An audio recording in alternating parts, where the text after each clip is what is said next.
Opening credits.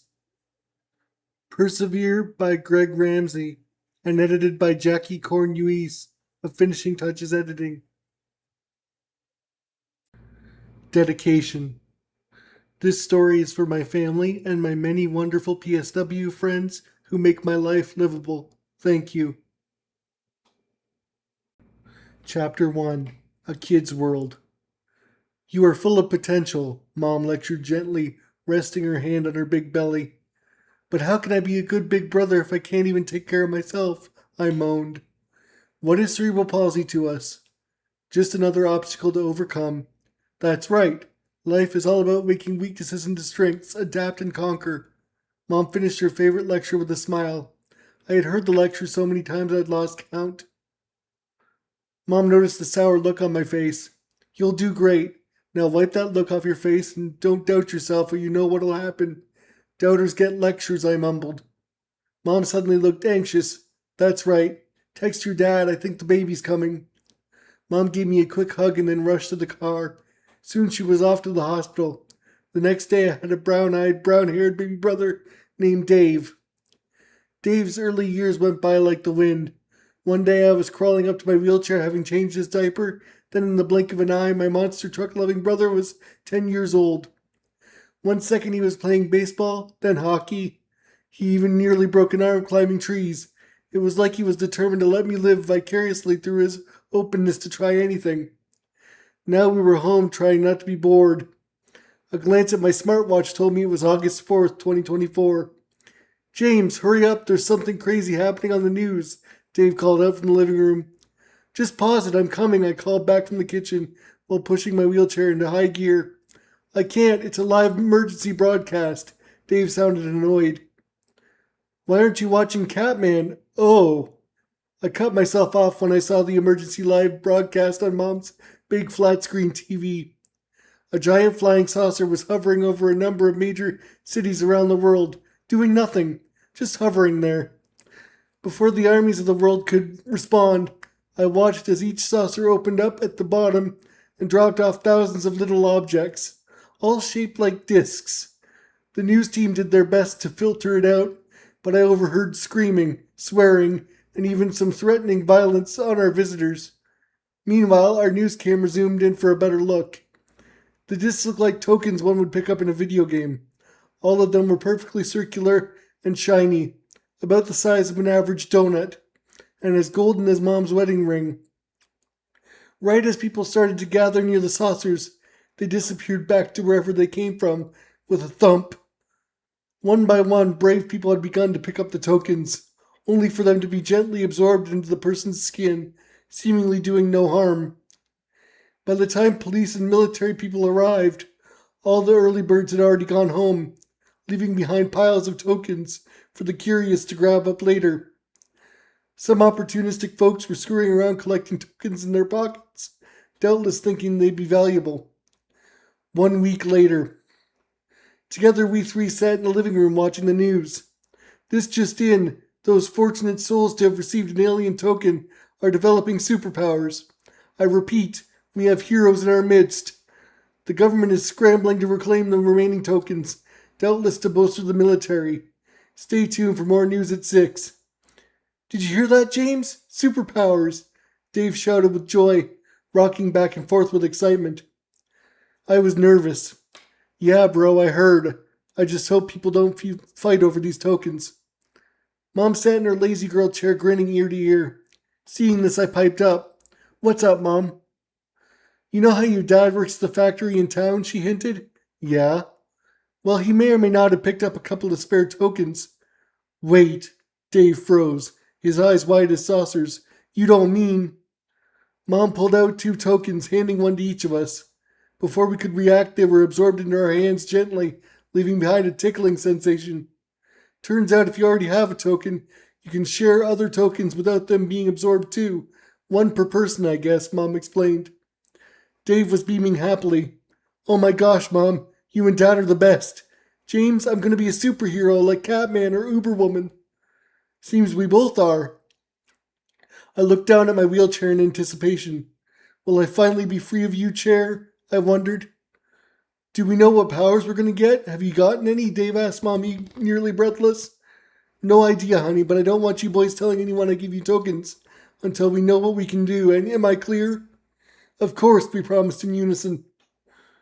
That night, we watched the news together at 6. An update from the Canadian government has just reached us.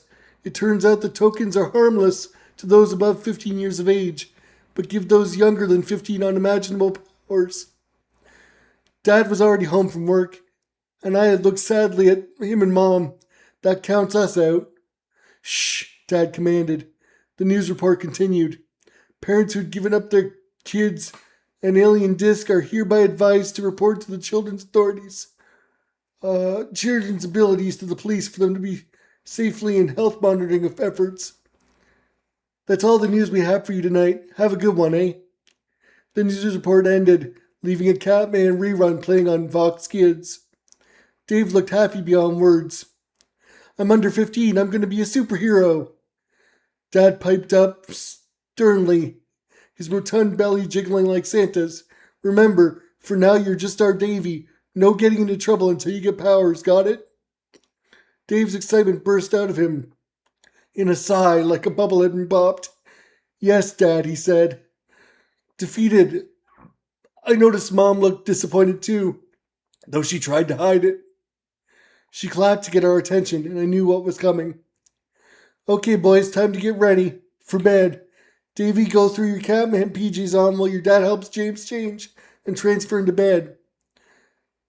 I dislike going to bed so early, but Dad had a second factory job to go to after 7, so we had no better options. Needless to say, I got lots of rest. In the morning, our English Mastiff Marlowe barked to wake me up and announced that Annie was here. Annie was my favorite personal support worker. She came every morning to get me up and ready for my day since both my parents worked and weren't available. Annie was a tall, red-headed grandma with a motor mouth and a heart of gold. I loved Annie, not like adult love. I just respected her a lot. So she always made my day by coming over. Good morning, Annie. Can you get the commode, please? I asked happily. Annie nodded and then helped me transfer to the commode to poop. While she wiped me up, she happened to notice the worried look on my face. What's wrong? She asked gently. Well, Mom and Dad gave us alien tokens, I started. Okay, that's interesting, but I was hoping it would mean I could be free of this chair, you know. Be normal. Instead, it turns out I'm too old, and now Dave thinks he's going to be some kind of superhero. Worry with a hint of jealousy peppered my voice. Annie turned serious. You are normal. Disability is nothing to be ashamed of. It just means you're stuck with me. She nudged my side with a grin. I smiled, happy to have you. I just wish things were different, you know? She nodded. I know. False hope can hurt more than if it never came. Annie gave me a hug, then changed the subject slightly. So what powers do you think Dave will get? Will it turn his nose into a snot cannon or give him fart turbo? I laughed. Who knows? I suppose we'll find out soon enough. I just hope he stays safe. Annie grinned. He has his big brother to guide him. He'll be fine. Thanks, Annie, I said. You're welcome. Oh, I got you something. She handed me a plastic claw with a long handle, not dissimilar to an arcade claw machine, just smaller. And to top it off, she gave me a fresh turkey bacon club from Tim Hortons to eat for lunch later. What's all this for? I asked. I figured you could use a pick-me-up since I knew you'd be sad about the superpowers thing. Your parents warned me. And the claw is because you always drop things. Now you won't have to wait for help. I almost teared up. Thanks, Annie. You really are the bestest Annie ever, I exclaimed. Annie just nodded. Uh-huh, you're welcome. Have a good day. With that, she left to go save her next client, leaving me alone with my thoughts and food. She's the real hero. If only Dave could learn from her. You don't need powers. My thoughts were cut short by a text alert from my phone. I'm bringing Dave home. He's had spasms in class. I think it's his powers manifesting. It was from Mom. The part about spasms didn't surprise me, thanks to the evening news report that most kids had spasms, not unlike an epileptic seizure, before they gained powers. By 10 in the morning, Mom had rushed into the living room carrying an unconscious Dave. ERs are full, and there's a sign turning away spasming kids. I don't know what to do, Mom said, worried. Based on the news last night, he should be fine in a few minutes. I'll get a pillow for his head, I said, forcing my voice to be calm, while Mom laid Dave down on the couch. To my surprise, Dad showed up covered in nervous sweat. I got your text. Is it time? He asked breathlessly. Looks like it, Mom replied, clutching his meaty hand for support. Minutes later, Dave's eyes shot open, and he lay there grinning. Davy, baby, are you okay? Mom asked, rushing to his side. Yep, I feel great, Mom. It's just I hear voices. Mom's face went white while Dad's free hand balled into a fist. What are the voices saying, bud? Dad asked, trying to sound normal and not worried. The lady's voice is saying, choose your power. Honestly, she sounds like Mom. But does this mean I get to pick? I piped up. Maybe, bro. Why not try it? Okay, Dave said. I choose the power of Catman. Suddenly there was a whomp sound in the air, and Dave got up from the couch, stumbling toward me with a confused look. I put my arm out to catch him and guided him against my wheelchair for stability. He looked ill, even more than before. Dave, are you okay? What happened? He stood there silently before tears poured from his eyes. The voice said, You have chosen the weakness of alcoholism. What does that mean? I feel awful. Mom grimaced. Alcoholism is an addiction to adult drinks. Is that Catman's weakness by chance? I asked because my nurse friend Mary told me some kids' powers were more like weaknesses. Dave's eyes lit up. Yep, he's a big-time drinker. I can't imagine why if it feels this bad, though. Dad piped up. Remember that when you're older and never drink a lot, or you'll feel like this again. Okay, Dad, Dave started. Oh, the voice is back. She just keeps saying renounce. What does that mean? I smiled. It's kind of like saying I take it back. Try saying I renounce Catman. Gripping his pained stomach, Dave did as I asked. There was another whump in the air around him, and he looked like his usual energetic self. Well, I asked. I feel great, Dave said, staring at his upturned hands as if they held answers. What if I tried a different hero? Mom and Dad didn't look keen on his idea, but they stayed quiet. Go for it. We're here for you if something goes wonky, I said, trying to sound confident. Chapter 2, Weakness Boy. I choose Uberwoman, Dave stated eagerly. There was a whump, and he sat back down, looking defeated. What did the voice say, honey? Mom asked. Dave sighed. You've chosen the weakness of aversion to magic. What the heck is aversion? It means you have a strong dislike of magic now, I explained. Dad stroked his chin thoughtfully. Let me guess. Uberwoman's main weakness is to magic. Dave nodded yes, then added, I renounce Uberwoman. Mom looked sorry for Dave. Well, honey, it seems your power is to gain the weaknesses of any hero you name. I'm sorry. I'm sure that wasn't what you were hoping for. Dave ran into Mom's arms, crying quietly. I felt horrible for him. Looking down in sadness, I saw my chair with my new claw from Annie taped to my armrest. It gave me an idea. Hey, Dave, I said, winking at Mom. What is a weakness to us? Just another obstacle to overcome. That's right. Life is all about making weaknesses into strengths. Adapt and conquer. Dave grumbled and stomped back to the couch. That's easy for you to say. You're not the one who only gains weaknesses. Smiling with the maturity age afforded me, I gestured to my wheelchair to illustrate my point. Is that so? I used to be able to walk, remember? I think I know a thing or two about getting weaker. Dave looked at me angrily. So what? You're just copying Mom. My powers are garbage. I'll never be a hero at this rate. With that, he stomped off to his room in tears. Mom sighed. Good try, James. He's just too young to understand. No, it's not his youth. I think he just needs to calm down. He's a smart kid, I argued. Dad walked over and hugged me. I think you're right. Davy's an encyclopedia of monster trucks and super people. He'll find a weakness he can twist to his advantage. I'm proud of you for how well you handled that. Thanks, Dad, I said, blushing slightly. The next day, Dad was driving Dave to school. When they pulled up, he turned to Dave. Wait, son, he started. Remember, don't reveal you have powers if you can help it. I don't want the government trying to register you, okay? Sure, Dad, Dave said quietly. Not much to show off anyway, he thought. I'm serious, Dad called out as Dave jogged up to the school. Inside, Bob the bully and his lackeys Four-Eyed Steve and Skinny Dirk waited. Look, everyone, it's Lame Dave. What powers did you get, loser? He said. A small crowd formed, waiting to see Dave's reaction. Dave said nothing and quietly walked to class. Yes, my last name is Lame. Very funny like always, Bob, Dave thought. Morning classes went by uneventfully until lunch rolled around. Dave sat in the cafeteria at what Bob dubbed the loser's table, a graffiti-riddled table closest to the stage where a teacher sat. Soon his friends, by way of common enemy, joined him. There was Fat Susie, Pimple-Faced Joe, and Wheelie Jim. Bob often picked on all four of them because he was big for his age and towered over all of them. Susie spoke up first. So, Bob's still a jerk? Whatever. Am I the only one who didn't get an alien token? Dave sighed. No, I'm also powerless. He lied by omission. Wheelie Jim slapped the handrail of his wheelchair proudly. I can turn into water, he proclaimed. Dave looked at Pimple-Faced Joe, who for his part blushed and said nothing. Fat Susie sighed. Oh, it's okay, you can trust us, we won't laugh. Joe looked around at the serious looks on his friends' faces, grumbled, and whispered, I can turn into a girl. That's cool, Dave said, stifling a giggle. Susie kicked his leg under the table.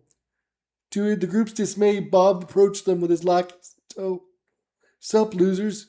Jimmy, I hear you got a new Game Boy. Can I see it? Bob demanded. No, Wheelie Jim said, sweating a lot. Dave stood up. Back off, Bob, he ordered. Or what? Bob growled, his body suddenly tripling in size and muscle, as that was his power. Teacher! Dave shouted, rousing the supervisory teacher from his poorly hidden nap. Power down, Bob, or you'll be sent to Government Detention Center A, the teacher ordered. Grumbling, Bob obeyed as he whispered, You're dead, kid, and then stomped away. Thanks, Dave, Wheelie Jim said in a worried tone. No problem, Dave replied, sitting down to eat. We should call you Brave Dave, Susie joked.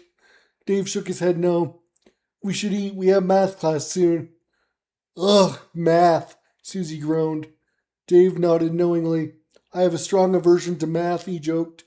Everyone just looked confused. Guys, it means I dislike it. Geez, Dave grumbled.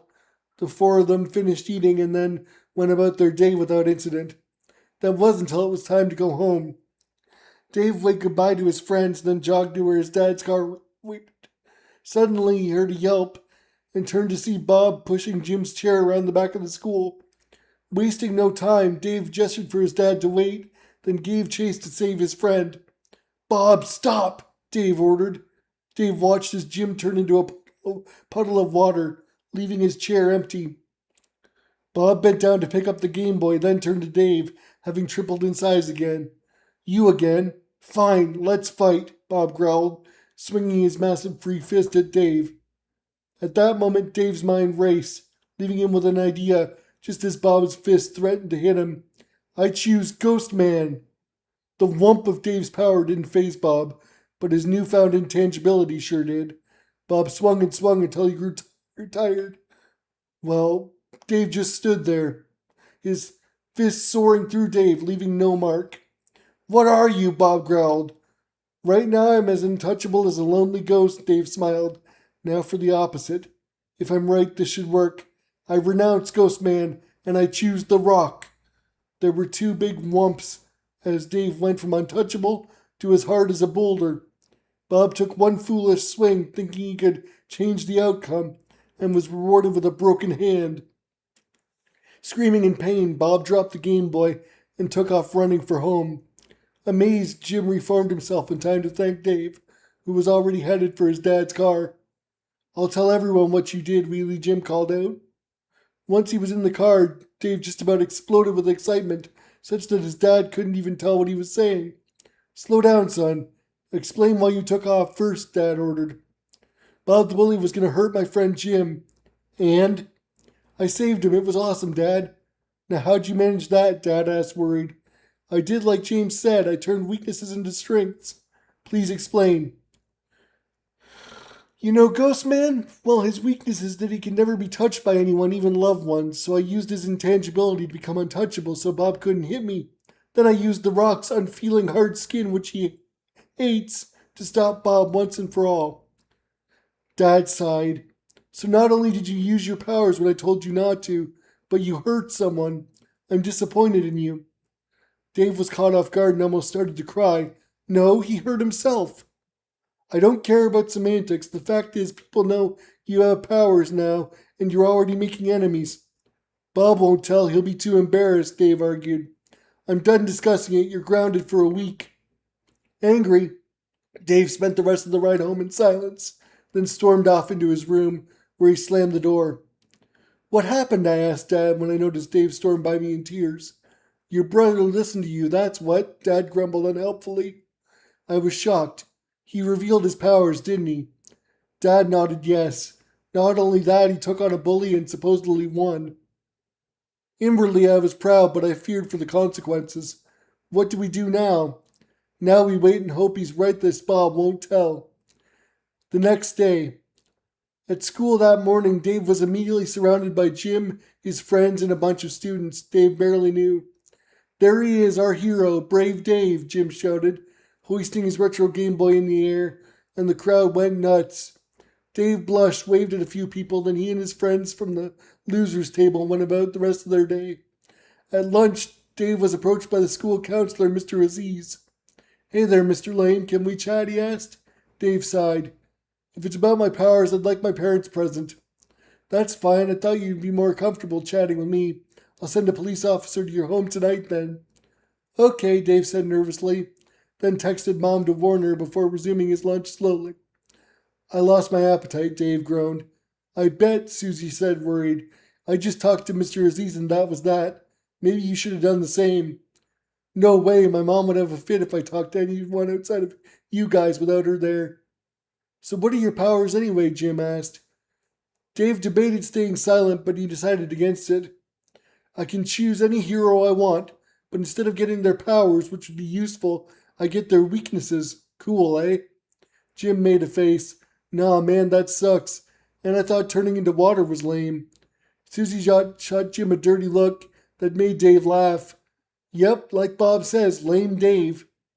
Jim smiled apologetically. The way you handled yourself was amazing, though. Thanks, bud. It's all about turning weaknesses into strengths. What powers did you get when you fought Bob? Susie asked. Dave sighed and told his story. That evening, the doorbell rang. Expecting the worst, Mom straightened her skirt out her thin frame and walked nervously to the door. Instead of a cop like they were expecting, it was a big man in a biker vest with lots of dark tattoos and big skull rings, and Bob the bully sporting a cast on his punching hand. Dave's stomach did a loop. Mrs. Lane, I'm Doherty Black. This is my son Bob. We came to thank you for not reporting Bob to the authorities. Bob has something to say to your son. Mr. Black eyed his son angrily, making Bob shake. It was a sight to behold. Clearing his throat, Bob began. Hi, Dave. I'm sorry for how I've treated you and your friends. It won't happen again. I even went back to get and return Jim's game thing, he blurted out. That's right. And if Mr. Aziz tells me you've been a bully again, I'll report you to corrections, myself, and they'll slap power cuffs on you, Mr. Black warned clearly and angrily. Bob's face went white. Dave, for his part, went over and shook his bully's hand. I forgive you, Bob. Let's leave each other be from now on, and maybe someday we can be friends. Thanks, brave Dave, Bob said earnestly. A siren sounded behind them, startling everyone, and a clean cop car pulled into the driveway, out of which walked a pretty blonde lady cop. Without another word, Mr. Black waved and half dragged his son away, leaving Dave and Mom with the officer, who looked tired already. Mrs. Lane, I'm Officer Jones.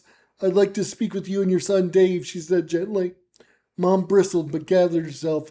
Dave is a minor. Please speak only to me. Officer Jones smiled. Absolutely. I'm just here to ask what Dave's powers are so I can report them to the health ministry. It's mandatory, I'm afraid. And what assurances do I have he won't be registered as a criminal or have his blood taken? Those are just rumors, ma'am. No registering happens on my end. The blood part is being recommended by family doctors for safety, but is totally optional. Mom pondered seriously for a moment, then conceded. He can take on the weaknesses of any hero he knows. Officer Jones scribbled in her notepad.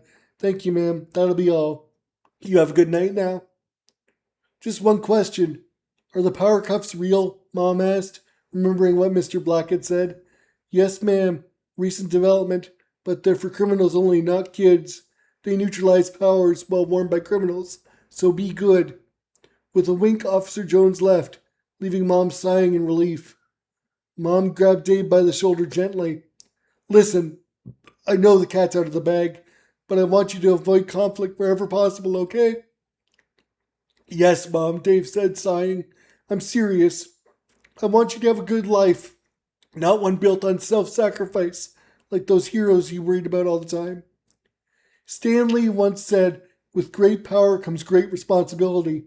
What if my version was, with great weakness comes great overcoming? Dave said wisely. Mom said no, Mom argued. I like it, Dave. Maybe keep it in mind, I said, having just driven my wheelchair from the kitchen. Don't encourage him, Mom seethed at me. I just shrugged. A wannabe is a gonna be. I learned that in criminology back in college. If Dave wants to be a hero, he's gonna do it, no matter what we say or think, I argued wisely. True, Mom conceded, but only when he's 18. As long as he's under my roof, I want no heroics, got it? Got it, Dave agreed, but I'm totally gonna design my superhero suit with James. Something strong and safe, unlike my powers. Mom looked upset but said nothing, heading to the kitchen to cook dinner. What's your hero name gonna be? I asked happily. Weakness Boy, Dave exclaimed. I laughed. You don't want to give away your power set in the name. How's about Brave Dave for now? Sure, Dave grumbled, annoyed. We'll work on it. And your favorite colors are still red and black, right? Yep, like Arachnadude.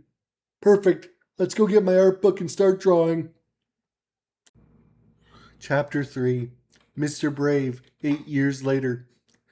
Dave had graduated high school with honors along with his friends, a now skinny Susie, normal Joe who preferred the awkward name Trans Man, and Wheelie Jim, who opted to stick with the mean name Bob gave him out of habit. David spent the better part of 4 years working out from top to bottom in the fitness club and now looked the physique of a hero named Mr. Brave. For his 18th birthday, I presented him with his supersuit, a red and black suit with a small MB on the collar. The suit was mostly a body stocking, as I couldn't afford Kevlar, but it complemented his muscles well and made him look quite striking. Okay, Mom, I'm off to work, Dave called from the living room. Be safe, Mom demanded, probably gaining more gray hairs out of worry by the second. There was nothing else Mom could say. Dave was an adult now, one destined for greatness no matter how many weaknesses he had to overcome to get there.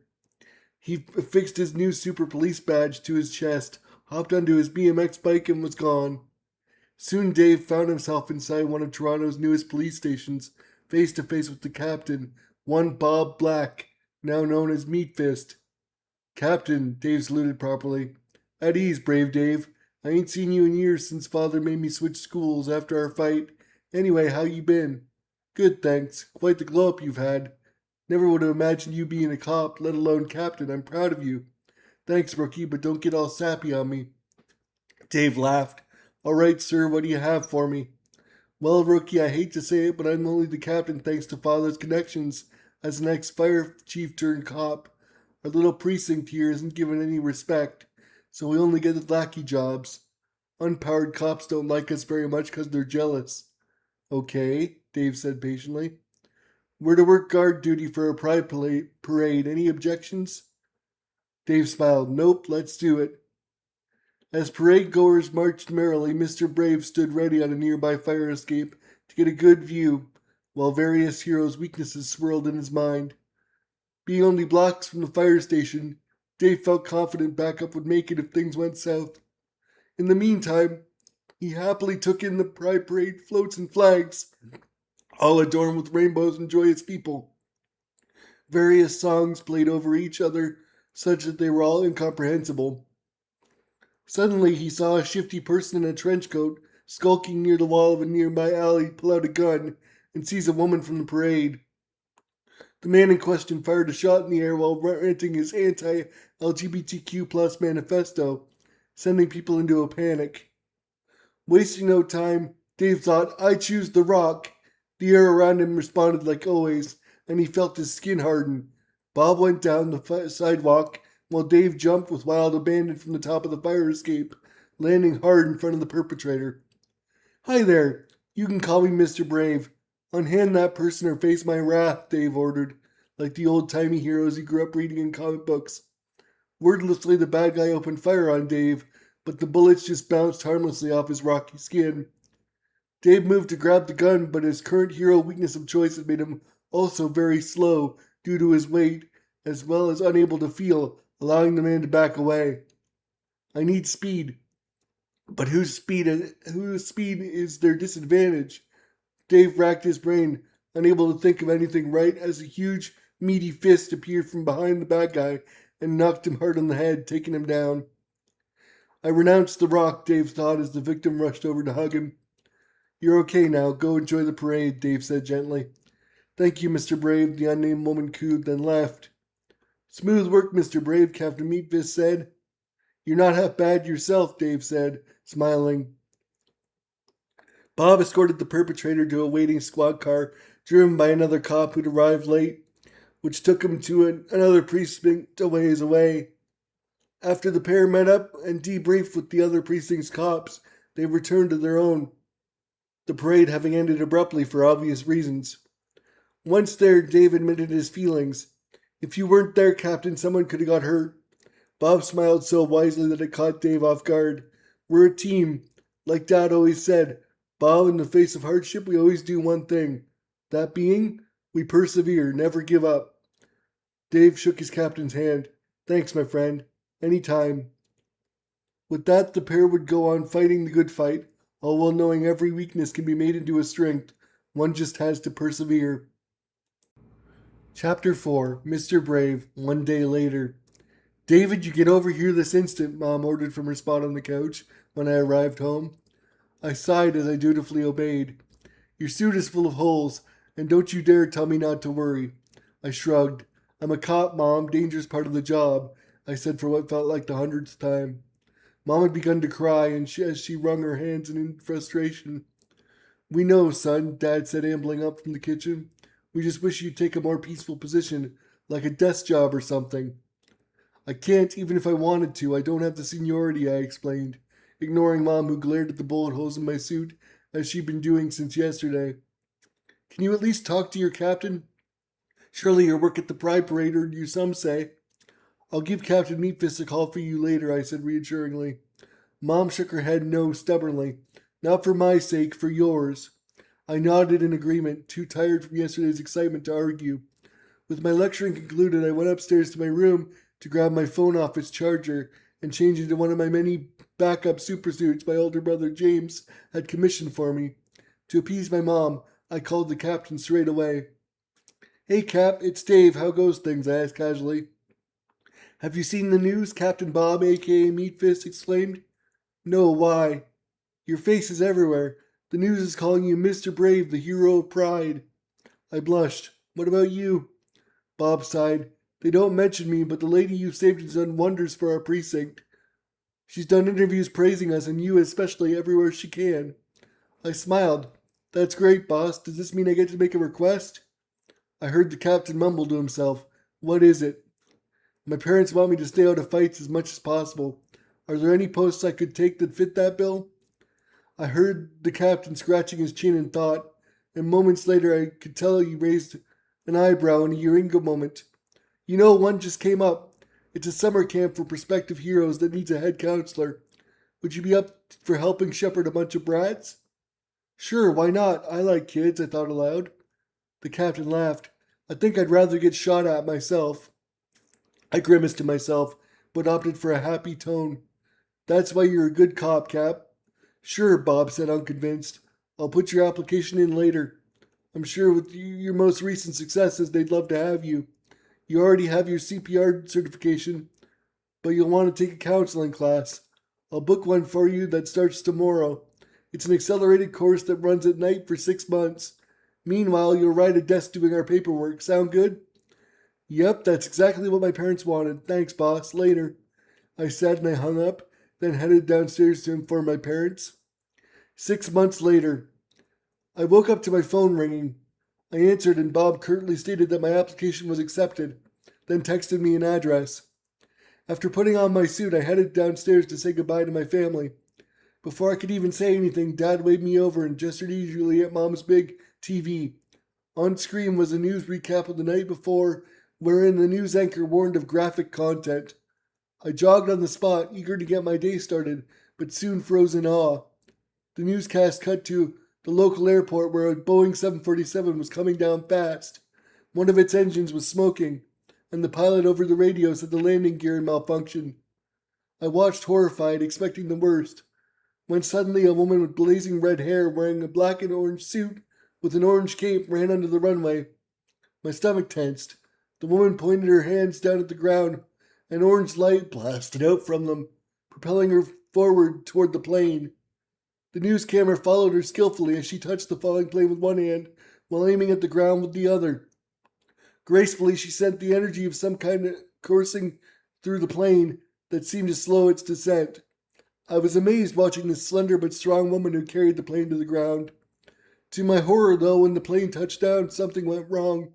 The woman's energy seemed to peter out slightly, and the plane's busted landing gear gave way, dropping the fully loaded plane onto the woman, who barely managed to move before she fell to the ground, and her right arm was pinned by the nose of the plane and crushed. I stood there, barely listening to the news report, my mouth agape. I overheard the news anchor say something to the effect of, "Blast, a girl has been rushed to the hospital. There were no casualties." The cause of the malfunctions is at this time unconfirmed. "Holy crap," Dad finally exclaimed, breaking the silence. "I hope she makes it out okay. What a hero." "Yeah, she's amazing," I admitted.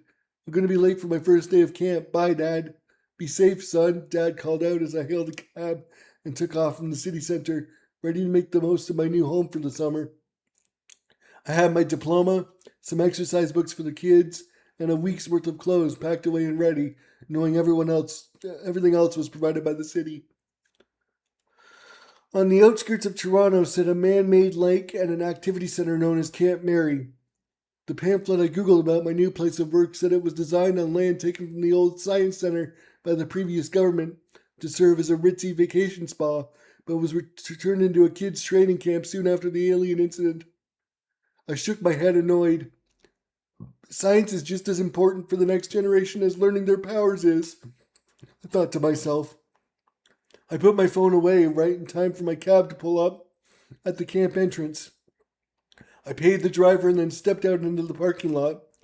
The summer sun made me sweat in my full body suit, but I put on my best smile and slicked back my hair, ready to make a great first impression.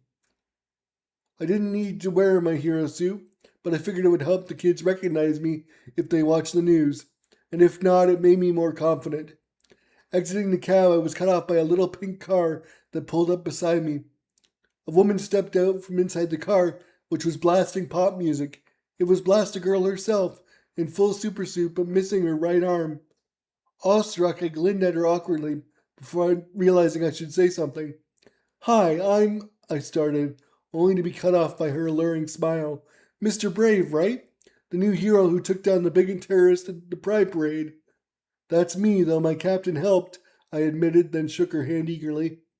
"You're amazing. I saw what you did for Flight 571 on the news this morning. If you don't mind me asking, how are you even walking around right now?" I asked. Her smile turned to a cute blush. "I'd rather not talk about it.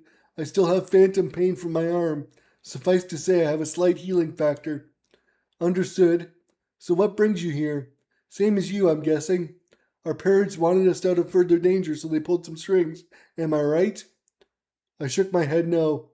"Almost. My parents didn't want me in harm's way, that much is right, but it was Captain Meatfist who got me this gig." "Interesting. Well, shall we head in? The kids will be eager to meet you. I've already met most of them. Lead the way. I should probably warn you, most of the kids are either quite disabled or have what a cold person might deem as useless powers." I smiled reassuringly. "No worries. I have an older brother with cerebral palsy. Disability doesn't faze me. We all end up disabled somehow in the end anyway." I stopped myself when I noticed her eyeing where her right arm should be with a sad expression. "Sorry," I said. No, it's not you. It's just my disability is still very new to me. I'm not as accustomed to the idea of it as you are." The trick is to focus not on what you can't do, but instead on what only you can do. Adapt and conquer. Blastigirl smiled her amazing smile. You give good speeches, you know that? Thanks, I stole it from my brother and my mom. You'll be just fine, Blastigirl, and if you ever need help, just ask. A big part of adapting to disability is learning when to ask for help. I'm starting to think you'll be a great camp counselor. By all means, call me Eliza Starr. Thanks, you can call me Dave, last name Lame. Just promise you won't call me Lame Dave, I dislike that. She smiled gently. Deal, Dave.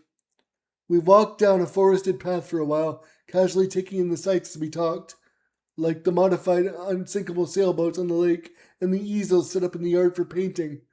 I knew there was a library full of age-appropriate books in the cabin, which we soon arrived at. It was a sizable, modernist cabin with a wheelchair ramp and a set of stairs on its front face. We stepped inside the automatic sliding doors and were greeted with a blast of cool air from the cabin's air conditioning unit. The inside smelled of floral scents and industrial cleaner, though to mask what I wasn't sure. In the lobby area were 5 kids, all with different mobility aids. One was a young girl who had crutches, another was a young boy in a heavily padded electric wheelchair, another was a teenage girl who had leg braces, and one was a redhead teen boy with freckles and a manual wheelchair. And finally there was a tall girl with raven hair and a cane. The kids were all sitting by a large TV enraptured by the local news, which for its part was expounding the deeds of young heroes all over the city.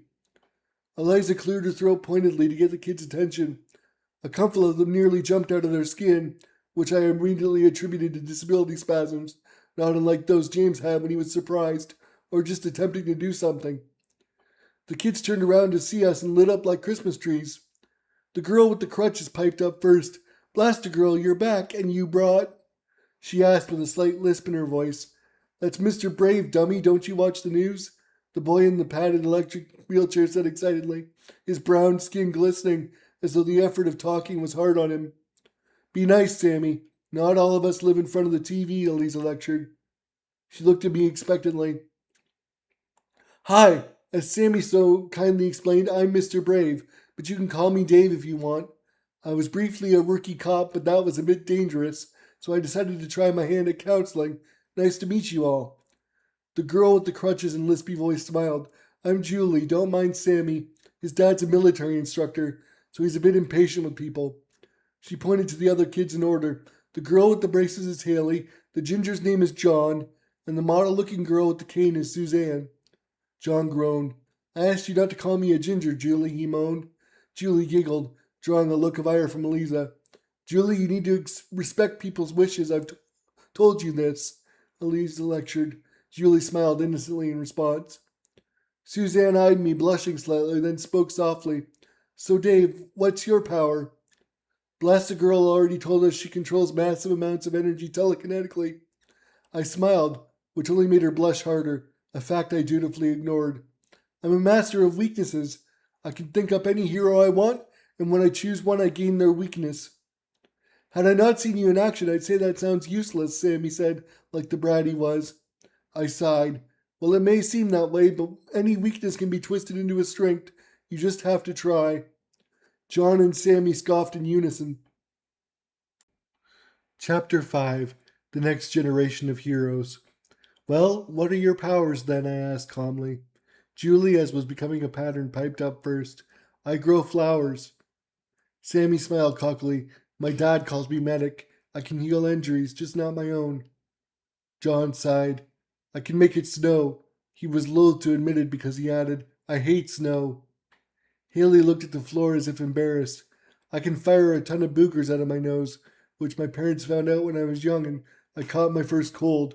Mama said it took the nurses at our hospital days to clean the emergency room. Suzanne, for her part, stayed quiet, not making eye contact. I smiled. Suzanne, you're next, I asked gently. I can grow really tall, but I lose all balance without my cane, so I'm hopeless. Interesting, I started. I wouldn't say hopeless. We just have some stuff to work on. What about weaknesses? Sammy grinned. Besides not being able to heal my osteogenesis imperfecta, I have none. John sighed. You're in a wheelchair, genius. You have lots of weaknesses. I cut Sammy off before he could retort. I have a way of finding out if you'll permit me, medic. Go for it. I choose medic. There was a whump in the air, and a lady's voice in my head said, You have chosen the weakness of premature aging. Horrified, I renounced medic and held my tongue, carefully choosing my next words. Sammy, do you know what premature aging is? I asked gently. He looked scared. Yeah, it means one ages faster. Is that my weakness? I studied the gray hairs emerging on his youthful scalp. Yes. At this time, I insist you avoid using your powers unless it's an emergency, I ordered. Sammy looked stubbornly at me like I'd offended him. No, sir. I gotta use them whatever the cost. See, my dad lost his leg in the war, and I grew him a new one. With power like that, I can't sit idly by. I'm gonna join the military and heal vets just like I did my dad. Aging be damned. I almost teared up at his noble resolve. But Sammy, right now you'll lose whole days off your lifespan with each use. We don't know if that'll get worse, but I don't want you dying on us. Sammy glared at me stubbornly and didn't respond. A wannabe is a gonna be, right, James? This must be how Mom and Dad felt when I got powers. A fear with no resolution, I thought. Julie wiped tears from her eyes. You know how I can grow flowers? Well, my weakness is I'm allergic to them. John cleared his throat. I have low blood pressure, so the cold from my snow almost immobilizes me.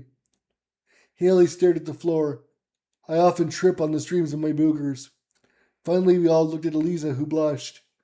My telekinetic abilities run out after a few minutes and have to recharge, if you will, overnight. That's why the plane fell on me, why I'm missing my right arm.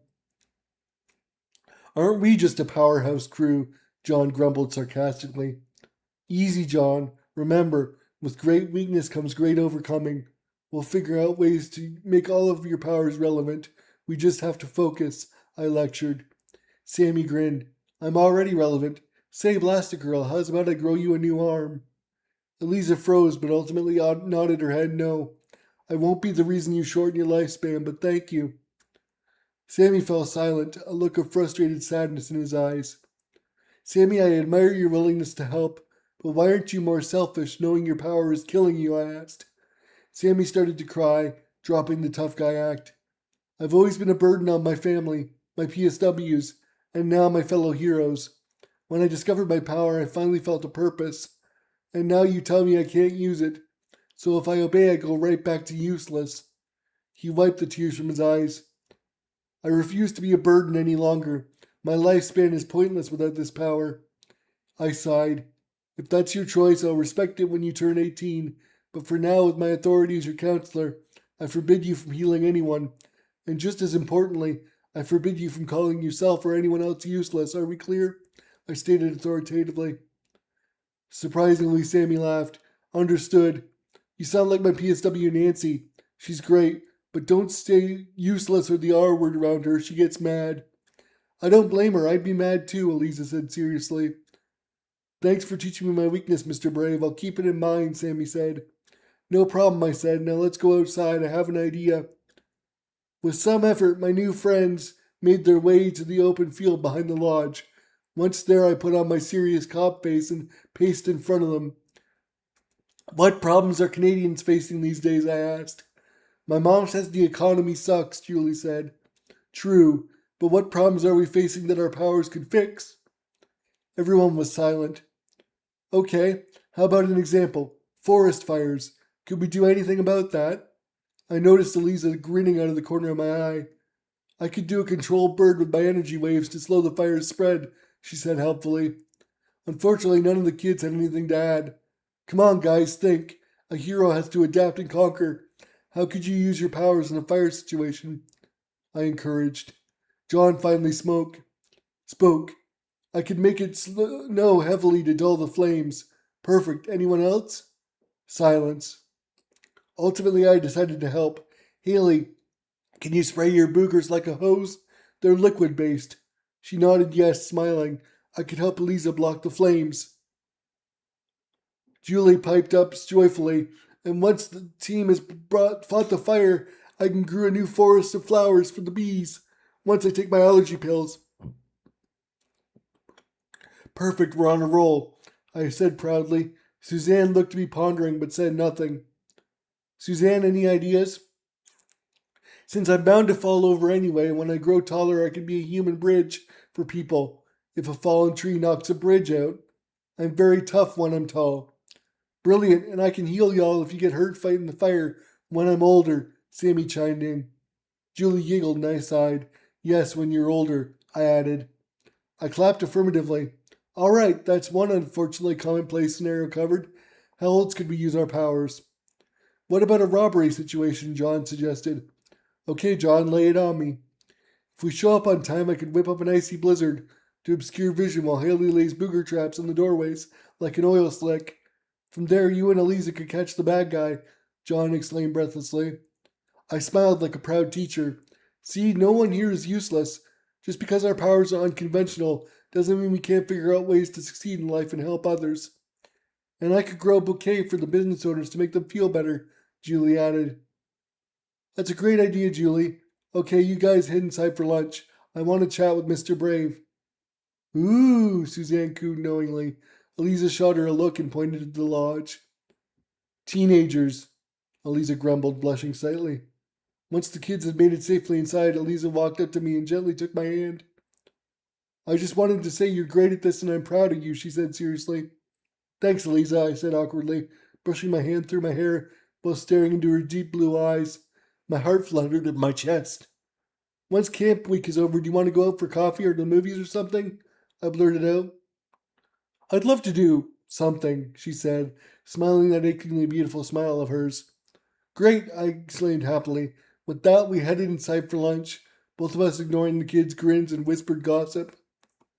1 week later, Eliza and I were present to see the kids off with their parents, many of whom were beyond grateful for the kids' change in attitude.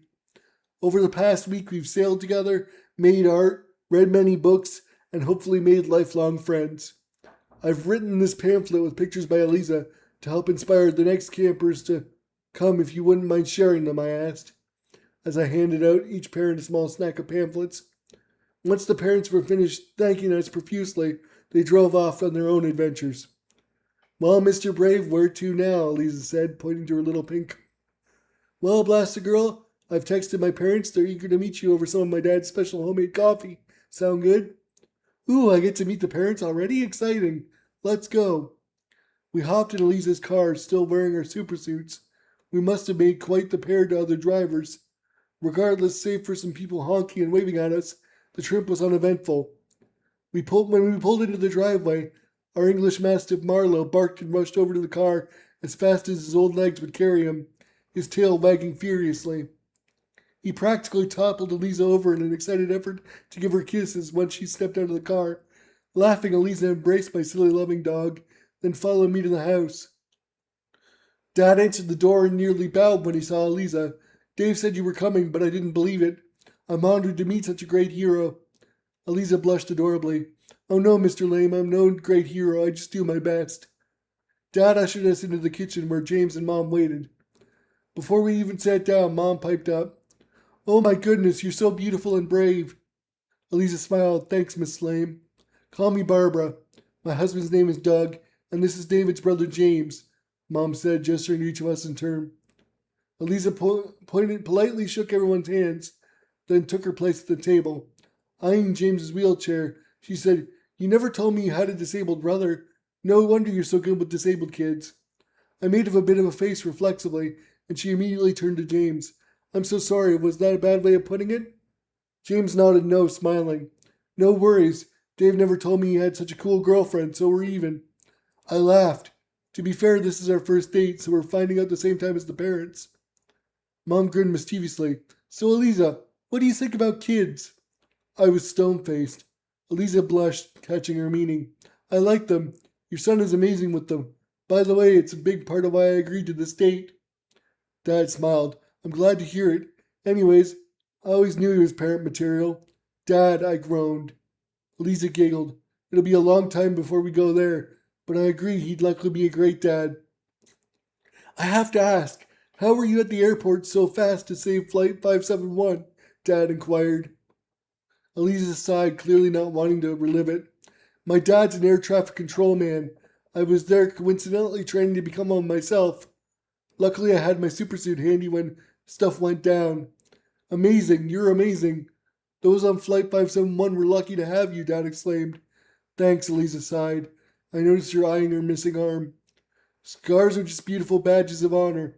You're perfect as you are. Missing arm be damned, Mom said wisely. Thanks, Barbara, Elisa said happily. We finished our coffee in silence, then Elisa hugged me and drove herself home. Chapter 6. The next day. I woke up to a call from Captain Meatfist. Dave, you up? I am now. What's up, boss? We've got a situation brewing downtown. A bunch of powered up teens are using protests over rent control as an excuse to riot. The commissioner wants us all downtown ASAP. Say no more, I'll hop on my bike and be downtown in a few minutes. Great, I'll bring you a Kevlar vest. No need, bud, but thanks. My mom's gonna kill me for doing this. With that, I hung up and took off, eager to de escalate things where I could, and excited to see action again after so long. By the time I arrived downtown, the streets were a mess. Businesses were ransacked, and my fellow police were in a losing battle against angry, powered up kids. One kid breathed fire at a powerless cop, so I stepped in between them with a single thought: I choose the rock. Like so many times before, my skin hardened impossibly fast, leaving me to bathe in the fire harmlessly.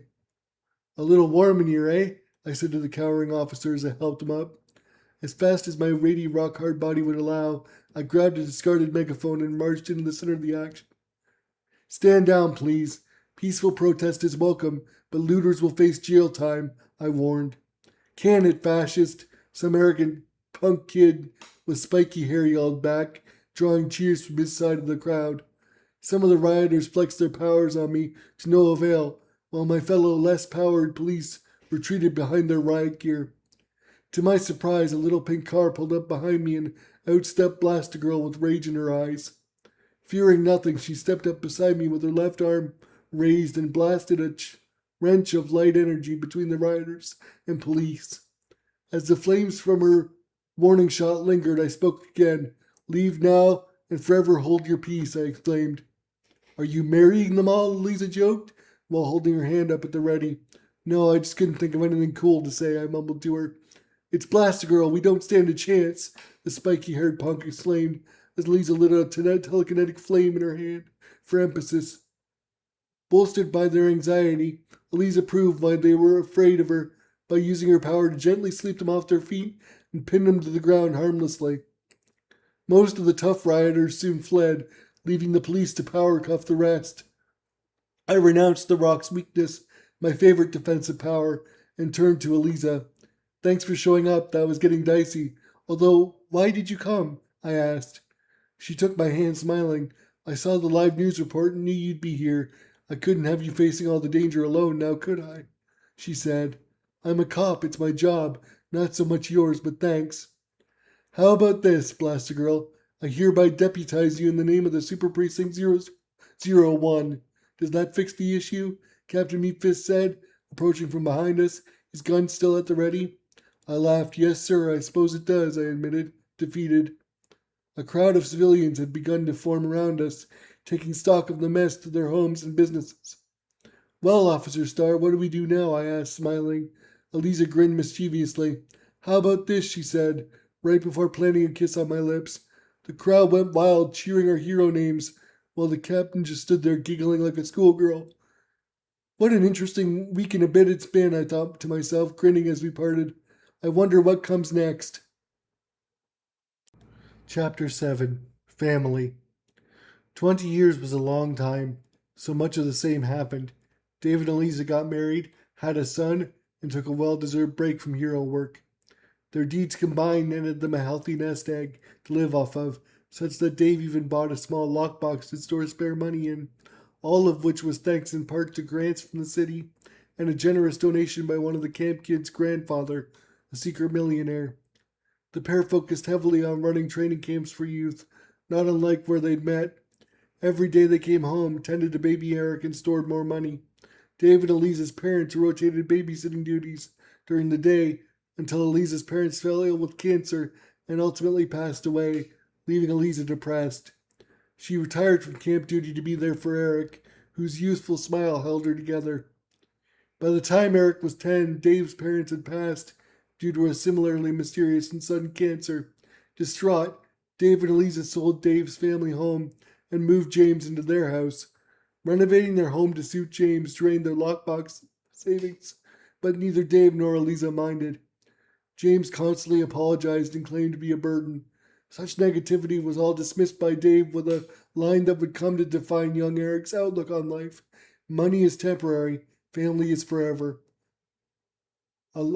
James's amazing PSW Natalie kept him together and kept his part of the house spotless, such that Eliza would remark that she and Dave were the real burdens. Natalie stayed by James' side for another 10 years until cancer finally took Eric's wise uncle out. Now a young adult, Eric spent his time oblivious to what powers he might have, more focused on helping his parents at camp. He hadn't even decided on a supersuit design, despite his late uncle's efforts and protestations. Instead, he'd use his talents as a hobbyist tailor to make suits for the various kids his parents temporarily adopted. Dave's lecturing habit left his favorite phrase burned in Eric's mind. With great weakness comes great overcoming. With parents like the great and mighty Mr. Brave and Blastigirl, Eric often felt small and weak, while his college-age peers all either knew their powers or had jobs involving them. One day at camp, a young boy with warped and bent feet approached Eric on crutches and asked the dreaded question, "What are your powers, Eric?" Eric sighed like his dad often did. "I don't know, Billy. Maybe I don't have any. What about you?" "I can turn into a giant snake." "Very cool.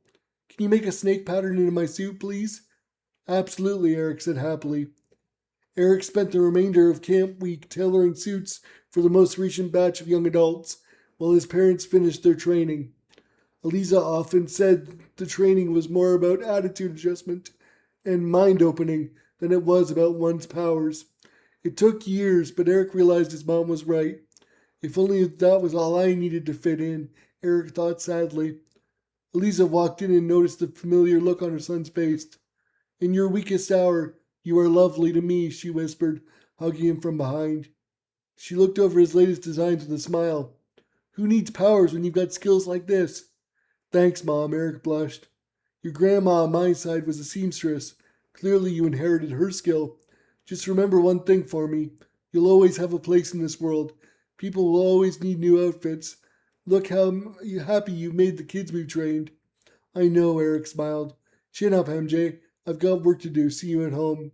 Once his mom left, Eric found himself smiling heroically. "MJ, Mr. Brave Jr. Hopefully I can live up to you two someday. Make the moniker worth it." Meanwhile, at Detention Center A, a prisoner with a mop of dark hair was led by his cuffed wrists past cells filled with screaming adults. The man ignored their jeers and kept a stony expression. "Who do we have here?" a prison officer asked. "Sandeep Kumar, aka Firestarter. Guy thinks he's hot crap because he can breathe fire." "Not with those cuffs on, he can't. Bend over and cough, inmate." Powerless, Sandeep obeyed, as he'd done many times over the years. Sandeep had lost 20 years of his life thanks to Mr. Brave and Blastigirl. Attempted murder, the judge had said, a fact that hadn't left his mind for a second. He'd spent years riling up fellow inmates with the fact and become something of a charismatic reader.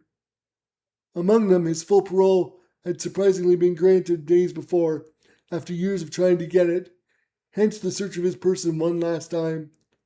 Sandeep was allowed to put his street clothes on, then the prison officer let him out of the detention center. As she did so, the officer gave one last order. "Conditions of your parole include not associating with anything you met with while in prison. Are we clear?" "Yes, ma'am," Sandeep said dutifully, right as she turned him loose on the city. That day, Sandeep resolved to break the rules one last time. He went about his week peacefully, working in a fast food joint to save up cash for his dastardly plan. After checking in with his parole officer for the week, Sandeep took a cab to his family's home.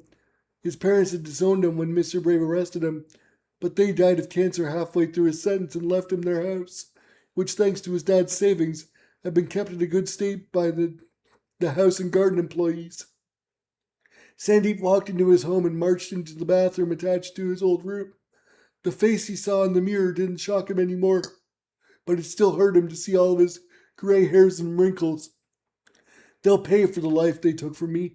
Damn fascists. Sandeep slicked his hair into spikes with old gel he found. Then he had an idea. The cops would have taken Dad's hunting rifle, but did they know about the pistols under the floorboards? Sandeep remembered playing hide and seek with his baby brother, where he had hidden under his dad's bed and discovered the loose floorboard. Fearing a beating from his dad, he never mentioned it to anyone, but he didn't forget either. Smiling to himself, Sandeep crept into his parents' room, as if they were there, and looked around. Right where he thought it was, he located the floorboard intact, and upon gently lifting it, he found two loaded revolvers his dad used for target shooting before the city banned them. Grinning through his rage, Sandeep prayed a thank you to his dad's spirit for never parting with his favorite guns. While Sandeep was young, his dad had taken him shooting with those same guns, so he knew them quite well and how to maintain them and how to use them. His dad obviously thought he had hidden them well from the children. Mr. Brave's grinning visage burned in Sandeep's mind, along with his girlfriend at the time, Blastigirl. Rumor had it the two had married and had a son while he rotted in prison. How dare they live it up while I suffered alone? They'll pay. Their fame will be their downfall. Concealing his weapons for a time, Sandeep walked to the local library, where he casually gave a kid there $50 to find Mr. Brave's address for him, which turned out to be far too easy. Sandeep jogged home with a mission and a few unwanted books in his hands as a cover story. This may be the last time I see this old house, but I don't care. It served its purpose well enough. Over the next week, Sandeep played good boy to not arouse any suspicions, all the while steaming with righteous rage. One rainy night, as thunder boomed and lightning struck, Sandeep walked to Mr. Brave's house in a rain cloak that hid his guns in their holsters. After ringing the doorbell, Sandeep stood like an ominous reaper in the night, a devilish grin on his face. "Hello?" Mr. Brave asked, standing there in his pajamas. In a split second, one gun was raised and fired as lightning struck and thunder boomed. Mr. Brave instinctively hardened his skin with the rock's weakness and punched his would-be assassin hard. Staggering, Firestarter tried to play off his loss. When he saw Eric standing there holding his mom's favorite lamp like a baseball bat. "Don't try me, kid, I still have my flames," Firestarter snarled, his mouth aflame, and he ran away into the stormy night. "Dave, Eric, are you two okay?" Eliza asked, scared. Suddenly, Eric fell down hard. He screamed in pain, and there was a whump in the air that sounded like thunder. Too choked up to speak, Eric did the one thing his dad said to do in emergencies. He called Uncle Bob. An hour later, Captain Meatfist was there with a full complement of cops. "Hey, kid, you okay?" he asked Eric. "Yeah, Uncle Bob, I'm fine. Dad's quick thinking saved us," Eric said, still tired from his mysterious condition. "If you can, I need you to focus. Who did this?" Some guy knocked on the door. Dad answered and he tried to gun him down. Meatfist hugged his adopted nephew, but his fist clenched in rage. I see. You don't have to say anything else. I'll go check on your parents." "Wait, I can describe him," Eric called. "So it was a male. Did he have any distinguishing traits?" Bob grew serious, his cop brain racing. "When I rushed him, he breathed fire like a flamethrower. I could see the monster grinning under his cloak. He looked like death." Bob sighed in rage. "Did he say anything that could help us find him?" "No, he just ranted madly and threatened me so I wouldn't follow. Not that I could do anything. So useless," Eric growled through tears. Meatfist softened and embraced Eric again. "We've got this, kid. You head to bed. Uncle Bob will take care of everything." "Thanks, Unc, but I'm 17 and I'm far from tired," Eric protested. Bob ignored him, affording him a small sigh of insistence. "You two okay?" he asked Mr. Brave and Blastigirl. They nodded yes. Bob gestured and the police mounted up in police cars to canvass the area. After seeing Eric off to his room, Bob shrugged, knowing Eric would remain sitting on his bed in tears. Then he stepped out into the stormy night, letting his rage fuel his racing mind. "You threatened my family." "Where are you, filth?" Bob growled. Chapter 8, MJ. The next morning, Eric awoke to find himself floating in a field of yellow energy above the couch in his room. Shocked, he tried to move and noticed his arms looked rocky. Not only that, but all of his exposed skin was rock hard. "Oh my gosh!" It's Dad's defensive power and Mom's telekinetic power. I have both. Woohoo! Eric cheered as he practiced flying around the room. Minutes later, his telekinetic power gave out, sending him careening to the floor with a rocky thud. Okay, I need to work on stamina just like Mom, Eric mumbled. He was happy to learn. With a little focus, he could turn his rocky skin on and off, so he wasn't always slowed down by it. Mom, Dad, it happened. I have your powers, Eric called. Son, that's amazing. I'm thrilled for you, Dave said. Mind if I make myself a suit from your stuff? Nope, go for it, Eliza said. Eric went up to his parents' room and rummaged through their suit closet until he found their spare supersuits. Laying them one on top of another, he said, If I have both their power sets, the least I can do is tailor a suit in homage to them. He went downstairs to grab his mom's sewing machine and some spare material they used to repair the bullet holes in his dad's suit. A few hours later, sweating in the heat of his efforts, Eric was done. The top half of his suit followed his dad's color scheme, while the bottom half was more orange in honor of his mom. Taking a cue from his dad's childhood favorite hero, Catman, Eric sewed the most Kevlar into a bright spot on his chest area, which he embossed with a red MJ. Eric donned his new suit, cobbled together with fabric from his parents' suits with pride. Mr. Brave Jr. was ready for action. One day later, Bob. Captain Meatfist was livid. The higher-ups had been lax lately, and had only just gotten him a warrant for the info on all known fire breathers. By the time his clearance was updated to allow access to the military's AKI list, the Augmented Kids Initiative, it had been streamlined by recent privacy laws under the new government, and as such the list was painfully sparse. There was James Sunder, a man who farted fire, Garth Inland, a man whose sweat caught on fire, and a bevy of other uninteresting entries. But it did contain one interesting entry, Mr. Sandeep Kumar, aka Firestarter. His new clearance got Bob his parole officer's number and last known address. After humoring the parole officer on the call for what felt like hours of the officer praising Mr. Kumar, Bob let the call end. He opened a notepad, then wrote down Kumar's address and the fact that he was once an anarchist radical whom Mr. Brave and Blessed Girl had helped put away during riots. Without any immediate proof, the captain felt like he had his man. Things just added up so well. The timing of his release, his association to the Star family, and his previous history of violence, not to mention his matching powers. Bob whistled to rouse the troops and took off to bring justice. Bob was the first to arrive, so he stacked up on the door with the nearest cop. Sandeep Kumar, police, open up, Bob roared. There was no response. Bob enlarged his fist to gargantuan size and battered the front door in, only to be pushed back by a wall of fire. I'm not going back, Firestarter yelled. Restraining himself, Bob asked his one burning question. Did you attack Mr. and Mrs. Starr? Of course I did. I've wanted those fascists to burn for years. And now that you're here, you can join them, Firestarter cackled, blowing flames everywhere. Either oblivious or uncaring of the fact his house was on fire. Bravely, Bob waved his fellow officers away and stepped forward when Firestarter took a breath. Drawing his gun and firing in one smooth motion like an old-timey cowboy, Bob shot him in the knee. Firestarter screamed in pain as he fell, surrounded by flames. Leave me here to burn, Firestarter ordered as he panted in pain. No, Bob coughed out, surrounded by smoke. He pistol whipped Firestarter in the head, knocking him out cold, then used one enlarged arm to drag him from the burning building. Wasting no time, a riot gear-clad officer slapped power cuffs on Kumar and dragged him to a nearby ambulance. After spending a few minutes on oxygen as protocol precaution, Bob called his nephew. MJ, it's me. Oh, hey, Uncle Bob, what's up? Eric asked casually. Well, typical day on the job. We got him, bud. Him? You mean... Yep, the monster that attacked you guys is cuffed and in custody on the way to the hospital. Bob could hear Eric sighing, relieved. I wanted to get him, though. I know, bud, but such things are best left to the police, you know that. So what now? Now he goes to super prison for life, and you get to go back to helping kids at camp if you want. You're right, I should do that. Thanks, Uncle Bob, you're a great cop. Anytime, bud, so what's new? Oh, nothing much, just that I've inherited both of my parents' powers, Eric said excitedly. Since when?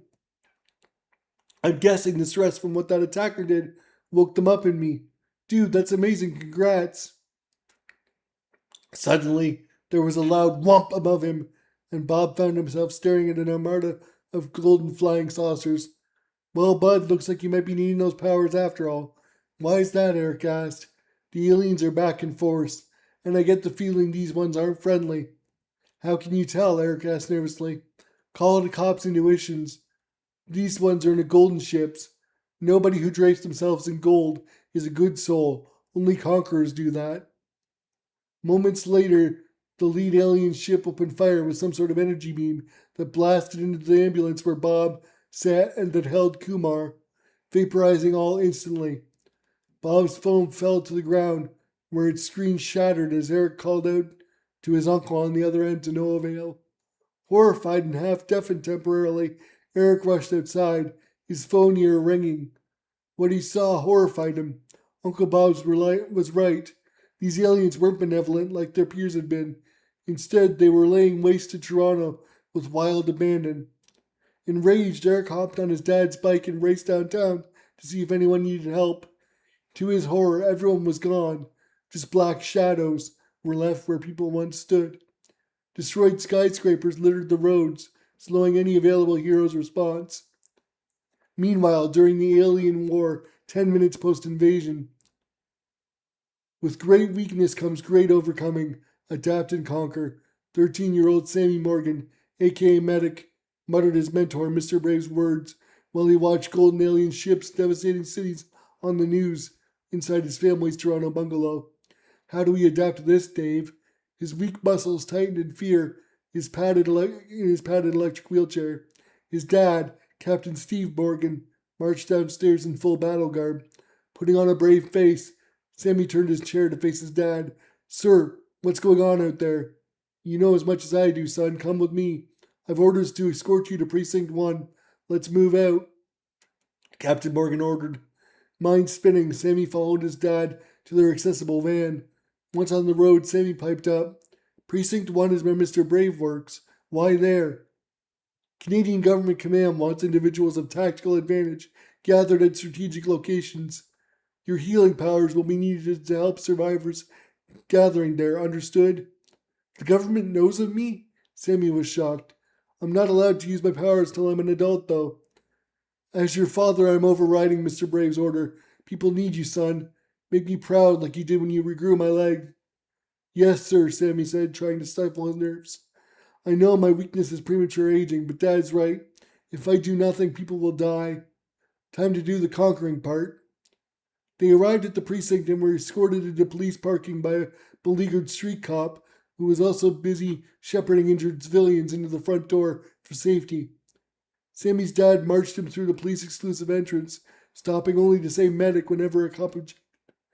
Like a celebrity, Sammy found himself free to go wherever he pleased, so he immediately headed for the nearest injured person. For the most part, on-site medical staff brushed him off, but if one had a broken bone or worse, he was called in.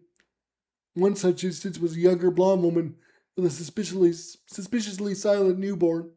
Crying loudly, the mother didn't even acknowledge Sammy's approach until he put out his hands, and with a little focus, the baby girl went from blue-faced to breathing and wailing. The mother looked at her healthy, screaming baby, then at Sammy, and blubbered out tears of indescribable joy. You? Thank you so much, hero, she exclaimed as she embraced her newly breathing newborn. You're welcome, ma'am. Call me Medic. If you need me, just call for me.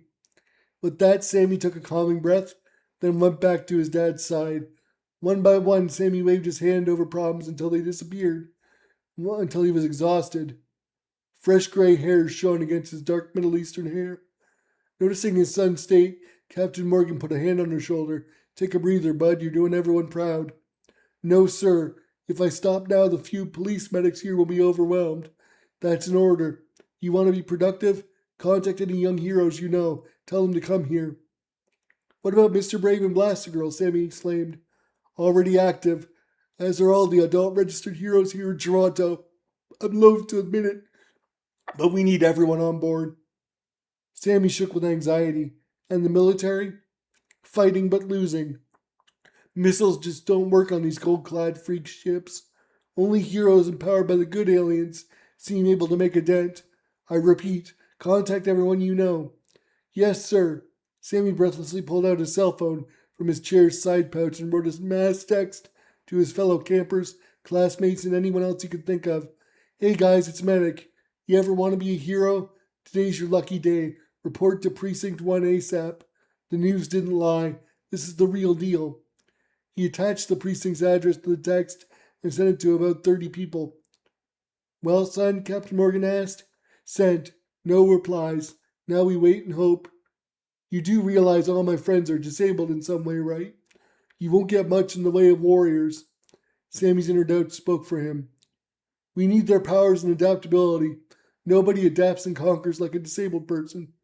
Captain Morgan struck a similar heroic pose to Mr. Brave with a wink that made Sammy smile despite himself. I hope you're doing okay out there, Mr. Brave and Blastigirl. I pray that everyone makes it here safely, and pity all the kids who now must fight. Sammy noticed his dad taking a call with a stern look. Well, son, I'd hoped to stay with you, but I've been summoned to command a squad of reservists that have been called up. You hold down the fort here. You have command as head medic. See to the wounded and coordinate with your peers. This fight is just starting. Yes, sir. Be safe, please, Sammy said gently. Always. I'll be back to take you home when this mess is sorted. Captain Morgan hugged his son, grinning with a pride he wasn't emotionally equipped to express. Then he marched out of the precinct where a military Humvee waited.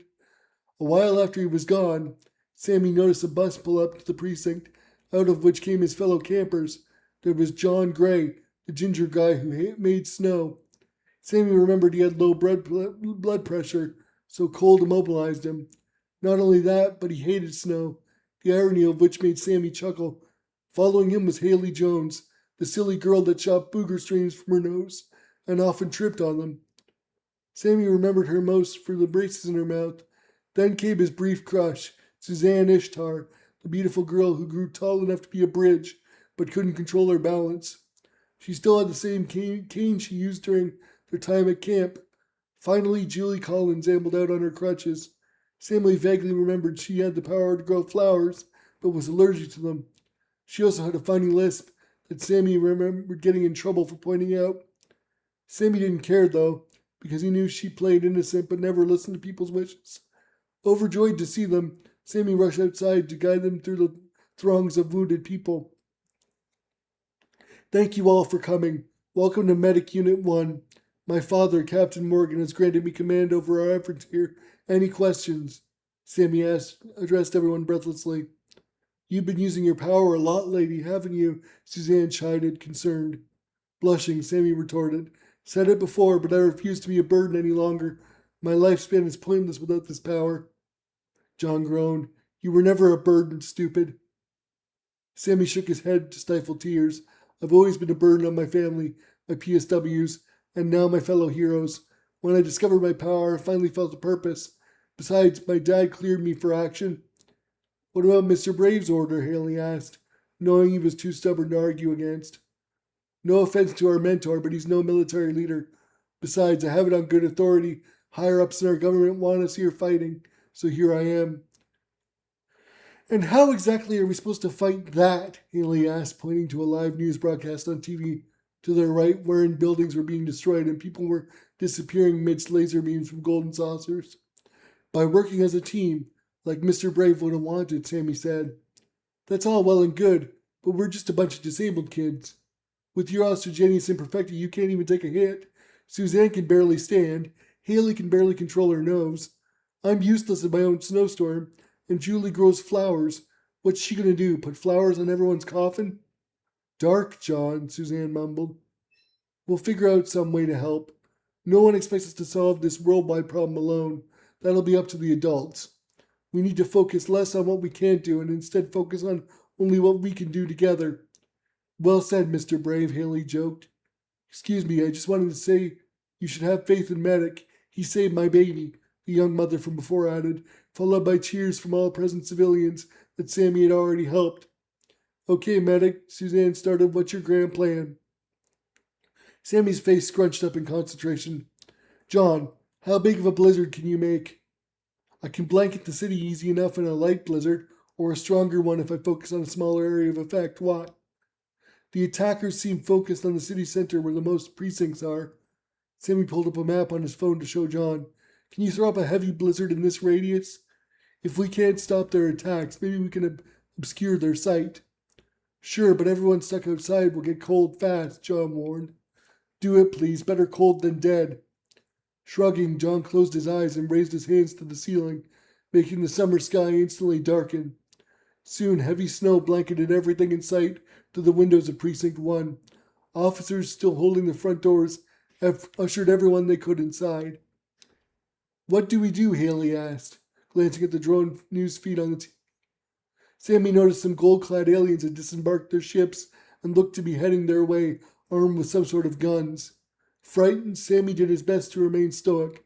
Haley, please head to the front doors and create the largest, farthest booger slick you can. We gotta slow them down before they reach the civilians. And us, John added. Better yet, I'll make a moat around the building. Haley saluted with the wrong hand and rushed off to her duties, in a police coat provided by a nearby officer, while the few armed officers followed her to provide support. Sensing the tension in the precinct building, Julie set about growing bouquets of flowers and handed them out to trapped civilians. Smooth thinking, Julie. Sammy grinned to himself. Panting, Haley came back, wiping her nose. Done like dinner, she said proudly. Good job, and not a moment too soon, Sammy noted, watching alien ships fall. Aliens slip, fall, and occasionally disintegrate each other by accident with their blasters while falling on Haley's boogers. Medic, problem. One of the ships found us. The ground forces must have reported our location, Suzanne warned, standing awkwardly. Sammy didn't have to watch the drone feed to know something bad was coming, but he looked anyway. The ship was building up energy at its base right over Precinct 1, doubtless looking to eliminate their desperate resistance. What do we do? What can we do? Panicking, it was all Sammy could muster not to hyperventilate. Looks like it's my turn, Suzanne started. John, please cancel the blizzard and use the vestiges of wind to propel me above the building, okay? You sure? John asked, worried. Suzanne winked. No time for doubt. Let's do this. I've been practicing my wit. Let's hope it's enough. Sammy, I expect to heal when this is done. You got it. Sammy forced a grin, inwardly wondering what she intended to do. Rushing outside as fast as her wobbly legs could carry her, Suzanne found herself outside, surrounded by John's icy winds. Wasting her no time, she willed herself to grow as tall and as wide as the precinct, but thin enough the wind could carry her over the building and hold her in place. Once the hard part was done, she stared up at the charging enemy ship and grinned defiantly right as the ship fired its destruction beam directly into her. John desperately willed his turbulent wind to hold her in place, while Suzanne found herself giggling. That all you punks got? It tickles. Sammy crossed his fingers when the civilians around him screamed, but no harm came to them. Once the ship's blast depleted, John helped Suzanne float down to the ground, where she regained her normal form and marched triumphantly into the precinct. Amidst cheers from everyone, Sammy caught the drone feed in his peripheral vision, just enough to see a familiar face destroying the alien ships.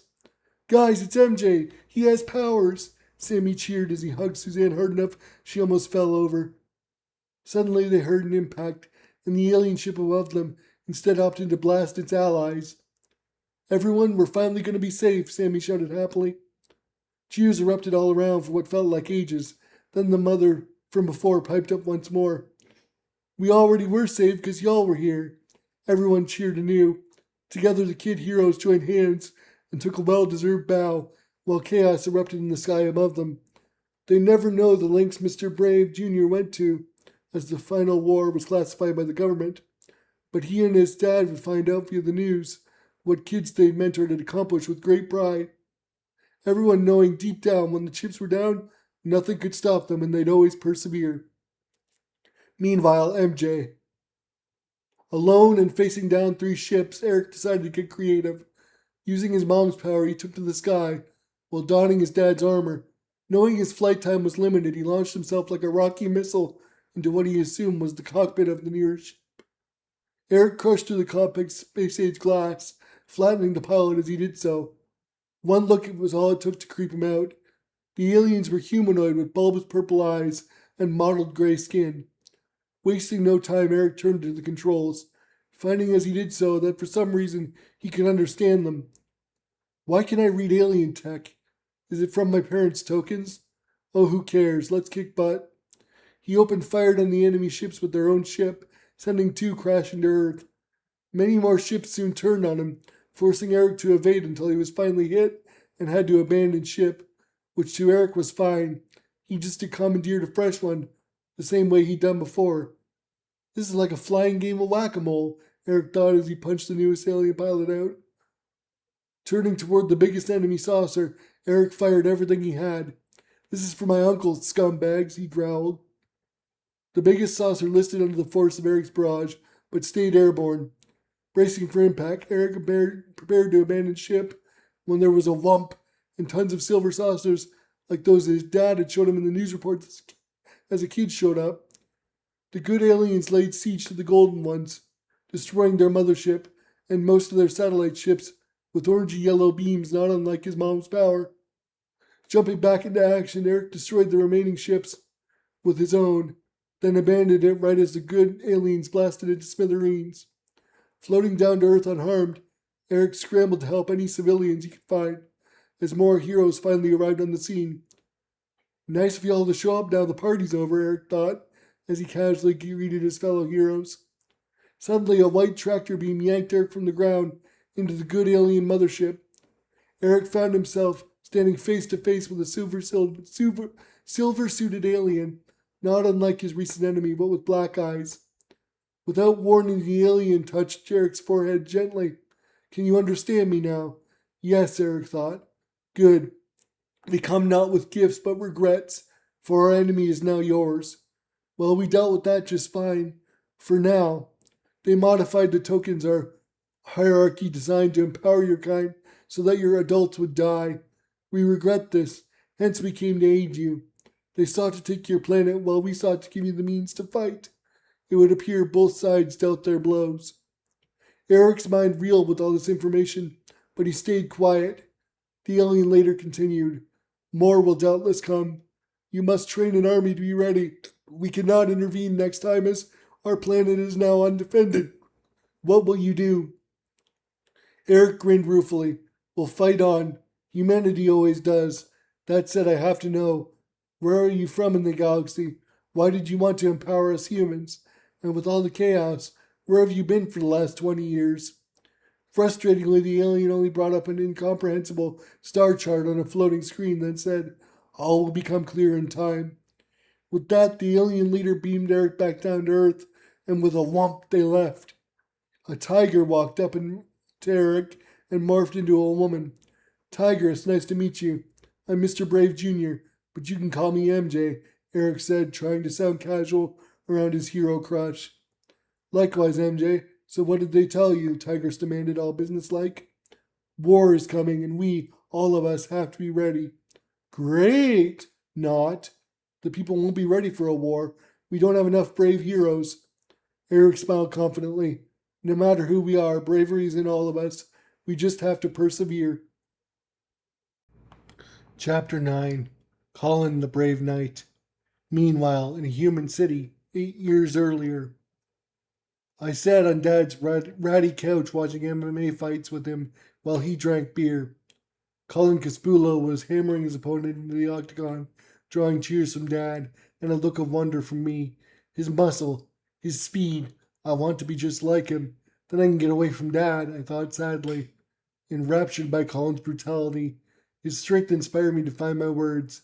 Dad, I want to be Colin from now on, I exclaimed fearfully. My drunken dad gave me a familiar sour look. You're 11 years old. You have no idea what you want. Now shut up, the fight's on. I'm serious, I yelled. Dad sighed, got up from the couch and seized me by the shoulders roughly. I've said it before and I'll say it again. Your name is Barbara Duncan. You're my daughter, and that's how things will stay. I hate you, I yelled, tears welling in my eyes, both from emotional pain and the pain in my shoulders and Dad's vice grip. Growling, Dad thrust me onto the couch forcefully, then realizing what he'd done, backed off a few paces. Enough of this already. Go to your room, Dad yelled angrily. Crying, I'd felt I'd had more than enough of him in my brief life. So instead I grabbed my coat and ran out into the rainy night. He just doesn't understand me. Ever since Mom passed, he's been a jerk. Well, enough is enough. I'm gone, I thought to myself as tears mixed with the rain, drowning out any attentiveness and any road safety I should have had. Suddenly, a bright light blinded me from the side. A horn blared, and everything went black. I got squished by a semi truck. My eyes snapped open in a silent void. A man's voice boomed from beyond the darkness. Become who you truly are. It is the only way forward. There was a clap like thunder, and I found myself standing on a dusty trail. Not far in the distance stood a great walled city of stone. It had begun to rain hard, scarring my path with puddles. I held my head down to keep my vision clear, and found myself staring at a reflection of a red-headed girl in the puddle. Angrily, I stomped my way past the puddle. Dang it! Hit by a truck and I'm still some ugly girl. And where the heck am I? I thought, unaware that wasn't the best question to ask.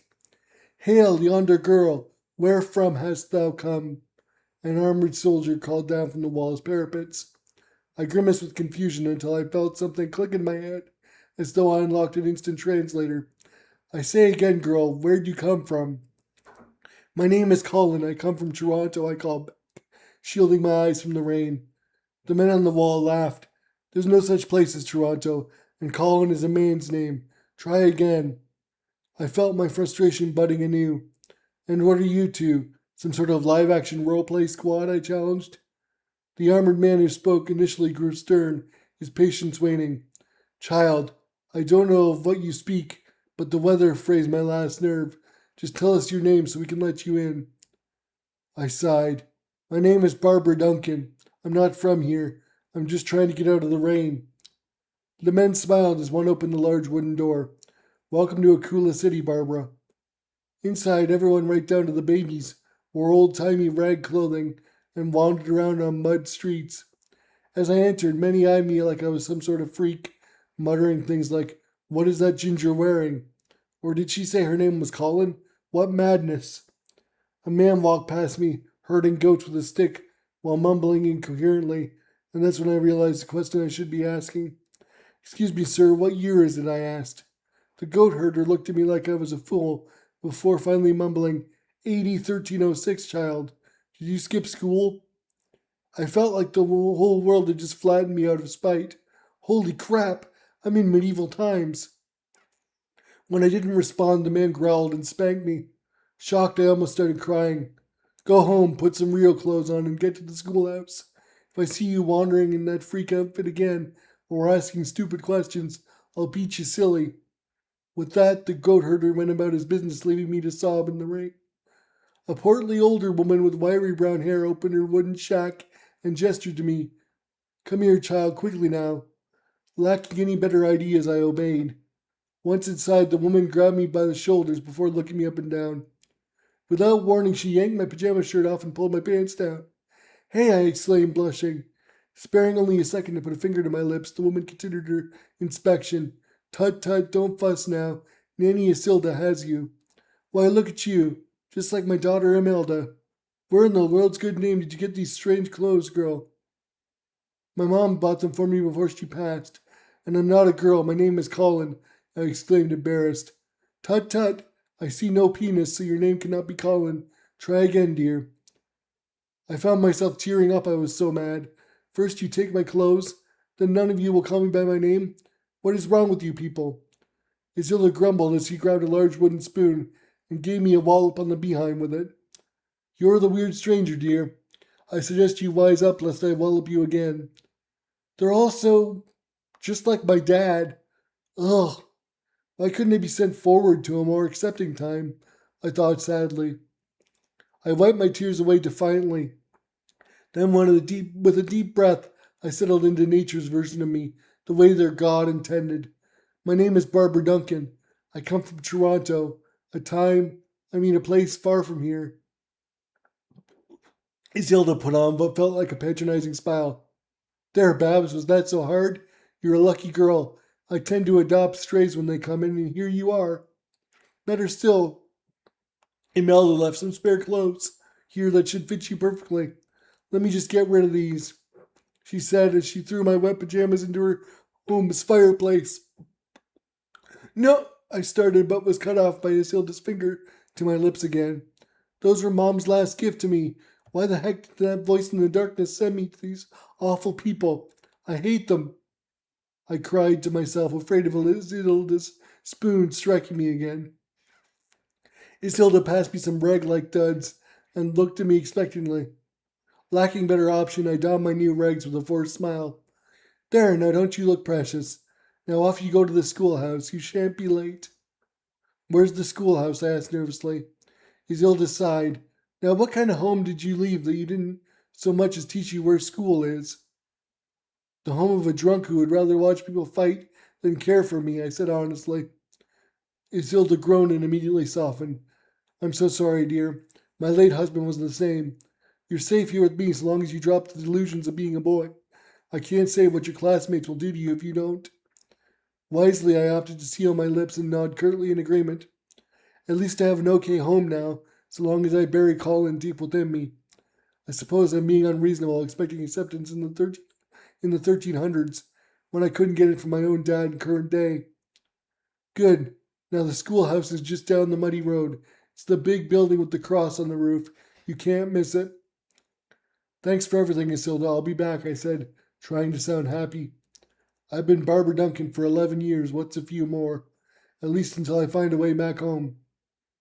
I marched down the muddy street, hoping my rag-like new clothes wouldn't fall apart on me, following a line of kids who all looked at me funny. I entered the schoolhouse and found a seat on a hard wooden chair. Isilda took in a ginger now? I heard one kid mumble to his friend, followed by giggles. Settle down, class. Today we start with the alphabet. Then it's back home so you can help your parents in the fields. The teacher, a wired, thin old woman, said. I was shocked. All of these kids around my age, and they don't have a grasp of the alphabet. The teacher went down the line of students, pointing at different symbols she had written on parchment. At first I didn't understand, but then something in my brain clicked again and I could read it all. When the teacher got to me, I casually recited the whole alphabet, to everyone's shock. The teacher's eyes went wide, while some of the kids cheered and others cheered. Stupid Ginger showing off. Who's she anyway? The boy who judged me before said, only to get a rap on the knuckles from the teacher's walking stick. Where are you from, girl? The teacher asked. Toronto. It's far away, I said. Well, I'll be. You needn't bother with school at this rate. Head on home now. Having been dismissed, I trudged back to Isilda's, but was cut off on the way there by an older gentleman. What's your name? He asked, eyeing me intensely. Sighing inwardly, I said, Barbara Duncan from Toronto. His eyes betrayed a knowledge beyond his years that made me nervous. A half-truth. I say again, what is your name? I prefer Colin, I said nervously, expecting punishment. Instead, the older man smiled knowingly. I overheard you on the road and again at Isilda's. Not hard to tell you're putting on a show of who you really are. I sighed, somewhat relieved. And who are you? I be Sir Roderick Bloomsbury, retired Knight of the Holy Templars. I shook his offered hand. Tell me, Sir Roderick, why are you so accepting of who I am, especially given your background? Sir Roderick smiled. You can call me Rod, youngling. Per your query, suffice to say I've traveled the world and met many people. You're not the first to live by two names, not by a long shot. I wanted to believe him, but given my own dad wasn't accepting, I was suspicious. Why do you think these people confide in you? His eyes grew darkly sad.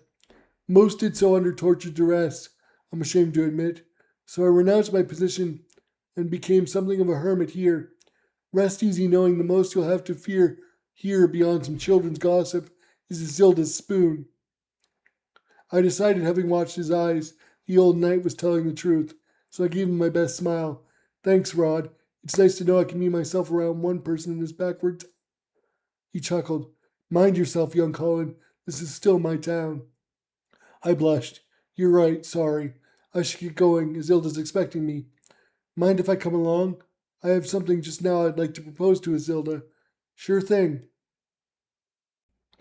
Chapter 10. The Old Knight's Pupil. We jogged the rest of the way back to Isilda. I felt amazing. I finally had a true friend, and a real knight no less. Once we got there, all Rod said was, "Hold on there, Barbara." Nodding, I waited outside while he spoke to Isilda. A while later, the pair came out of their home smiling. "The dashing Sir Roderick here tells me he's taking you under his wing, my dear. You're to become a knight," Isilda said, with what I thought was a bit of confusion. Probably because she sees me as a girl. Whatever. My excitement exploded out of me. "Really, you'll make me a knight?" I asked Rod. He nodded yes, so I ran over and hugged him. "Easy now, youngling. The path of a knight is fraught with danger, pain, and duty. Knowing this, do you still accept my offer?" he asked, gently pushing me away. "Yes, sir," I said eagerly, naive to any consequences. "Good. Say goodbye to Isilda, then. We leave today." I hugged Isilda and thanked her, then followed a jogging Rod toward the city gates. Once we were freely on the road, Rod mounted a horse he had tied to a tree, helped me on the saddle, then we were off. I watched the Kula city fade into the distance, then turned to my new teacher. "Rod," I asked, "why me? Why do all this for me?" I felt his muscles relax as I held onto his midsection. "God spoke to me in a dream, said a newcomer was coming to Akula, and ordered that I look out for them. Then you showed up, lost, soaked, and wearing God knows what, and I knew you were the one." "I don't believe in God," I admitted, and felt Rod's muscles tighten. "That's fine, then consider my aid as a form of redemption." "From what?" I asked nervously. "I cannot bear to say. One rule, never ask you that again. Clear?" "Yes, sir." "Good, we're almost home." We rode off the beaten path into the forest, where a large log cabin sat in an idyllic clearing by a small lake. Rod helped me down from his horse he called Lily, then gave me a stern look. "First, you'll learn to live off the land. Then I'll teach you to fight. And then, only when you understand how to handle yourself, I'll teach you swordplay. Come with me." My anticipation was through the roof, but I remained stoic as I followed him into his home. Underneath a candlelit desk was a large chest. Rod pulled out the chest with some effort and gestured for me to open it. My eyes widened when I did so. Inside was a full suit of shining plate armor, two gleaming swords and sheets of leather, and below that a white raiment I assumed to be the famous Templar garb. "Wow!" I exclaimed as Rod shut the chest and stowed it back under the desk. "Some day all that will pass to you, but not any time soon. So tell me, Colin, are you ready to begin?" "Yes, sir," I said seriously. 8 years later. Time flew by like a dream at Rod's place. It took 6 years before he'd admit I was hardened enough as a hunter to survive without him, as I purposely fumbled many kills to spare the animals and puked if I did kill one. Meanwhile, I'd taken to fighting with glee, such that by year 5, Rod would remark he could show me no more. Unfortunately, it became harder to look at my reflection in the lake's water as my ladyhood developed, but thankfully Rod didn't seem to care or so much as notice. Over the years, Rod and I would return to Akula to trade fresh game for supplies, so the people there got used to me. More unfortunately, I found I'd have to keep a glower on my face to keep the young men at bay when Rod wasn't around to look tough, as otherwise they'd ignore what my name implied, and most stared at my chest. By year 7, Rod allowed me to train with him in swordplay, and even in martial arts, and even allowed me to wear a sword in town to scare off the boys. I wasn't as good with swords as I was with the martial arts, but by the time I turned 18, I was more than competent.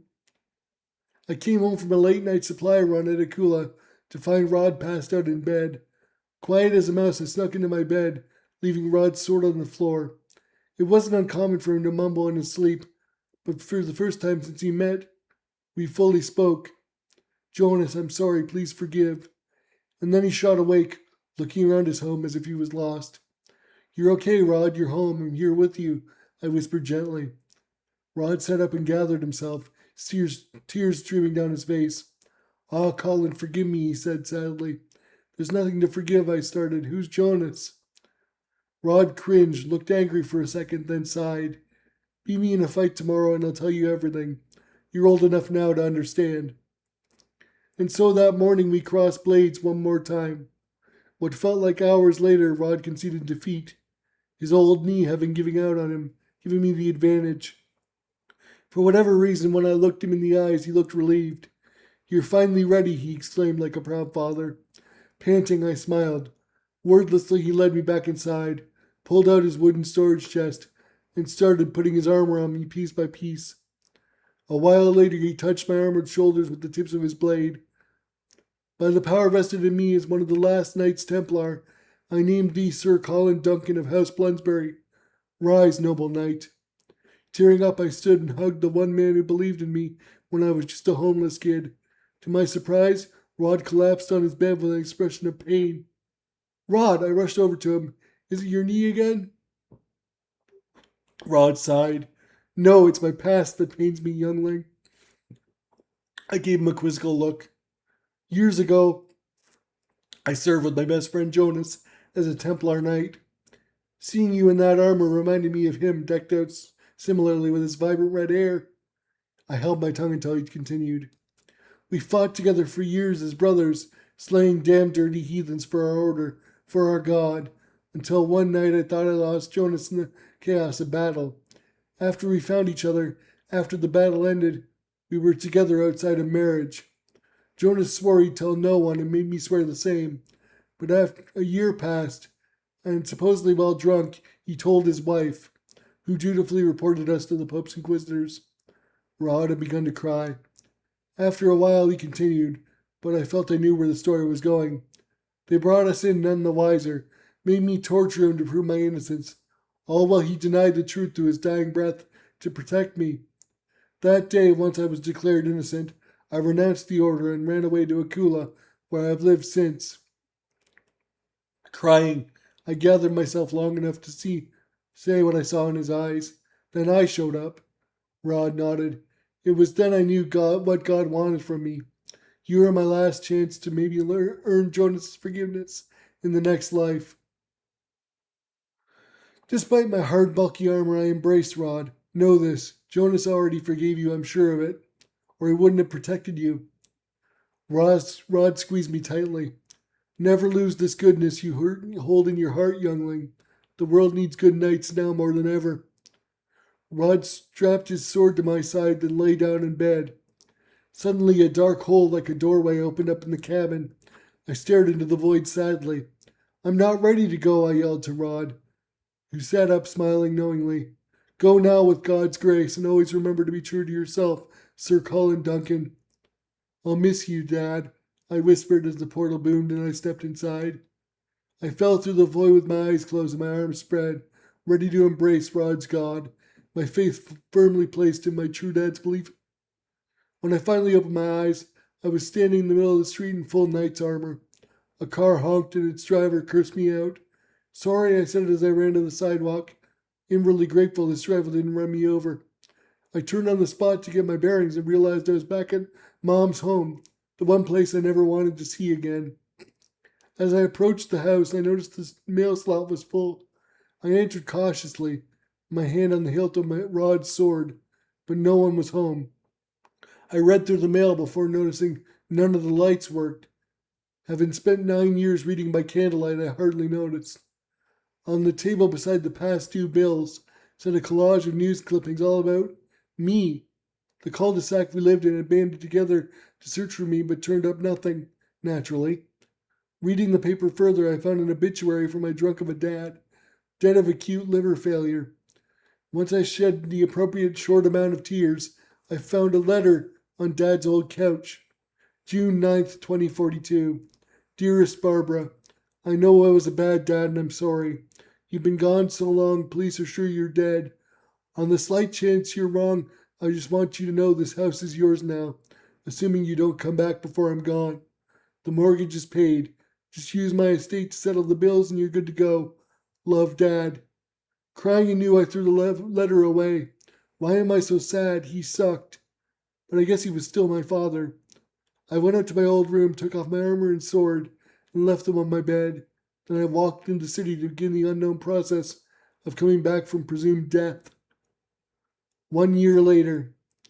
To my great shock, I learned that roughly 8 years ago, aliens came and made kids superheroes. so I found claiming to be a knight really didn't shock people much. Nor did most resist my chosen identity, to my great joy. With the help of a lawyer, I got my life and my house settled without major issues beyond the slowness of bureaucracy. I even met a man I liked while at the courthouse. His name was Eric Starr, and he was bringing in a criminal while I was signing paperwork. He reminded me of Rod, and though his choice of work attire was far from a knight's, he carried himself like one. Eric was kind enough upon hearing my story to research where Rod was buried so I could go say goodbye. It was a sad day, but with Eric around, I found myself hopeful for the future. Chapter 11 Night Training. Eric Starr, otherwise known as Mr. Brave Jr., panted hard, and his new friend Colin sighed. Are you sure you want this? Colin asked, his hair now sheared short. Absolutely. No way I'm missing a chance to be trained by a real knight. Eric grinned his charismatic grin. Colin blushed. Very well then. Colin started. Brandish your blade and make ready, he warned as he raised his sword and charged Eric. The pair clashed swords with gusto until Eric's stamina failed him and Colin, seizing the advantage, forced his blade into a would-be lethal strike had he not pulled back. Reflexively, Eric hardened his skin into rock using his dad's gift.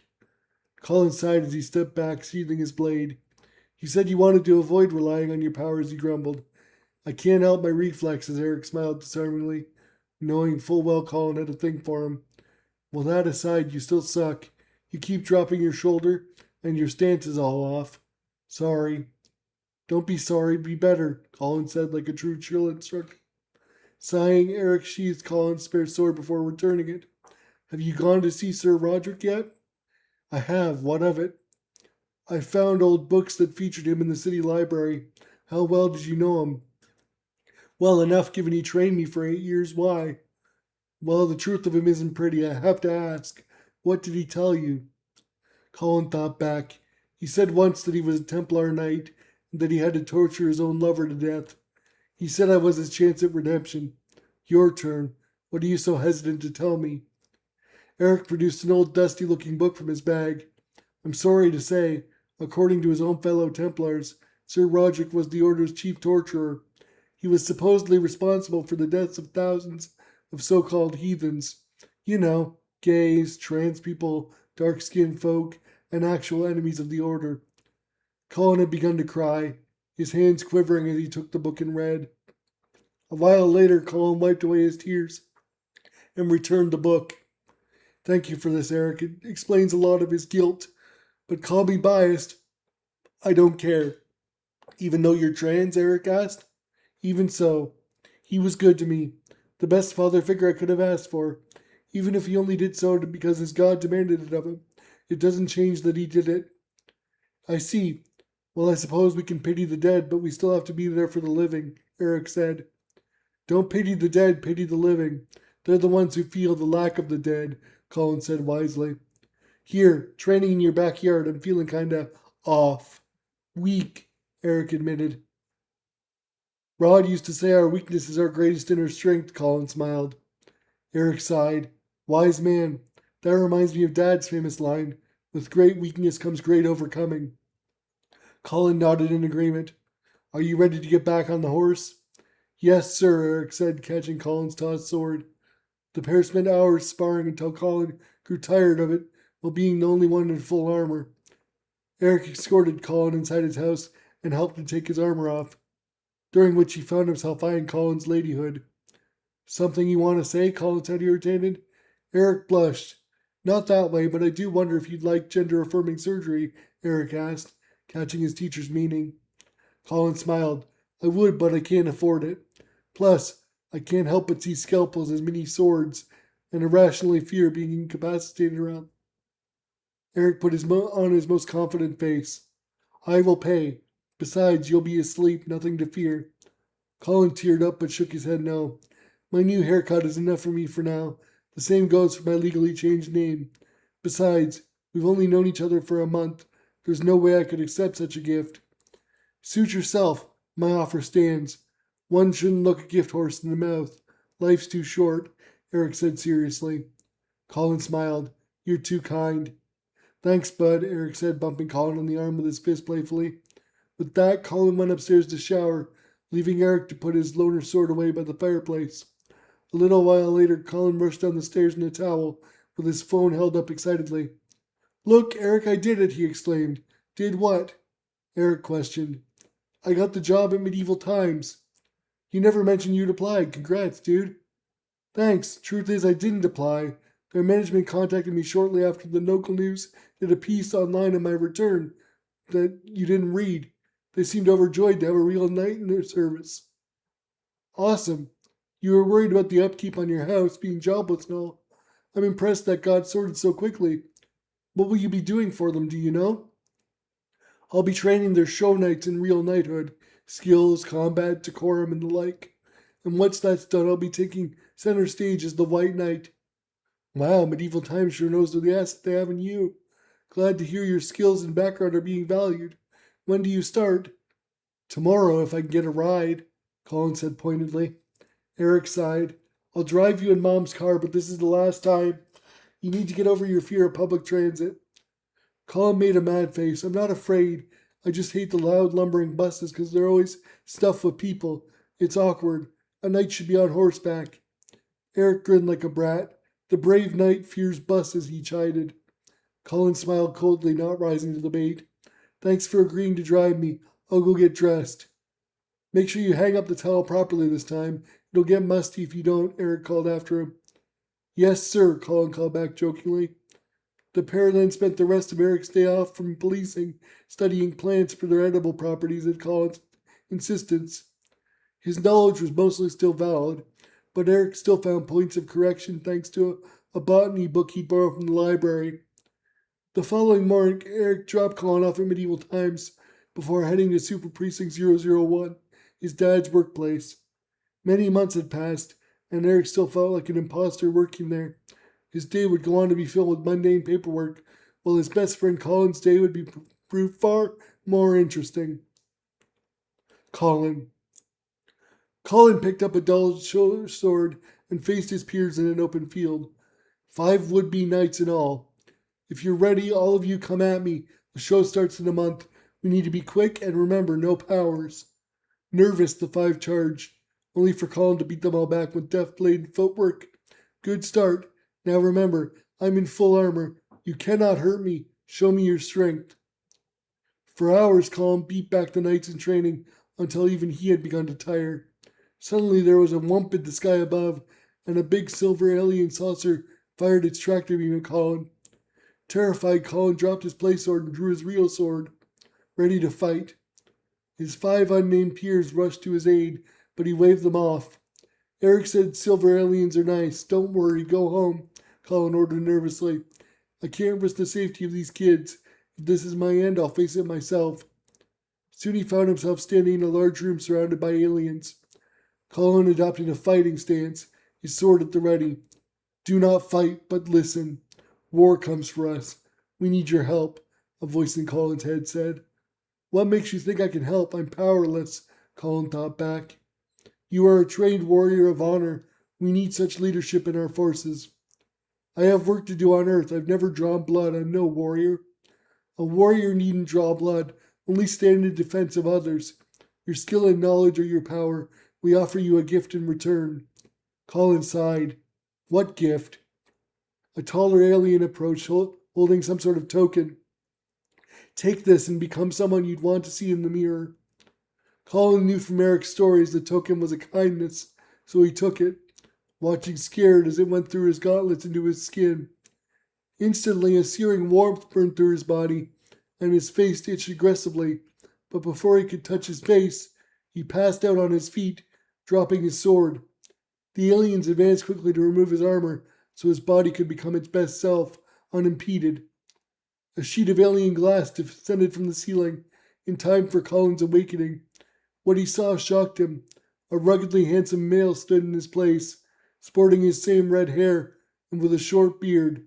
His eyes had turned a piercing blue. Shocked, Colin looked up and down, realizing the male before him was himself. Crying happy tears, Colin took himself in. The beautiful woman he'd been born as was long gone. He no longer had to debate gender-affirming surgeries that would never end in perfection, for now he was his true self. Colin picked up his sword with a face that showed his regret at having dropped it. Sorry, Rod, he thought, as he noticed his armor was all around him. The tall alien in a silver suit advanced toward him and raised his hands. The armor floated up from the floor and in moments was reshaped and stylized by the alien's mind before it was gently put back on Colin. Happily, Colin flexed his newfound muscles to feel the perfect fit of his suit of armor, then bent down to retrieve and sheath his old sword.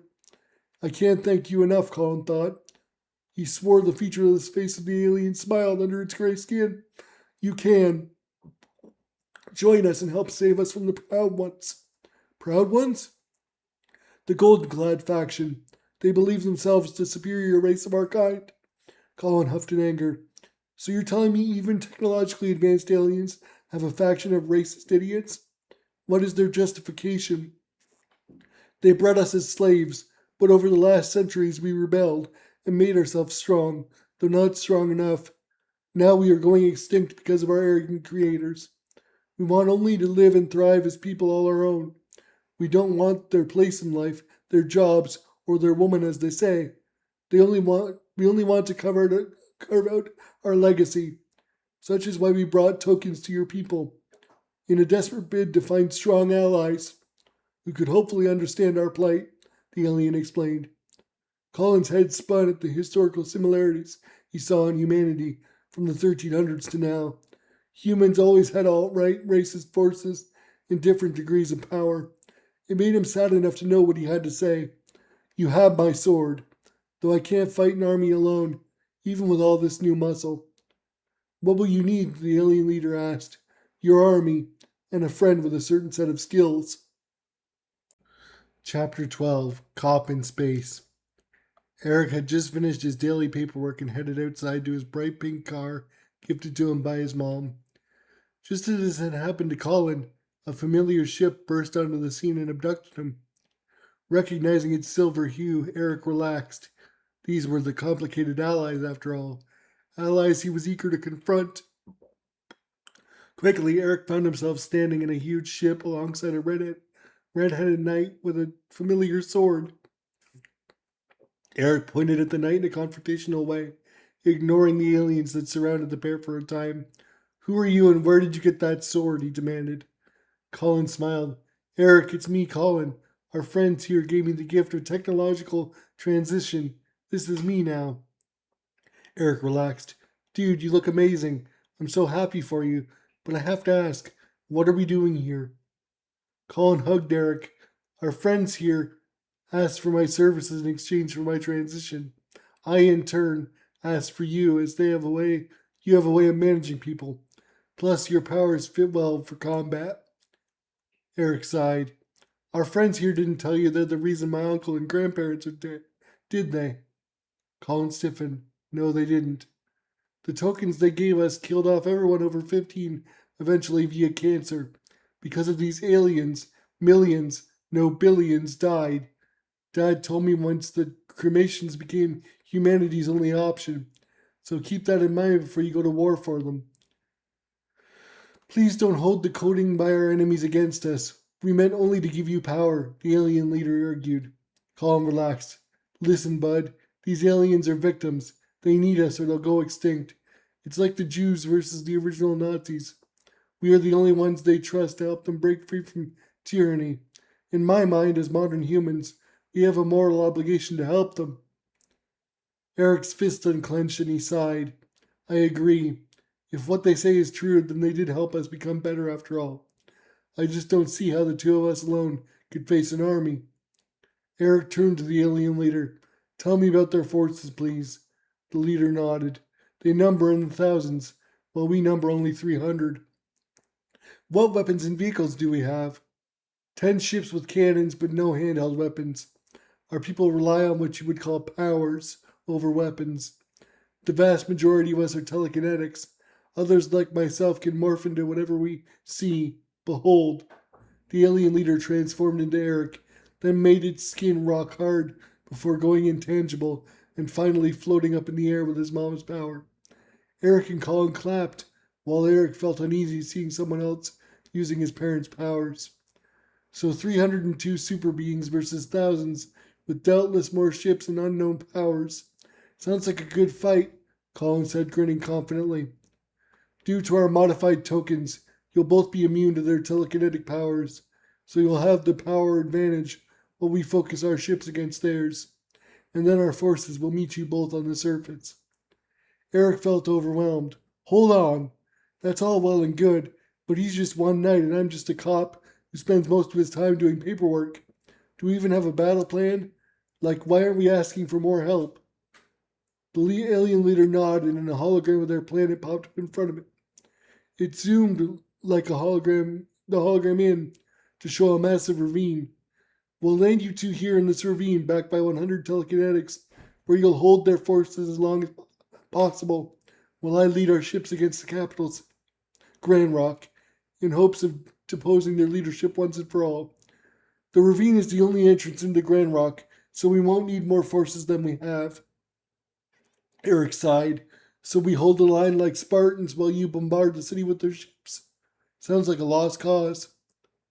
Freedom is never a lost cause, the leader argued. I agree, Colin started. Eric, we have to help them, or their alt-right forces will doubtless come for us next. Besides, you already faced down multiple ships alone in one.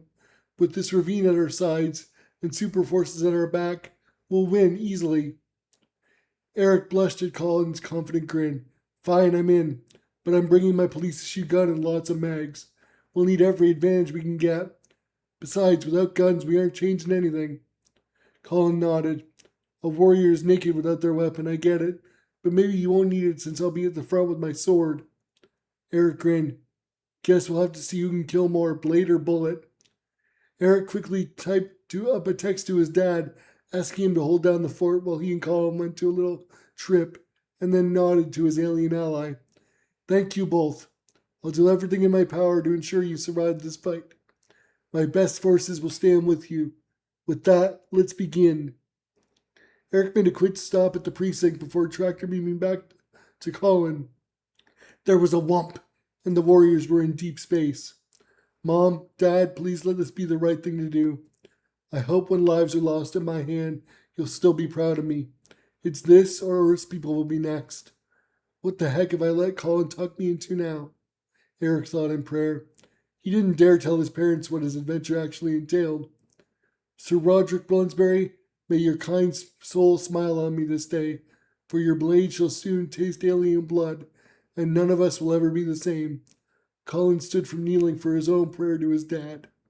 Stand ready, you'll be dropped off soon, the alien leader warned. Eric checked his pistol while Colin checked his sword was free in its sheath. Seconds later, the pair stood in a ravine under a purple sky, while unknown birds cooed in the distance. It was so quiet Eric could hear Colin's breathing. Before either of them could speak, the alien leader's ship barreled forward, firing its cannons into the ravine ahead to thin the enemy for Eric and Colin's sakes. Despite the efforts of the alien leader, the men heard something like an alien horn, and enemies poured towards them like a horrific, silent, nearly faceless animals, draped in gaudy gold. Eric opened fire while Colin rushed ahead to meet them. The enemy tried to telekinetically lift the pair by putting their hands to their heads, to no avail, giving both men the first strike. Hours passed by like seconds as bodies piled up. Eric had run out of ammo, opting to catch Colin's spare sword tossed his way to put his brief train into use. In the meantime, their alien allies built a wall in the ravine out of the bodies of their enemies before pushing it down on them, and all 102 allies rushed over the wall and headed for the edge of the ravine. Eric fought hard as explosions rang out from ahead. Both his and Colin's sword were violently broken by a telekinetic attack, leaving Eric to armor up and charge, albeit slowly. Colin stayed close behind, relying on a knife he had and his martial arts skills. The enemy stopped when a horn blared and they started to retreat. They're nothing without their powers, eh? Colin called to Eric. Eric eyed all the dead on their team, their heads crushed by telekinetically thrown rocks. I'm not so sure, but it's not over till it's over. Let's carry on to the city. At the very least, their telekinesis doesn't affect us, or we'd have been thrown into space by now. Colin panted hard as they advanced. his fancy new armor coated in spatters of purple blood. Do you trust me? Eric asked. Of course, why? Colin asked. Smiling, Eric picked up the armor column in his strong rocky arms, and he engaged his mother's flight powers, blasting the pair forward through hundreds of tiny frail aliens like they were a bunker-busting missile. Sensing that his side of endurance failing, Eric set Colin down. Thanks for the ride, Colin joked. Any time, bud. Ahead of them sat a giant city made up of floating brutalist buildings, not dissimilar to 1930s era Nazi construction. The buildings were linked by huge tubes at points, while purple trees made an ominous dark path through the buildings that seemed to ground them. Ignoring the explosions from the ships above them, the pair advanced on a giant castle of grays and gold that clashed hard against the purple sky.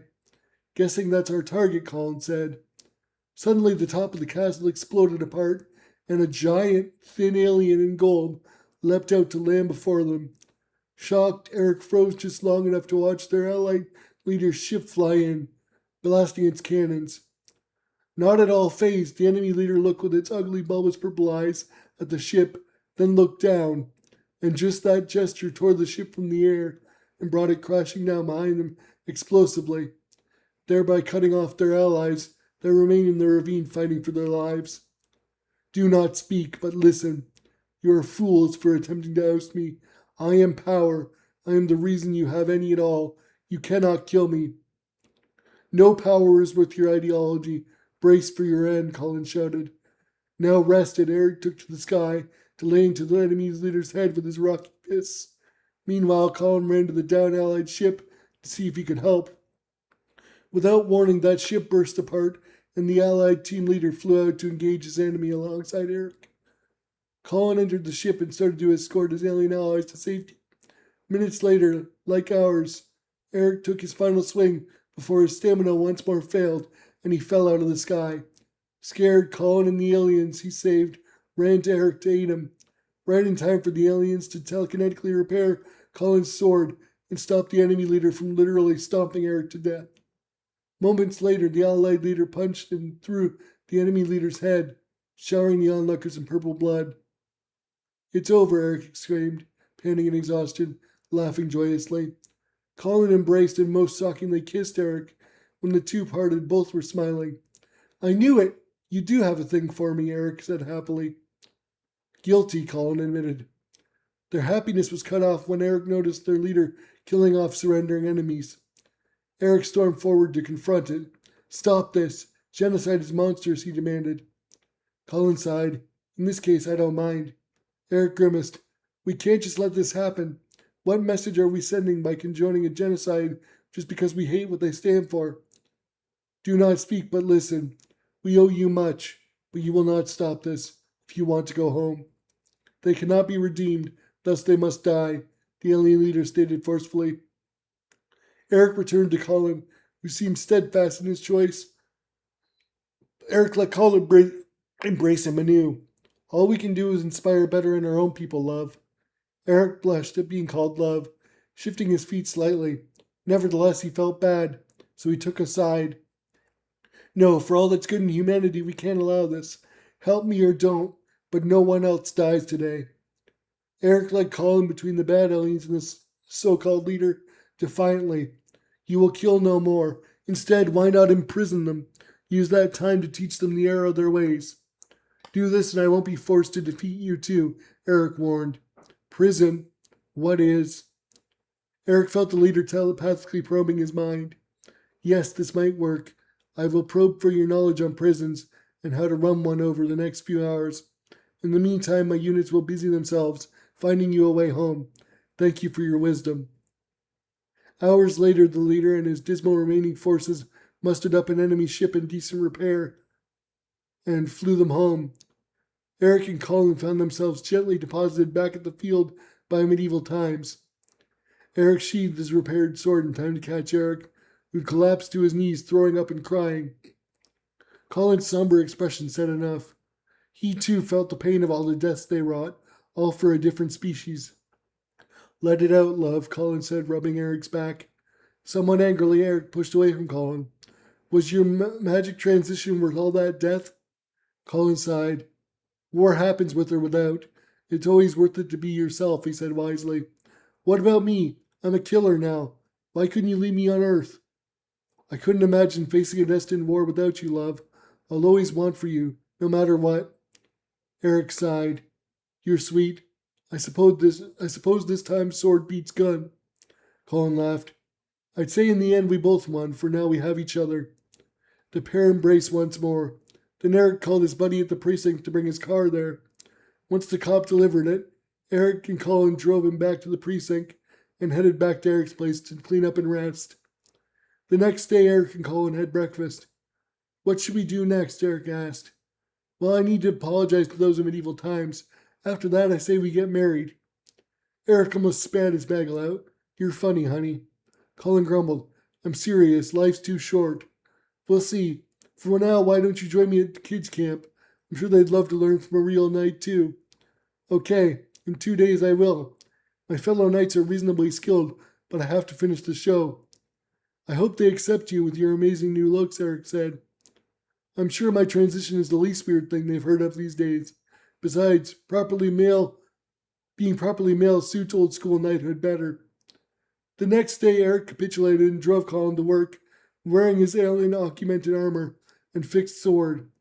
On the way there, Colin fussed with his armor, looking for any traces of purple alien blood, but thankfully didn't find any. Eric laughed at him.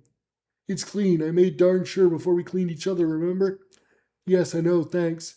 Colin kissed Eric, then marched into his workplace proudly. Forgive me, Rod, for making a play of your skills. Rest well. Colin swapped his sword for a dull one, then jogged into the pitch while the crowd cheered. The king, a fellow named Davis, introduced him, and then gave his consent for jousting, which Colin won handily, despite having to be careful not to cause any injury to Higgins, the Black Knight. Higgins riled up the crowd and stole the flower that Colin had dutifully presented to the princess, a pretty lady named Jane. Therefore, a duel had to commence in her honor. Naturally, after drawing it out and allowing himself to be hit, Colin won. Afterwards, sticking to the script, the king called for a feast, allowing him to leave the pitch with a bow, while the hungry crowd cheered for the White Knight. As fake as it all was, Colin reveled in the cheers, blushing under his helmet. When the show concluded, Colin thanked Higgins for playing such a good villain. Then he spent the remainder of his day training his work squad, mostly for fun. When Colin finally removed his helmet, his co-workers were shocked. Whoa, boss, you certainly grew up, Higgins joked. Colin grinned. Did the beard give it away? Call it alien-induced puberty, he joked. The two men shook hands casually, then Colin prepared to leave. At the end of the day, Colin borrowed 2 play swords, then rode home with Eric. The following day, being a man of his word, Colin joined Eric and his parents at camp, determined to instill some knightly values in kids. He opted to never tell his parents everything they'd done. That summer, only 3 kids were attending the single cabin camp, all of whom were wheelchair bound. One named Dave could turn into a banana. Another, Jahir, could sprout tiny wings on his ankles. And finally a girl tall named Lisa, who could project a spear of oxygen around herself. My name is Eric Starr, aka Mr. Brave Jr. I know you and your powers thanks to your mission forms. But what I don't know is if you know our mantra, Eric asked. The kid shrugged. Eric put his hands on his hips in an old school heroic pose, just like his dad used to do. With great weakness comes great overcoming. So tell me, you may feel useless, but you aren't. Think, how could you use your powers to help others? Dave grumbled. All I can do is become a banana. How can I make that useful? Colin grinned. Can one eat the banana without harming you? Dave looked queasy. My dad actually ate it once, so yes, but I get ill every time. Okay, so you could save a starving person once. That's not useless. Eric smiled at Colin's leadership proudly. Can one plant a banana? If so, you could start a whole food supply in appropriate climates. Dave shrugged. Probably. Never tried it. I turned into a normal banana which does have seeds, so I figure you're right. Lisa piped up inspired. I could help spacefarers and astronauts breathe, though I could never really do it because I can't meet the physical requirements to go to space. Colin sighed. No, but you could project oxygen underwater to help someone from drowning, or do so outside a forest fire zone to benefit first responders. Stuff like that. Okay, smart guy, what can I do with wings so tiny I can't generate any lift? Jahir said angrily, clearly at a loss himself. Eric smiled, trying to look confident. What would Dad say? He could be an entertainer, play Cupid in plays or something. Jahir's reply was a searing, dirty look. Eric shrugged. Entertainment matters to people as much as heroism. People need an escape from reality or someone to believe in. Can you be that? Jahir's tone changed. I could try. Thanks, Mr. Brave. Eric blushed. Junior, Mr. Brave is my father, he said. Colin took his hand while his dad watched them proud. Oh, right, sorry, Jahir said genuinely. No worries, see, you can act. That felt very genuine despite you not knowing my dad, Eric said cheerily. Jahir smiled. You may not be your dad, but you're a good guy too. Thanks for the inspiration. Any time, bud, Eric grinned proudly. Lisa grinned like a brat. Something to add, Lisa? Colin asked. So when are you two getting married? She asked. Caught off guard, Eric blushed big time, unsure how to respond. Soon, but first we make knights of you dirty knaves, Colin said, charging forward with his sword jokingly. Mr. Brave and Blastigirl headed home hand in hand, content in the knowledge that Eric and Colin had things handled. Eric and Colin spent the rest of the summer months helping and inspiring more and more kids. Eventually, the pair married at medieval times with the king's blessing. Inspired how good Colin was with kids, Eric decided they should adopt a son, which they named David Starr. Neither parent could hope to predict what the future would bring, but Eric knew things would work out. They always did. Troubles always came, but they all knew what they would have to do. Persevere. Chapter 13 Camp Mary, 14 years later. Mr. Brave. At 50, Mr. Brave still looked the spitting image of a hero, just with a hint of gray in his perfectly kept brown hair. Hand in hand with his wife, the ever-charming Blastigirl, he stood by watching the latest batch of kids depart for home. Camp Mary was well-worn and in need of maintenance, but still stood as a welcoming place for the disenfranchised. The couple's son, Eric Starr, and his husband, Colin, waved to the kids, while their adopted son, David Starr, fussed with an unremarkable attempt at a costume. I didn't want to say anything while the kids were here, but your costume needs work, David. It's just a black suit. How uninteresting. Eric, a cop who worked at Precinct 1 like his dad before him, said, Dad, I've told you already, it's like that on purpose. I'm a shapeshifter, David started. Yes, and you want the suit to fit any form, we know. But look at mine and Grandpa's suits. They have symbols, they have personality. You want civilians to be able to recognize you, not think you're an emo ninja or something, Eric argued, annoyed with his high school junior son. Leave him be, MJ, he'll come around. His mom, Blastigirl, said with a patient grin, calling Eric by his nickname. Throwing his hands up, Eric joined Colin in trying to repair the outside of one of the cabins that was losing its siding. Mr. Brave watched them work with grave concern. Noticing the look on her husband's face, Blastigirl squeezed his hand. What are we going to do with this place? We can't afford the upkeep anymore since the Premier cut our funding, she said, predicting his thoughts. I have a meeting with Premier Joes and Mayor Simpson this afternoon. This place is sadly done for, but it produced many great heroes under our watch, and that should buy us some sway, Mr. Brave said. For the sale? For the future. Honey, I doubt they'll grant you permits and funding to revive this place. Agreed, but maybe they'll do so for a fresh cause. Right, the school idea. Well, good luck. Thanks, babe, I better head out. With that, Mr. Brave got in his modest car and drove back to Toronto to meet his fate and try to shape it to his will. An hour later, Mr. Brave marched into the mayor's office with a gentle grin of his own. Premier Joes and Mayor Simpson greeted him politely, as befitted a local famous hero and beloved public servant. Mr. Brave, can I call you Dave? The Premier asked. Of course, Miss Premier, just don't call me Lame. Mr. Brave, aka Dave Lame, winked. Premier Joes laughed. Well then, Dave, let's cut to the chase. Camp Mary is done for. Our inspectors have made it clear, to both of us, that it's just about ready to be condemned. I disagree. Yes, some things need love, but I think it can be saved. We aren't here to argue. We're here to talk next steps. The camp sits on prime waterfront land. We have multiple builder offers. We're just looking for ideas. And thanks for your years of service. We thought you should be involved, but make no mistake, our say is final. Mr. Brave thumbed through blueprints until he pointed out a tall, modern condominium concept.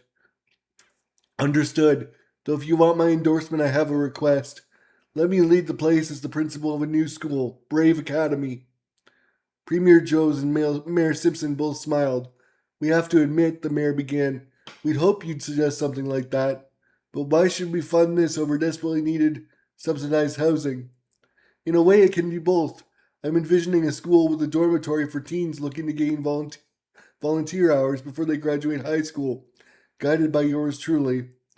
The kids would learn to use their powers for good, not unlike the kids that saved Precinct 1.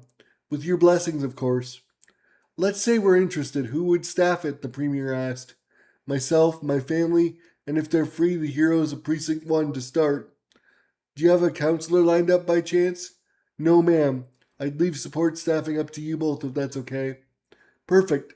I believe I speak for both of us in genuine excitement for this idea. My brother Fabian Joes will be a perfect given he's a qualified counselor with a unique power. He absorbs mental illness.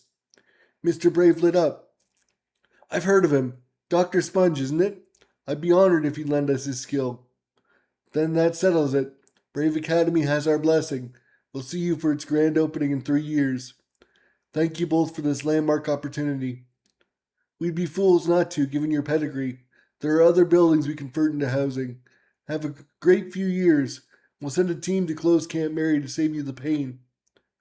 Mr. Brave solemnly shook hands with Premier Jones and Mayor Simpson, inwardly excited for the future despite his sadness at losing the old camp, where so many kids found themselves and became greater. He left smiling, hopped in his car, and headed to the outskirts of Toronto, where Camp Mary set, to pick up his family and fill them in. It may have taken an hour to get back, but for Mr. Brave it felt like joyous seconds. Sure, it hurt knowing the camp he invested an adult life into was about to be gone, but the school was a new chance to keep up the camp's work. He hoped his family would feel the same. Well, good news? Blaster Girl asked finally. Darn right, our government heads have agreed to clear the camp and build us a school to teach teens at. I'll be the principal of Brave Academy, Mr. Brave explained. Wow, honey, that's amazing. Blaster Girl looked overjoyed and sad at the same time. This time it was her husband's turn to squeeze her remaining hand. I know it'll be hard losing the camp, but it's just a thing. The future resides in all of us. Well said, Dad. Let's go home. Eric patted his dad on the shoulder. The family split up and left for their houses. 3 years later. Excited, Mr. Brave had rented a bus and driven around Toronto, gathering everyone for the grand opening of Brave Academy. Together with his family and the now adult heroes of Precinct 1, along with their partners and children, Mr. Brave cut the ribbon to finally open his dream school. Once the applause from the media and onlookers faded, he picked up a nearby microphone. Those of you who know me are aware I'm the man of few words, so let me express my lifelong gratitude to Premier Joes and Mayor Simpson for making this seemingly impossible dream a reality. He began to tear up. It's been my greatest pride to guide youth to the good of heroics, and now I'm honored to have some of these heroes here with me as the school's faculty, the heroes of Precinct 1, my equals and friends. Thank you all. May we brighten many futures together, and remember, weaknesses are just there to be overcome. I'll now take your questions. Mr. Brave, Josh Keeling, TO News. Your family has specialized in helping disabled kids find purpose and belonging. Will Brave Academy have a learning life skills course for the most disabled kids among us? Programming has yet to be decided, but as I see it, disabled kids are just kids who deserve to feel normal like any other. Brave Academy won't be there to teach STEM. It'll be there to teach heroics and how to adapt and overcome. So I think being surrounded by empowered peers can be inspiring for them rather than segregating them or treating them as lesser. That said, if it's determined an LLS class is needed, I'm not against it. As principal, I want this beautiful academy to stand for everyone, being the best they can be. Thank you, sir. Following up, who will be eligible to attend? High school seniors with an open mind and heroic heart who need volunteer hours to graduate are the group we're targeting. No restrictions on background, gender, or race will be considered.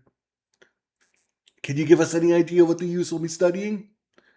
Thanks to the officers of Precinct 2 and 3, they'll have comprehensive access to safe drills that emulate real life police work. And thanks to the Toronto Firefighter Society, they'll be able to practice fire and rescue on a barge on the lake, though no one will be required to do either if their abilities aren't a good fit. These are just a couple of our planned activities. More will come as we get our curriculum fully fleshed out. Will the police drills involve real fire alarms? Mr. Brave laughed. Absolutely not. We have some dart guns as props that fire little foam darts. Won't it be dangerous to send kids into a burning building on a barge in the middle of the lake? Only those with suitable powers and provided safety gear will have a chance to try that drill, supervised by active firefighters all the way. No harm will ever come to any student on our watch. Okay, thanks for clarifying. One more question. Say a student is weaker or more disabled than the rest and has no hope of ever trying the bigger, riskier activities. What can your team offer them? Understanding and guidance. Most of you know my power set. For those who don't, I gain weaknesses and have to make strengths out of what I gain. I have a unique skill set in adaptation, just like my disabled peers here, so we'll be able to find something for those youths to do. I can't confirm yet, but the local lifeguard union has tentatively pledged members to teach water rescue and swimming techniques. I'm also in talks with the local Hunters Guild and military reservists to teach tracking and survival techniques, so that should keep everyone busy. I'll leave the in-school lessons up to the faculty. James Horn, Citizens Hour. What do you say to the criticism that you're just turning kids into soldiers? Mr. Brave sighed. That's false. I respect our military, but it's not my place to make soldiers. My job is to provide opportunities for the youth to find themselves in, that's all. Mr. Horn seemed unconvinced, but changed tack. What about the kids that fail? What will become of them? There's no such thing as failure at Brave Academy. One must only try. If a student doesn't vibe with the programming but manages to stick through it, they'll get their volunteer hours as promised, with my gratitude for their time. That's nice of you to say, but as an ex-cop, you're familiar with meeting or failing expectations. Since failing is a part of reality, don't you worry treating teens with kid gloves does them a disservice? I get what you're saying, but real heroes are rare. They can't simply be manufactured. It has to have been in their hearts all along. As such, many will come hopefully, but only some will excel. That doesn't render the rest failures. It means they're destined for other things that I'm not equipped to teach them. Premier Joes and Mayor Simpson stepped up, ushering Mr. Brave back. Thank you, everyone. That concludes question period. We have a lot of work ahead to ensure Brave Academy exceeds the loftiest of expectations. Enrollment information will be mailed to eligible students' homes forthwith. Mayor Simpson spoke diplomatically as everyone in attendance clapped anew. Sweating with nerves from his time on camera, Mr. Brave reconvened within his new penthouse office at the tippy top of Brave Academy. Eliza and Eric joined him soon after. You did great, Dad, Eric said. Agreed, Blastergirl smiled. Was that reporter right? Are we making soldiers out of teens? Mr. Brave said doubtfully. Absolutely not. We're merely facilitating a near career path. Hero.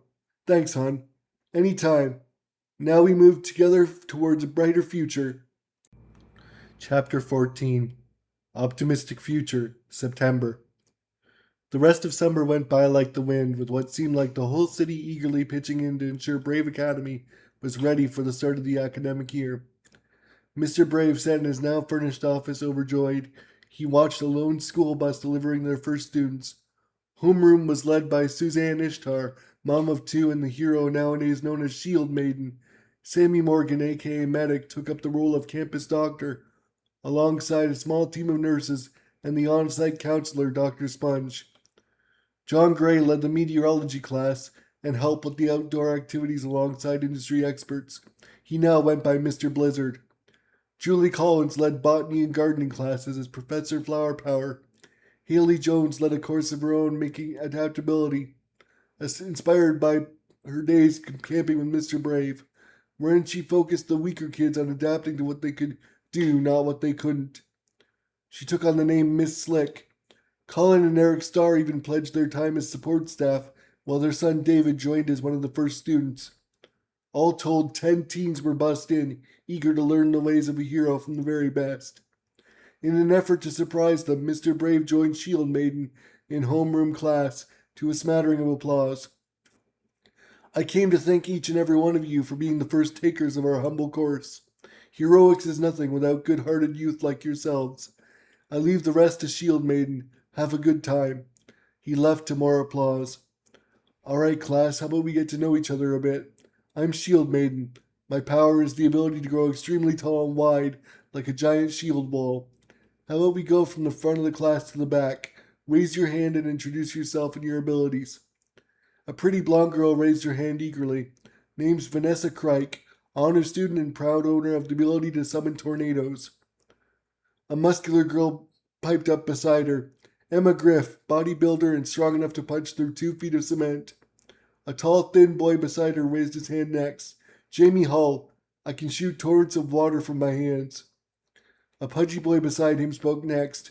Grant Falls, by touching someone I can detect what medicine they need and sweat out a generic version from my palms. The thin girl beside him cringed. I hate sweat. Jane Ergo, I can generate electricity in my extremities and use it for fighting or travel. Behind Jane, in the second row, sat a dark-skinned boy with blazing blue eyes. No judging Jane, it's unheroic. Name's Dane Juras. I fire blue flames from my eyes. Beside Dane sat a shorter girl in a suit. Becky Smith, Dane's girlfriend, and able to shoot concentrated air from my mouth to incapacitate foes or boost Dane's fire. Next up was an obese girl with a charming smile. Isla Haynes. I can grow into a huge ball if I eat enough and bowl bad guys over. Following Isla, an Indian emo boy gingerly raised his hand. Indra Zale. I can summon shadow monsters based on my imagination in sufficient darkness.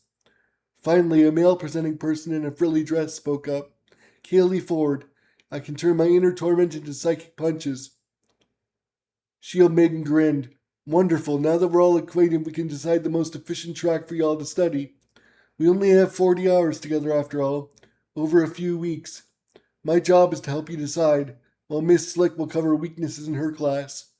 For now, I suggest rules, and you can confirm or reject them. Vanessa, Emma, and Jane, I think y'all should start with the survival and tracking course, as you already have strong powers. And in a city, Jane would have immense mobility as a tracker. Meanwhile, Dane, Jamie, and Becky should consider the fire safety course. Isla, I have a feeling you'll excel in the botany course. It'll give you the knowledge to cultivate a natural food source. Indra and Kaylee, I recommend you try the policing course. Grant, please see medics team for training in medicine. Are there any objections? Kaylee raised her hand. My power comes from my mental illness due to a childhood of trauma I'd rather not elaborate on. Doesn't policing require someone more stable? Nobody's perfect, Kaylee, but if you want to remedy any concerns, please go see Dr. Sponge. He'll help you become neurotypical, though that may affect your power set. But this is a safe place to learn, so the choice is yours. Indra raised his hand next. I'm a scrawny nobody who's only useful in darkness. How could I be a cop? You're useful all the time. You're just empowered at night. So simply put, try being a night shift cop. Shield Maiden winked. Any other objections? No one spoke up, so Shield Maiden continued. Good. Dismissed. Best of luck out there. Oh, and I should mention David Starr, Mr. Brave's grandson, will be joining the policing track, but know that his lineage won't get him any special treatment. He's a shapeshifter, so keep an eye out for anyone new. The small class filtered out to find inspiration, leaving Kaylee behind. Where can I find Dr. Sponge? She asked nervously. Take the elevator to the third floor and hang a right. You'll see a sign for medical. Can't miss it. Grant knows the way. Follow him. Thanks, Shield Maiden. No problem. Now go get him, hero. Kaylee left, forcing a smile that Suzanne saw through but said nothing, knowing it was best left to Dr. Sponge. Quietly, Kaylee trailed Grant to the medical wing of the academy, where she found a long lineup at Dr. Sponge's door. Waiting patiently, Kaylee watched as student after student entered. The doctor waved his hands over their heads, and they all left smiling. Grant left to begin his specialized training, leaving Kaylee alone. How she liked it. She noticed most of the students seen by the good doctor had uniforms from other schools, and surmised that his services must be popular. Eventually, Kaylee's turn came, so she entered, bracing herself to have to dredge up the past like she'd done for so many counselors before. But Dr. Sponge just ushered her into his guest chair. Are you ready to be free of your burdens? He asked, smiling gently. Yes, sir, Kaylee grinned. Casually, Dr. Sponge waved his hands over her head as if he were turning the pages of a book that he then clapped shut. Blinking, Kaylee realized the feeling of dread that always weighed her down when she faced male authority figures was gone. Thinking hard, she could still remember the beatings, her father insisting she was Steve with his belt drawn, and her mother's pleading in the distance of her mind. But like how time healed all wounds, she felt no misery anymore. Thank you so much, Doctor, Kaylee exclaimed. You're welcome, youngling. Pay it forward however you can. Will do. With that, she left to begin her police training. Once she was gone, Dr. Sponge reached into his desk drawer and scarfed down a handful of prescription pills, then re-hit the bottle. How much more weight can I hope for them, he wondered aloud sadly, his mind awash with the suffering and pain of others. He clenched a fist in determination, eyeing his framed PhD on the wall, then waved the next batch of students in. Meanwhile, Dane, Jamie, and Becky found themselves faced with a damsel in distress / hostage situation in the fire training building, which was ablaze ahead of their arrival.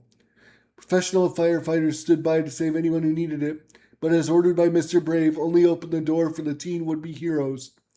Like a trained professional, Dane began controlled burning sections of the building's interior to stifle the fuel and spread of the existing fire. Jamie followed his efforts by dousing the flames with his projectile water, with Becky standing by to give the team oxygen should the smoke get too oppressive. In a matter of precious minutes, the team saw a crying woman in a scorched black business suit held at gunpoint by a fully suited bad firefighter holding a dart gun. Thinking quickly, Becky inhaled and blasted their enemy away from the woman with concentrated air. The guys then escorted the woman out of the building while Becky backed away, eyeing their foe who wisely stayed knocked down. Seconds later, Team Firefighter found themselves applauded by the adults, who were joined by David Starr, who'd played damsel for them. The hits didn't stop, though, because the team was immediately put in swimming lessons with the lifeguards, waiting beyond the barge. Once the lifeguards accepted everyone knew how to swim, they were immediately tasked with water rescue drills, taking turns as the victim until everyone was too exhausted to swim. Meanwhile, Vanessa, Emma, and Jane were bored out of their minds, doing their best to stay engaged in the tracking and survival class. Things got more interesting when their teachers, Colin Starr and a classified military reservist who went by Jazz, said in unison, "We're going to go hide somewhere on the ground. Your mission will be to find us in a timely manner without relying on your powers. Anyone caught powering up loses. Close your eyes and count to 50. Doing as they bid, each student thought they were being smart by listening while they counted to get a sense of their target's direction. Unfortunately for them, Colin was very light-footed out of his medieval armor, and Jazz was a trained professional. The grounds were mostly flat, except for a small forested section to its far left. Quietly taking the lead as a class overachiever, Vanessa marched towards the forest, mindful not to trample any faint tracks she could make out. Over an agonizingly long time, they scoured the forest, searching for signs of their teachers to no avail. We split up and reconvened here with little to no sign of them beyond inconclusive footprints. Where the heck are they? I wish I could just tear up the forest with a tornado so they'd have nowhere to hide, Vanessa grumbled. No powers, dummy. I'm not losing this credit because of some petty impatience, Jane said wisely. Rolling her eyes, Emma found herself staring at a tree that didn't quite look right. Dudes, wait. We searched the ground and looked up, but we never considered the tree trunks themselves. Are you saying they didn't climb the trees? Jane asked, becoming frustrated. Precisely, watch. Emma motioned for silence, then carefully crept up to the tree, grabbed it by the suspicious seam in its bark, and pulled with her normal strength. The tree bark peeled like paper, seal over a container, inside of which stood Jazz, grinning like a pleased devil. Well done, ladies. You passed the tracking part of survival, Jizz said coolly. Part? In response, Jazz whistled loudly, and a metal-on-metal clang rang up from deep in the forest. Mr. Starr is armored up and will be hunting you now. Defeat him without your powers and you pass survival. You kidding? We have to beat a real knight powerless, Emma complained. No, I'm not. You'll have 5 minutes to make a plan, then the hunt begins. With that, Jazz walked away, whistling jovially. Vanessa scrunched up her face, deep in thought. The others watched her patiently. Well, honors girl, what do we do? Emma teased expectantly. Grab the biggest rocks you can reasonably carry. It's about time we flip the script on them. Chapter 15 Nightfall. As the tiniest of the group, Jane was voluntold to hide in Jazz's tree as bait, while the others took up covert positions above her in nearby trees with their arsenals. Clanking in his full plate armor, Cullen took up the hunt with his intimidating sword in hand. The girls could quite easily tell when he was approaching. All they had to do was wait. Once the brave knight approached Jane and Jazz's false tree, the teens let loose, pelting his armor with heavy rocks, careful to avoid headshots.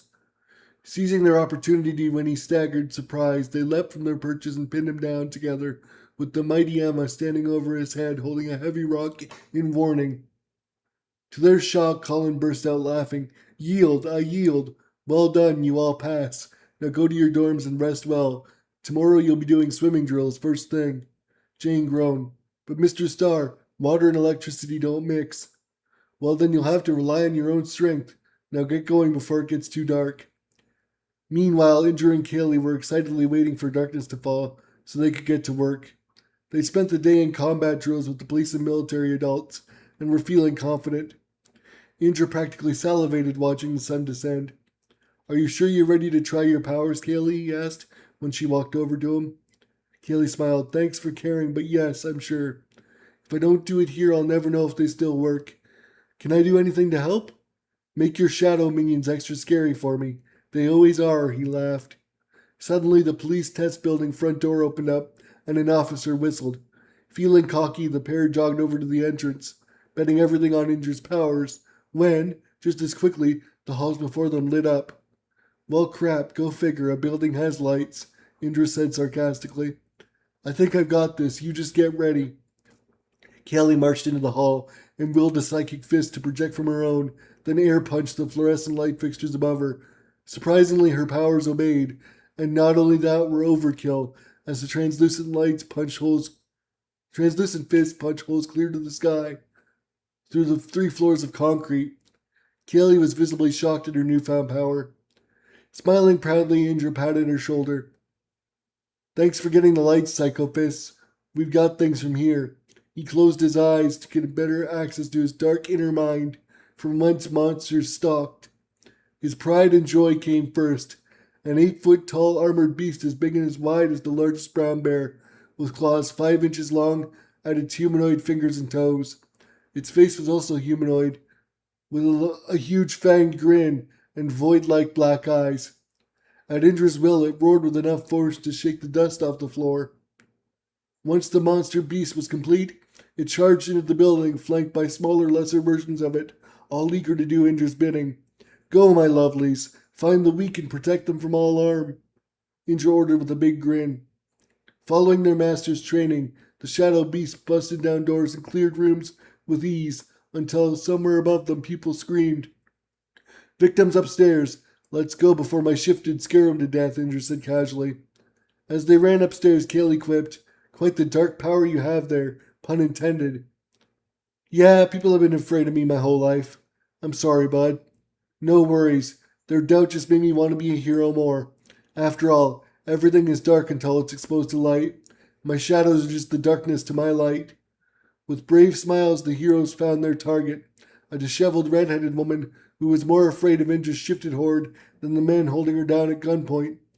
Finish this, but do no harm, Indra said quietly. His eyes closed so he could see through the leader's eyes. In seconds, the shifted shadow beast tore the woman free from her captors and deftly incapacitated the bad guys by pinning them to the ground with such strength that the adults couldn't hope to move. Suddenly the woman morphed into a young David Starr, who sat comfortably in the leader shifted's arms, applauding his heroes. Casually, Indra recalled his shadows, letting everyone free. Needless to say, but you both pass. Head to the dorms and rest. You've got tracking and swimming to do tomorrow, a retired police captain said. Indra and Kaylee high-fived on their way to the dorms, excited to see what tomorrow would bring.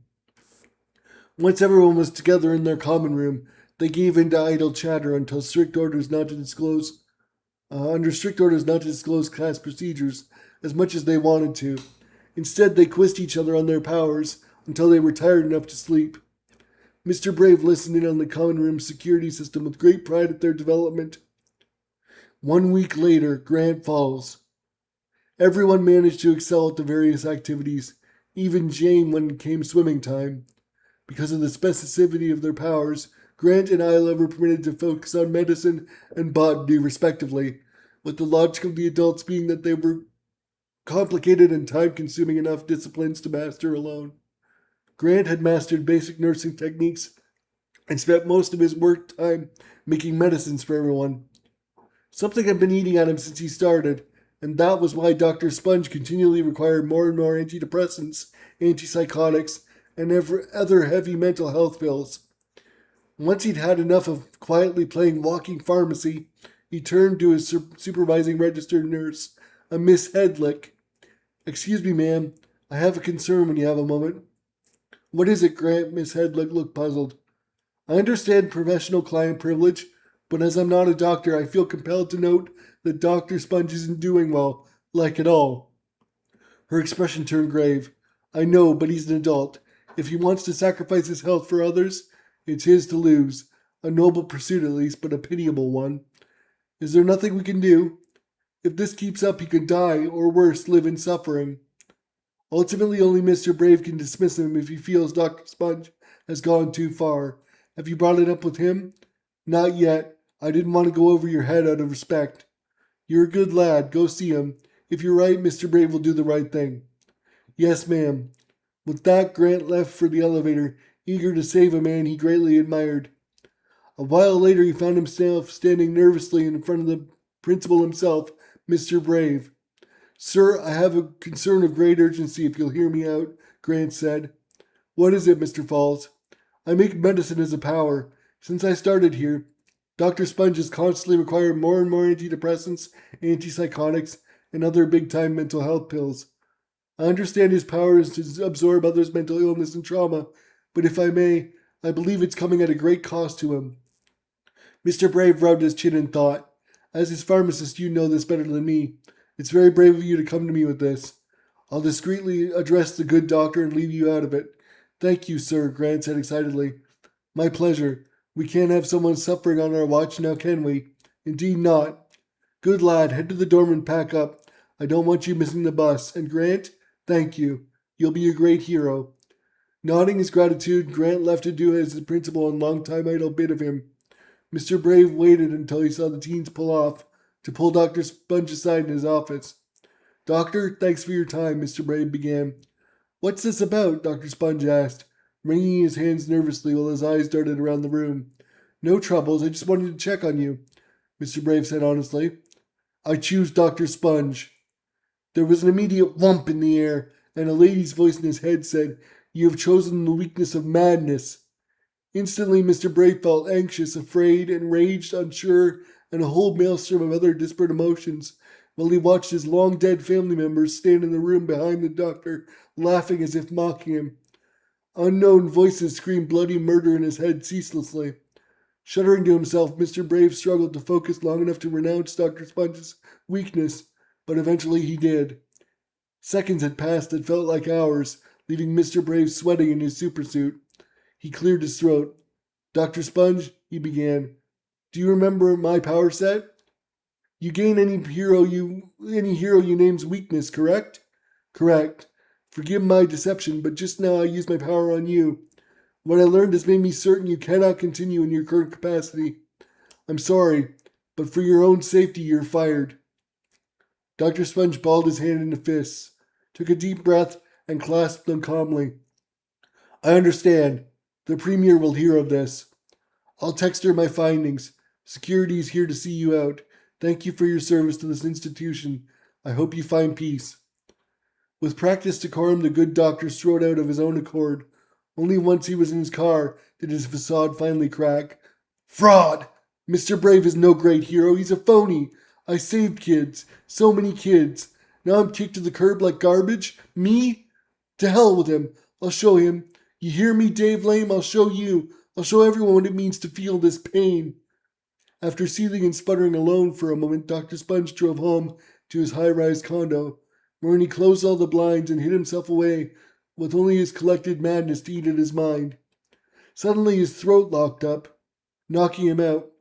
He awoke to his phone ringing, with a singular rage at his disgrace fueling him. He didn't know it yet, but his power set had evolved while he was unconscious, and soon he'd cultivate his plans for vengeance. But first he had to whine about his firing to the Premier. Fabian, I already know your situation per Mr. Brave, and before you start, I agree with his judgment. The Premier trailed off as Dr. Sponge tuned her out, instead heeding the many voices in his head, all saying the same thing. Make everyone pay. It's time for a new world order. He hung up on his sister, gathered in his ID and all his cash from his safe, and left, abandoning his prized PhD and all of his worldly possessions, never to return. As far as he was concerned, Fabian Jones was no more. No longer would he carry others' pain. Now he'd become Dr. Pain. He jogged in full suit to the local homeless encampment, looking for targets to test what the voices were telling him. Share us with them. They deserve to suffer. Chapter 16. Dr. Payne and the Order of Fear. Dr. Payne grinned at the destitute people milling about the homeless encampment, as if they were prizes to be won. Most of them are mentally ill already. This'll be a cakewalk, he thought as he approached a big man with a thick, unkempt beard. Spare some cash, fancy man, the man muttered, defeated. I'll do you one better. Dr. Payne waved his hands over the man's head, and instantly he doubled over as though he was in pain. Grinning, Dr. Payne heard one last voice in his mind. If you want the suffering to stop, become mine. Not if you agree, he said coldly. The man nodded yes vigorously, so Dr. Payne took back the pain he inflicted. Good. Welcome to my order of fear. Do as I say as if it were your God, or you'll feel untold suffering at the edge of death. Do you understand? Yes, Lord. Call me Dr. Payne, but don't you dare speak my name if you're ever caught or you'll pay. The poor man nodded his understanding. Good. What is your power? I can manipulate small amounts of metal, the man said as if he was ashamed of his power. Everyone has their uses. Your mission from God is simple. Cause chaos and sow fear. I may yet have use for you when I'm caught. Give me your coat and hat, then go do as I bid. The men traded coats, leaving the suit-jacketed Dr. Payne to instead have a black trench coat over his suit and tie, and his new hat obscured all but his dark smile. With that, he transferred one of his inner voices into the man, lest he forget his mission, but suppress the suffering associated with it for now. Over the next hour, he forcibly manipulated and mercilessly recruited 20 unfortunates in total, and set them loose on the city, knowing they'd be caught by police eventually. No one will be shocked the homeless broke the law, but if they do what I ordered, they'll spread beautiful trauma and make my recruitment effort easier. He grinned like a satisfied predator, then left the encampment, headed for a beaten-down motel, where he rented a room for a month with cash under the name David Starr. He looked at himself in the room's dingy mirror and liked the striking dark figure he saw staring back at him. I'll need more than a few homeless if I'm ever going to get close to Mr. Brave.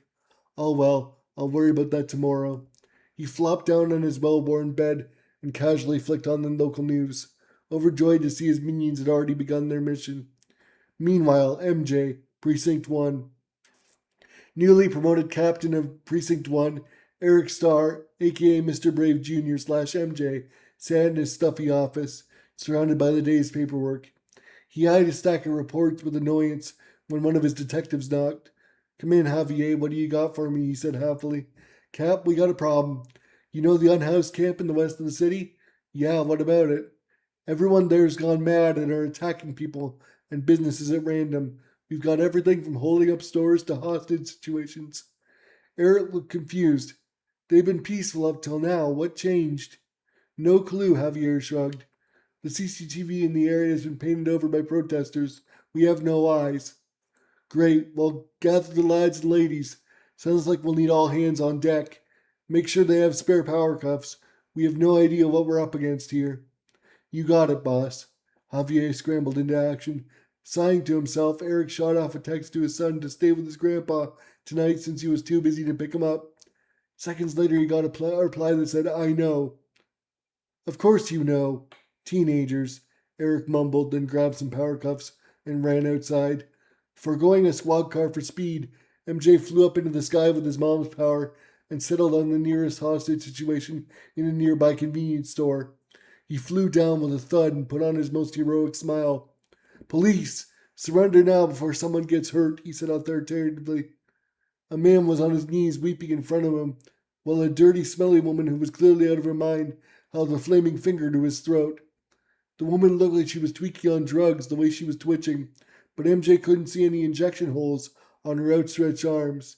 He took a step forward only to be blasted back by a wave of fire from her free hand. Eric's skin went rock hard in response, and he slowly lumbered forward through the fire and flames. Once he was close enough, he slapped a pair of power cuffs on her now outstretched flaming hands, rendering her harmless. But strangely, she still seemed out of it, which MJ talked up to bad luck on her part, unaware that it was a curse put upon her. Undaunted, MJ led the woman outside to a waiting squad car. Before the door of the car was closed, she grinned creepily. "The order of fear has only just begun, hero." "Tell it to the prison psychologist, ma'am," MJ said dismissively. Then he hit the sky once more, scanning for trouble. Suddenly a missile slammed into him from behind, sending him careening into the ground. Thanks to the fact that his skin was still hard, he wasn't hurt, but he put gaping holes in 2 buildings on the way down. MJ stood shaken in time to see an older, unhoused man in ratty military garb firing missiles out of his exposed nipples. "No time to waste," MJ mumbled to himself as he forsook his heavy armor power for mobility and speed. He ran like a football champion for the raging man, dodging missiles and debris as he closed the gap between them. The man was rambling something about his service to the country and what little the country did for him. But like the woman before him, he didn't seem all there. His eyes were closed tight like he was in great pain. Seizing his opportunity, MJ slid between the man's spread legs, spun around, stood, and grabbed the man's arms before cuffing them behind him. Once the man was cuffed, the missile barrage stopped, but he left great damage in his wake. The city around MJ looked like an isolated war zone. First responders were forced to prioritize the wounded over stopping their foes, leaving an MJ as an exhausted one-man army. "Are you winning, son?" Mr. Brave said from behind him. Eric spun around to find his mom flying above him, holding up his dad. After landing, they hugged him. "What are you guys doing here? You're retired. And where's David?" "You look like you'd use a hand. Besides, we couldn't just sit at home while the city needs us." "David is out there helping rescue civilians. He knows his way back." Eric sighed. "Well, whether you brought him or not, he would have made his way here anyway. He has the heart of a hero like us. So where do you need us?" Plastic Girl asked. "Mom, we need eyes in the sky. Dad, you're with me. We've got people trapped in these buildings who could use a hand. We'll leave the villains to my men for now." While they lifted rubble and cleared buildings, Eric filled his dad in on what he knew of their foes, which wasn't much. Once the pair were sure everyone had evacuated, they redoubled their efforts on fighting the small army of villains still causing mayhem and destruction around the city. After hours of action, tense standoffs, and close calls, the Brave family, alongside Toronto police, managed to cuff all 20 of the unhoused secret victims of Dr. Payne, each of them sure to remind the heroes of the New World Order. Perturbed, MJ and his father both texted David, eager to know he was okay to no response. Finally, Blastergirl called him. "Hi, Grandma, I'm fine, just a little busy," David said breathlessly. "David, do you need help? Where are you?" No, it's all good. Just tired from lifting rubble. I'm headed back to Brave Academy. See you soon." With that, he hung up, leaving his family concerned but relieved. Meanwhile, David Starr, 1 hour earlier. David raced to the city from the academy on his bike. He'd seen the chaos in the news and knew he couldn't hide away from it. It wasn't the Brave family way. His grandparents had already headed to the city, telling him to stay put, but he ignored them. At first he was busy clearing rubble and rescuing whoever needed him. Once that was done, he happened upon Grace's motel, which was dark. He shapeshifted into a classmate, Cassie, who emitted light from her long blonde hair, and marched into the darkness. The motel felt abandoned. David continued forward, calling out to anyone still inside, while trying to ignore the stained carpets and lightly moldy walls. "Hello? Anyone here? If so, come to the light. I'll lead you to safety," David called out with Cassie's voice. "Hello?" a raspy male voice called back. "I'm in room 104. David jogged closer to the voice, eager to save them. "I'm coming, just hold on." "Please hurry," the voice pleaded. Had he time to think, David might have noticed the voice sounded familiar, but he didn't. He approached the door to 104 rapidly and grabbed the handle.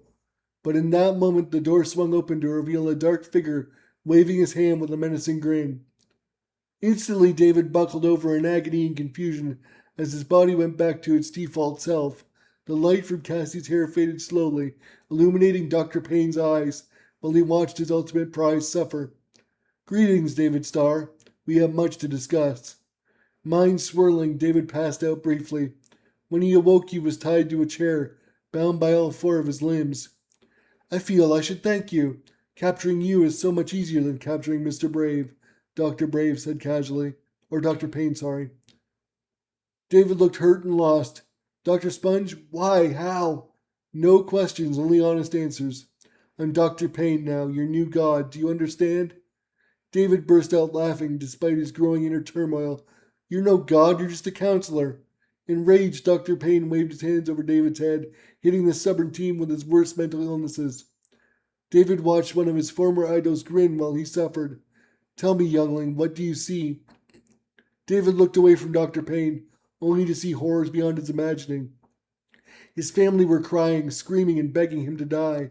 They were bleeding profusely, their blood melding with their tears as they slowly rotted away before him. It was like a waking nightmare unlike anything he'd ever had. His beloved family were no more than skeletons on a pile of flaming skulls, but still their voices called to him, goaded him, and mocked him. His body ached, itched, filled with fear and anxiety. It was all David could do not to cry. Please, doctor, please stop, David begged miserably. Am I your god or not? Yes, sir, please. Very good, youngling, very good. He waved his hand over David to take back some of the pain, savoring what he'd inflicted on the young hero. You see, you're wrong. Your grandfather ensured I lost everything, so no, dear boy, I'm not a counselor. Think of me more as a leader. Welcome to my order of fear. My rules are simple. You do what I want, and I take the pain away. Disobey, and you'll be nothing more than a discredited madman, suffering till your dying day. And your family will be next. Are we clear? Yes, Dr. Payne. Good to hear. Remember, never speak of me, only of the order if you're caught. But I doubt someone of your skill set will be caught, right? Yes, sir. Good. Your first mission is to steal this list of items for me. I was going to have a homeless person do this to test their obedience, but you're the far better prize. Once you return the items to me, the pain will stop briefly. Then you'll get your next mission. Clear? David nodded yes desperately. Suddenly his cell phone rang. Dr. Payne waved his hand over David's head to threaten further suffering, then cut him free. Answer, tell them all's good, then off you go. After being freed, David headed back to the academy in tears, too afraid to ever speak of what he'd been told to do. The next day, he took the list he was given and headed to the store after store as one person and exited with his ill-gotten gains as someone else, so that when the alarms went off, no one could find him. Every second of his mission made him hate himself, because he knew innocent people would be caught up in the thefts they didn't commit if police got involved. But David had no choice if he wanted his family spared. After what he'd experienced from Dr. Payne, he felt petty theft was a small price to pay. By the time he was back at the motel, it was lit up, with the electricity having been restored. Though light did the motel no favors, nor did it comfort David's nervous stomach. He walked into Dr. Payne's room, handed over the stolen food and tech, and sat in the same chair as before. Well done, youngling. Looks like you're ready, but first some relief. David panted as he was temporarily restored to his normal self. See, I'm nothing if not fair. Next, your mission is to bring me your most powerful classmates to build my order. Enraged, David began to shapeshift into his grandpa, only for Dr. Payne to wave his hand and hit him with a volley of mental anguish that quashed his resistance attempt. I won't bring you my peers, David seethed. Pardon? Dr. Payne amped up his output. Yes, sir. Chapter 17. David Fights Back. Dr. Payne alleviated David's trauma enough that he could pass as himself and set him loose on the academy, but David had a plan. Play along, but bring in the biggest guns he could find. First step was to talk to his dad, then his grandpa, because he knew he was out of his depth and felt guilty as things stood already. The wisest thing he could think to do was remember one of his grandpa's lessons. When you absolutely can't handle a problem alone, there's no shame in getting help. David rode his bike to Precinct 1, trying not to cry from the guilt he felt. He politely waved at the tired officers who greeted him, then barged into his dad's office, clearly overwhelmed. David, why are you... Hey, what's going on? Dad, Dr. Sponge has gone evil. He goes by Dr. Payne. The unhoused attack on the city was him. The recent thefts were me. Well, him. I need your help, David blustered out. Whoa, slow down, son. Tell me everything from the beginning. Eric was floored. Son, do you swear you speak the truth and nothing but? Yes, sir. I'll get the police together and we'll go get him. Dad, you can't. Police are armed. If he corrupts even one, people will be shot. Smart. All right, no guns then. I defer to you. How do you want to play this? I can handle his madness. I just need a distraction and a pair of power cuffs. Are you sure, David? Your mind could break like Dr. Payne. You know what? No. Your father and I would never forgive ourselves if something happened to you. Don't take this personally, but the worst has already happened. I don't want anyone else to experience that. Eric put his hand on his son's shoulder. You're a true hero, David. I'm proud that you came to me. Now let the adults handle the garbage. How? What if he gets to you? You're too powerful. So are you, but you still did the right thing. That said, Grandpa and I will make a plan. You head home. Your dad, Colin, wants to see you. I'll get an officer to drive you. David sighed in true relief. Thanks, Dad. Love you. You too, son. Get some rest. Don't worry about the thefts. They were done under duress. Once David was safely on his way home, Eric gathered some officers under strict instructions not to carry their service weapons, texted his dad, grabbed some power cuffs, and headed to the motel, full of fury. By the time Eric arrived, Mr. Brave and Blastigirl were already there, toting grim expressions. We got your message. David told us the rest over the phone. I understand your concern, but you two are too powerful to be here, Eric worried. Same goes for you. David is family. We won't sit idly by knowing his torturer awaits us. Besides, if he wants Mr. Brave, he shall have him, Mr. Brave said angrily. Your dad and I have a single power cuff on our ankles under our suits. We're safe and unarmed. You should do the same, Blastigirl said, handing her son a single cuff detached from its pair. Will this work? Eric asked while he was put on the cuff on his ankle. It contains half the normal ally that suppresses powers, so it should help. But we should still be careful. Let's focus on close quarters fighting, Dad, just like you trained me. Mom, please cover the rear exit. Let's get this done. Together with Eric's officers, the group rushed room 104. Each officer had a pair of power cuffs on their belt, so despite feeling nervous, they were safe enough. Mr. Brave led the charge, booting open the door. Everyone else rushed in behind him. Police, get on your knees, Eric shouted. Fabian Joes, you're under arrest for the abuse of power, torture, and terrorism. Sensing his foe was about to make a move, Mr. Brave grabbed him by his raised arm and squeezed hard enough that Dr. Payne groaned. Wasting no time, Eric cuffed him and began reading out his charter rights. You've been informed of the reasons for your arrest. You have the right to counsel and the right to remain silent. You ruined my life, Mr. Brave, Dr. Payne seethed. Now I've forever broken your grandchild. Mr. Brave looked grim. Remember, you have the right to remain silent. I suggest you take it. With that, he shoved Dr. Payne out of his face and watched smugly as he was pushed into a squad car to be driven to detention center. Once Eric heard from his fellow cop that Dr. Payne was safely locked away, he rushed home to tell David the good news. Meanwhile, his parents headed back to the academy to guide the next batch of kids. Eric arrived home to find Colin waving him in eagerly. What's wrong? Eric asked. It's David. Come quick. Together, David's dads ran over to him. He was spasming, shaking, and appeared to be suffering great mental anguish.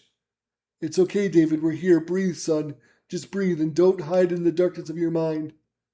Dad, what's wrong with me? Isn't Dr. Payne cuffed? David gasped out.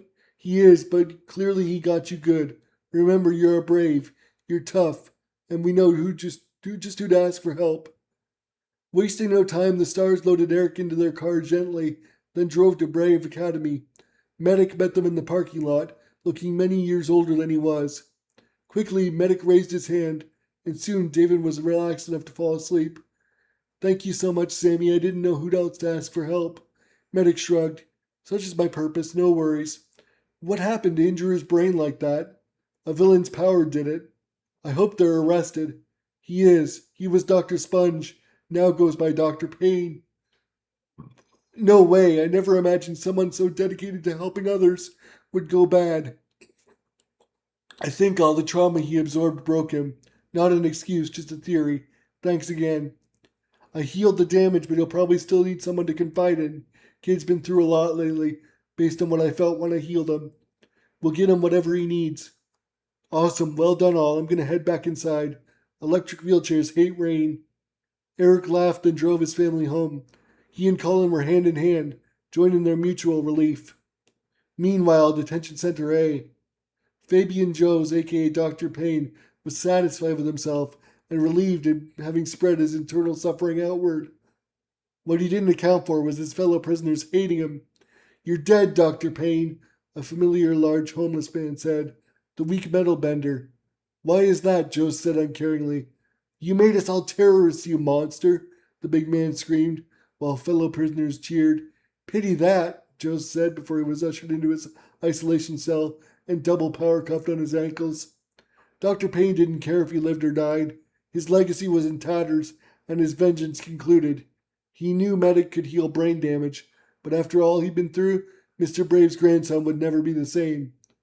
Now that he was in prison for life, the discredited doctor felt he'd done enough. Let them come. Even my own sister won't help me. Maybe I should be sad, but I just want to laugh. And so he did, laughing like the madman he was, until a guard banged on the door of his final home. Can it, prisoner, or I'll can it for you, the guard warned. Yeah, Joe said quietly, uninterested in having his jaw bashed in. It would be months before he'd see another prisoner, but it wasn't like he looked forward to it. Chapter 18. Life Must Go On. What on a fine fall day, David Starr sat alone on a park-style wooden bench, looking sullen. His mind was stuck on what he saw happen to his family. David knew it wasn't real, but that didn't stop his hands from shaking or his body from sweating. He knew his body was fine thanks to Medic. He just couldn't get his thoughts in order. He was so self-absorbed in his experience he didn't notice a young lady had sat beside him looking concerned. Hi there, you good? She asked gently. David almost jumped out of his skin. Yeah, why? He said, trying to sound stoic. You don't look good. I'm fine, I already saw a medic. That's good, what's your name? She started. I'm Lacey Calais. David looked her way and felt himself blushing. She was a tall, thin brunette with a cute smile, freckles, and glasses. Her outfit was light blue like the sky with a red cape. David Starr. Oh, Mr. Brave's grandson. I met him already. Cool guy, she grinned. Yeah, he is. Does he or your parents know you're unwell? What do you mean? I'm fine, David stood, posing heroically. Don't lie to me again. I hate liars. Lacey looked dead serious. David slumped back down on the bench, his facade having crumpled. So what, you're psychic? No, I'm just attentive, and my dad's a cop with post-traumatic stress disorder just like you. Like I said, Medic healed me. I'm not crazy, David said, frustrated. I never said crazy, did I? When I met him, your grandpa asked me to chat with you. It's lucky I bumped into you so fast. David stood. I'm sorry, but I'm not interested in whatever you're selling on his behalf. I have class to get to. Have a brave day. You'll be back, Lacey said, smiling again. Her eyes looked all knowing. David spent the rest of his day playing damsel for the new students, but as himself, since given something felt wrong about becoming a woman, a thought he'd never considered before. I've seen it all and been it all, but ever since the motel incident it feels wrong. Is it because I broke the law, or just because I used others' images and powers without consent? That never mattered before. Besides, I haven't shapeshifted since and I failed to back then. What if I can't do it anymore? Maybe it's for the best. Lacey's wrong. I'm fine. He thought over and over like a mantra until he started to believe it. There's no way I'm mentally ill. I can't be. I'm a member of the Brave family. What good would I be as a crazy person? Lacey's wrong. She has to be. But hours later, Lacey was proven right in one aspect, since she soon found David sitting in his favorite bench staring up at the academy. Told you you'd be back, she said cheerily. This is my spot. You're the one that's back, David argued. Semantics. Anyway, how are you feeling? Is it you asking or my grandpa? Does it matter? Why do you care? I'm going to be a counselor. If I said it's my future job, would that help? If not, call it basic empathy. I'm not your patient. Agreed, so empathy it is. Your grandpa told me your story, hence my unprofessional diagnosis. Doesn't matter, you're wrong. End of story, David argued. You're still alive, so your story isn't over. Life goes on no matter what happens. The trick is to find your own path to peace. It's a nice sentiment, I guess. Sure is, 'cause it's the truth. What do you want from me? I only want you to feel whole again. David's fist clenched in annoyance and anxiety. I'm not broken, he blurted out despite his best effort to remain simple. Correct, you're merely injured, but not in your body, so you can't just power through it. Well, too bad, I have to. Why? Because I do. That's not an answer, David. David began to tear up in frustration. I'm a member of the Brave family. I can't be like this. In response, Lacey gingerly hugged him. You'll be fine. No worries, you're not some lost, crazy person unless you decide to be. Otherwise, you're David Starr. David pulled free from her, blushing. Why are you so nice to me? It's not like I deserve it. Of course you do, silly, or I wouldn't be here. Why do you think so little of yourself? I stole, Lacey. I stole food and a cell phone for that monster using others' bodies. I would have killed for him if he asked. I would have endangered fellow students. I almost did. But you didn't, David. That's all that matters. No one was harmed and the police cleared you for the thefts, meaning the people you were got cleared as well. I'm no brave. I'm a fraud, David began to cry. You're not hearing me. You're just being stubborn. Yes, you were forced to do unheroic things and experience something unimaginably horrible, but don't you dare forget you did the right thing in the end and no one came to harm. It's over, David. Dr. Payne is gone. But the pain remains, David whined. And it will for a while. But it doesn't define you, my friend, I promise you that. David groaned as he wiped away his tears. Okay, say you're right. I am right. What do I do? I can't shapeshift anymore, I'm useless. Are you so sure about that? Have you tried recently? Not since the motel. Great, try me, you have my permission. Are you sure it'll leave you with no privacy? Absolutely. Show me you're so useless if it's true. Maybe you can tell me my weakness for Miss Slick's class, Lacey winked. Sighing, David stood stretched and focused on Lacey in his mind. The process was warm, familiar, swift, and completely discreet, as it had always been before. And in seconds, Lacey stood there staring at Lacey wearing black. You forgot to copy my outfit, but otherwise well done, Mr. Not-So-Useless, Lacey cheered. Blushing, David looked down at himself until reality beat his delts. Yeah, I wanted to leave a piece of me visible so we didn't freak anyone out. Been there, done that, David grinned earnestly. Well done, and very considerate no less. Now the question, what are my powers and weaknesses? You can fly, have enhanced strength, but are allergic to grass, David said before sneezing. Correct, now turn back before my allergies drive you crazy. Doing as she bid, David looked sheepish. I'm sorry, by the way. For what? Like I said, you have no privacy anymore. Suffice to say, I know what you look like. Lacey laughed. No worries. I gave my permission. Keep up being so considerate, and maybe someday I'll let you share yourself with me. David giggled. Well, Miss Smarty Pants, what should I do next? Repeat after me. I will get help for my injury, which doesn't devalue who I am, and thank Lacey for every great day that follows. Laughing, David said the same as her and added, I promise. By the way, PTSD is treatable, so you'll be back to normal in no time. A little medicine here, a little patience there, and David will remain a brave. Thanks, Lacey. You'll be a great counselor, David said seriously. Take me to the movies later and I'll call us even, handsome, Lacey winked. Oops, I almost forgot about class. We better get going. The pair headed to weakness class feeling reinvigorated, maybe even excited. Meanwhile, Mr. Brave and MJ watched proudly from the CCTV feed on his desk. Told you he'd be fine, MJ, Mr. Brave grinned. I hope so, MJ said. I know so. You'd best go be back up for college survival class before he gets a concussion. Giggling, MJ waved to his dad and then jogged off to do just that. Miss Slick rapped a ruler against her blackboard to draw attention from the 5 new teens who joined her class. 5 sets of eyes deviated from checking each other out to awkwardly staring forward. Today's class will be short since some of you came in late, so let's get started, shall we? Starting from the left, please raise your hand and state your name and weakness. A tall black boy raised his hand. DeMar DeRozan. I can stretch my body like rubber, but I'm weak to extreme heat. A short Indian girl raised her hand next. Pretty Dawson. I can spray powder from my palms that calms people. My weakness is that I sunburn easily, so my powder sticks to my sunscreen. A rotund black girl raised her hands next. Rose Helly, I can change the proportions of my body at will, but have a difficulty reverting after a minute. A tall, white, red-headed girl with green eyes raised her hand next. Brianna Tharn, I can make anyone love me with a glance to disarm people, but I'm asexual, so I don't want the attention. Not to mention it feels creepy every time I do it. A white boy with a walker raised his hand last. Hank Green, I can shoot bullets from my eyes, but I have no balance, so I always fall over.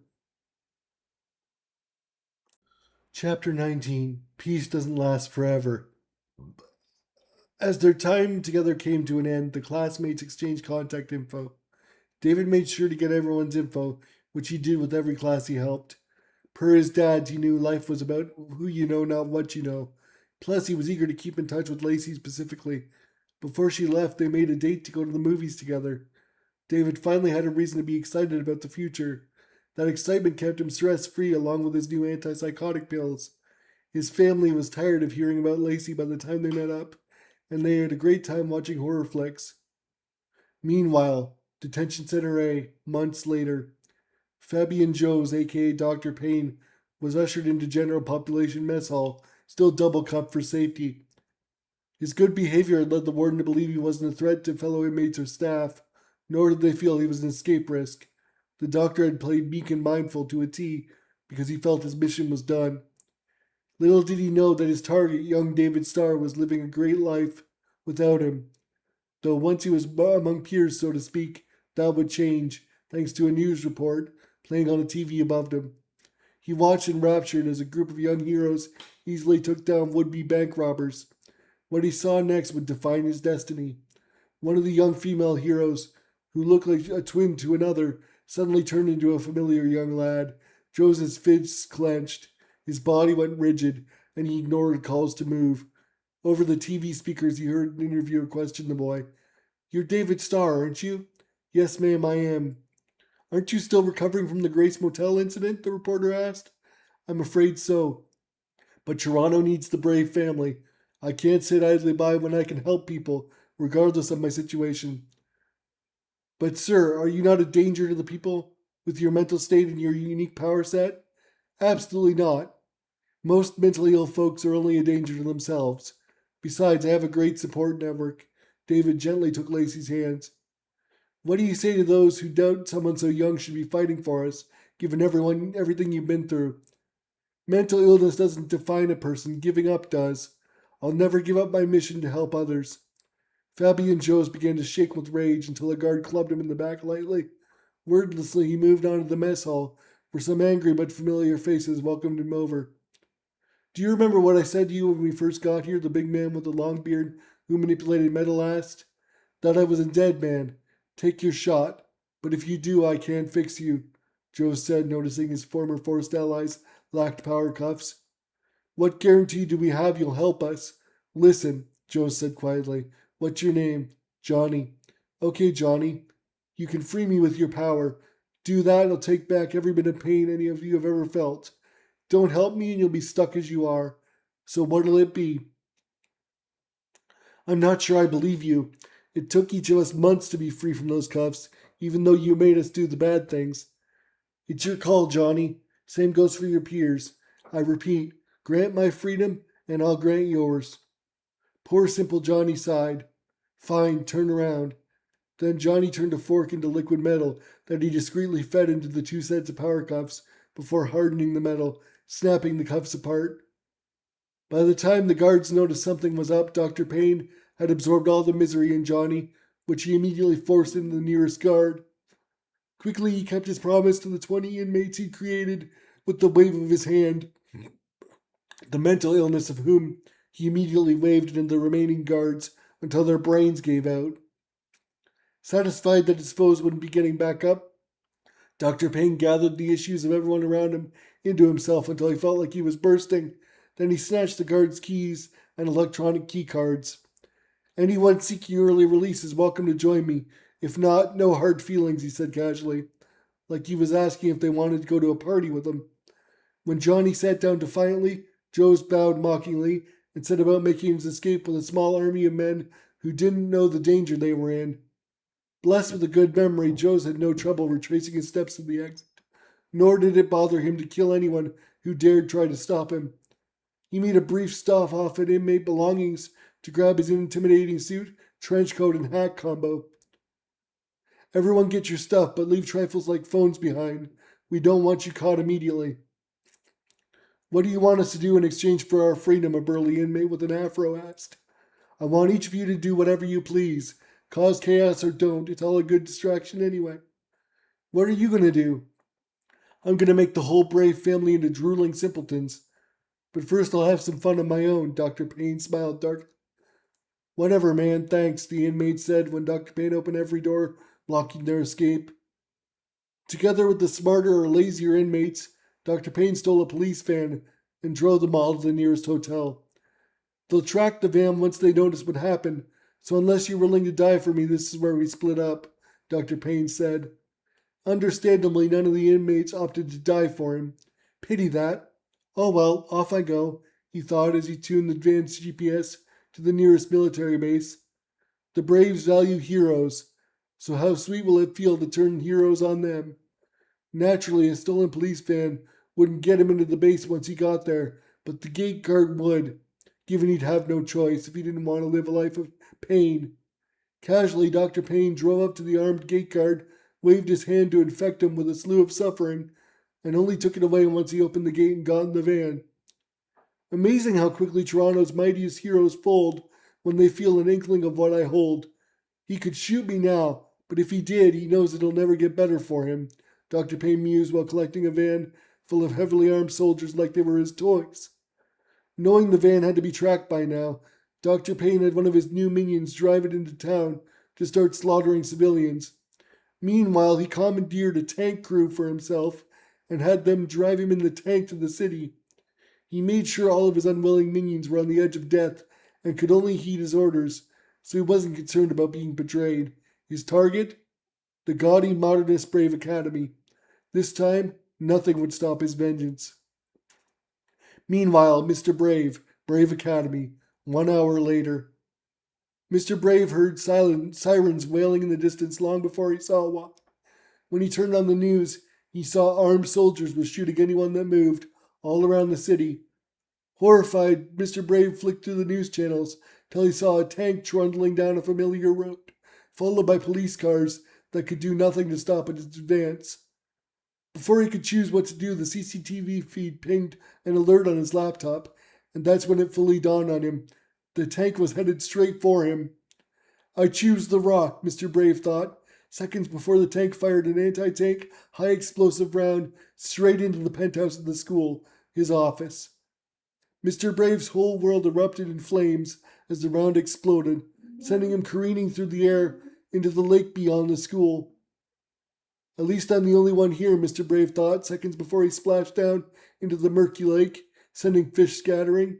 He renounced the rock's weakness, his faithful armor, and swam to shore. Bloodied and exhausted, where he mercifully passed out, unaware the news was already saying he died. All of Toronto was on high alert, with no one fully understanding the sheer scope of the chaos. Brave Academy burned like a smoke signal for any heroes still active as night fell. Meanwhile, in Vale, downtown Toronto. Young in Vale was walking home, having finished the evening grocery run for his family. Sup, Shadow King, his childhood friend Billy asked, standing on his porch.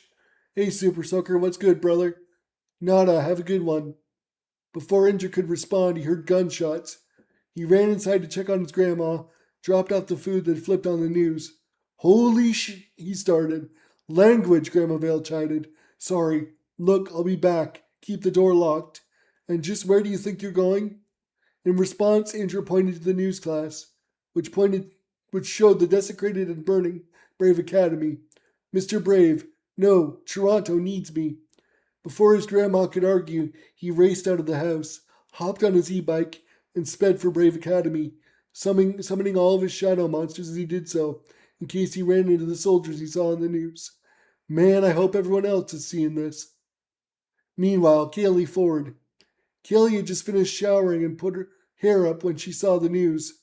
Wasting no time, she mass texted all her peers. Soon her phone was blowing up with confirmations that yes, everyone saw what was happening, and yes, they were all headed downtown towards Brave Academy. Relieved, Keely threw on her frilly fighting dress, hopped in her mom's car, and advanced on the enemy.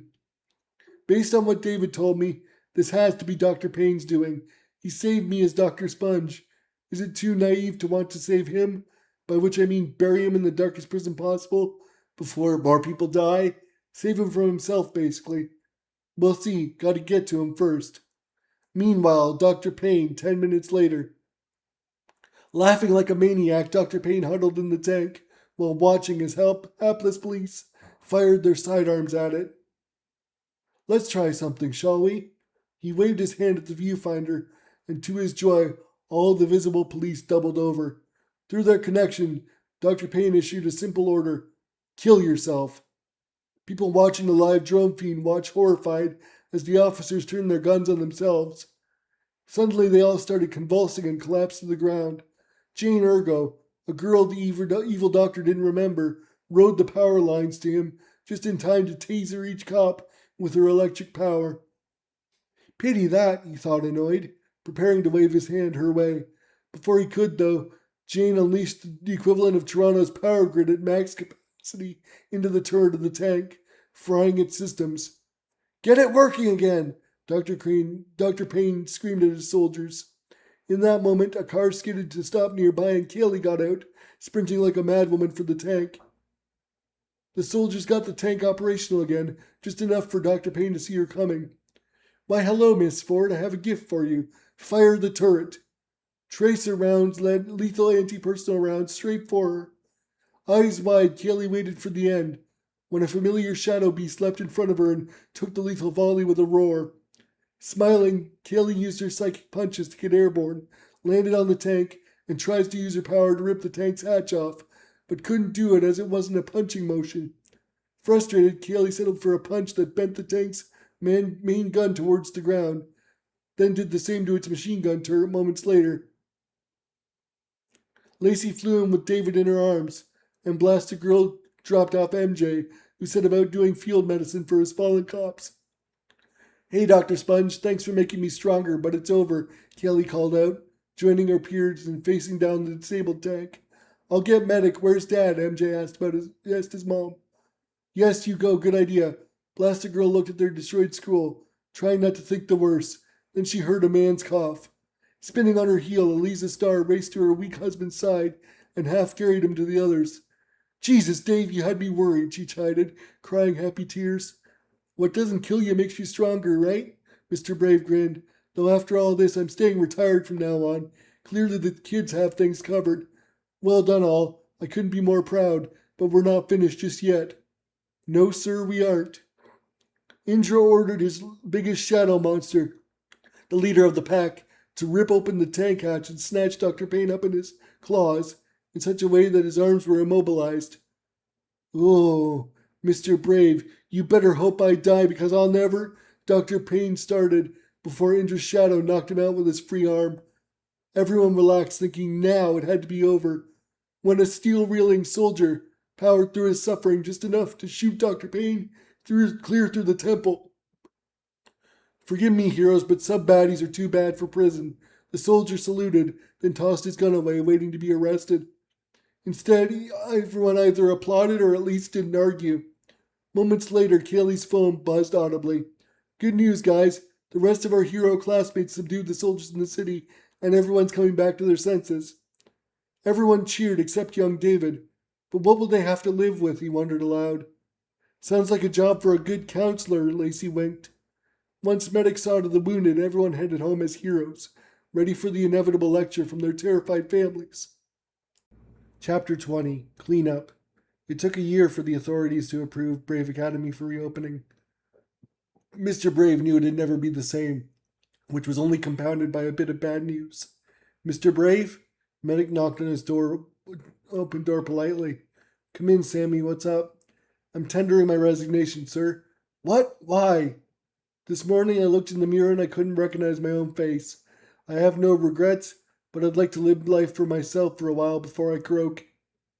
Mr. Brave looked at the old man sitting before him with sadness, knowing he was much younger than him, or at least he should have been. Gingerly he shook Medic's hand. Say no more, hero, I understand. Our doors are always open to you. On behalf of the many people you saved, including my grandson, thank you. Medic nodded sadly and left, leaving Mr. Brave alone with his thoughts. Crap! Without Medic, we're down a healer and down a major safety net for the students. I can't blame Sammy. He sacrificed far more than enough. I don't know what to do. He skimmed his ex-student's resignation letter and found a potential answer to his problem. Sammy recommended Grant Falls take his position, the medicine man. Thank you, Sammy. Eagerly, Mr. Brave went through student records to find Grant's number and called him. Hi, Grant, how are you? It's Mr. Brave. Medic resigned, but before he left, he recommended you become our head doctor. Would you be interested? You would? Great. Report to the academy as soon as you can. I'll be here. Okay, thanks again. Bye. Relieved, Mr. Brave did a little spin in his office chair. By the time he was facing the door again, he was met with another surprise. Blastigirl stood in his doorway, sporting a new arm where the stump once was. Instantly he teared up and ran to embrace his wife. Thank you, Sammy, he said, his voice muffled by her beautiful red hair. He said the way the world is going, the Brave would need all hands on deck, Lisa said happily. What is everyone going to do without him? Mr. Brave was overjoyed and saddened at the same time. We'll manage, we always do. The pair kissed. Then Eliza flopped down in a nearby beanbag chair intended for the students. Sammy's replacement, Grant Falls, is on his way here soon. I heard. He'll do great. Don't worry so much. How can I not when people can roll up a tank and blow up the top of the building? Thank God no students or staff were present. I hear you. Like I said, we'll manage. It's a crazy world out there. Have you heard from MJ or David? MJ's working late and David's on a date with Lacey, supervised by Colin. Which reminds me, you've been neglecting us of late. Let's go to the fair. Mr. Ray grinned. Sorry, love, you mean the one downtown? Yep, I hear there'll be puppies to cuddle. You've got a date, after you. Mr. Brave bowed to the door, grinning, drawing a giggle from Eliza. Then they left for the fair. Meanwhile, the other end of Toronto, a familiar afro-turning burly black man toiled on the docks, loading transport trucks with crates of fish for cash. No one asked him any questions up to that point, which he naturally preferred, given he was an escaped inmate. That would soon change. Hey, Fro, the boss man wants a word. A sleazy-looking white guy with a gold chain around his neck said. Nervously, Fro loaded the crate he was holding, then jogged to the boss's office. Inside sat a way too skinny old Asian guy with saggy cheeks. You've done good work for me of late. Very good work. What do I call you? Fro's fine, sir. Don't play with me, boy. Your name now. Carl Jones. CJ, if you prefer. Fro lied. Okay, CJ, what's your power? I can create anything I want from my imagination. Hell of a power. Very nice. Can you make guns? Carl did his best to remain casual. Anything. Prove it. Make me a unicorn doll. Seconds later, Carl handed his boss a plush unicorn doll from the palm of his hand. Amazing, thanks. My daughter will be pleased. CJ the creator, eh? Just CJ is fine. You're no fun. Listen, a rival fisheries conglomerate has been making aggressive moves on my business. I want them dealt with. Can you help? I'll quadruple your pay. I'm happy just loading fish, thanks, not looking for trouble. I understand. No problem. Off you go then, and send Mr. Chain in. Yes, sir, Carl left, motioning the sleazy guy with the gold chain in. What's up, boss? Mr. Chain asked once Carl was out of earshot. Reuben, you can read someone's DNA, yes? I want to know who that man really is. Probably just some con. Want him back in the clink? No, but I'm hoping you're right. It'd give me leverage. Reuben nodded. What do you need him for anyway? See this unicorn? The boss started. He made it out of thin air. Says he could make us guns the same way. Interesting. I'll get to work. Thank you, Reuben.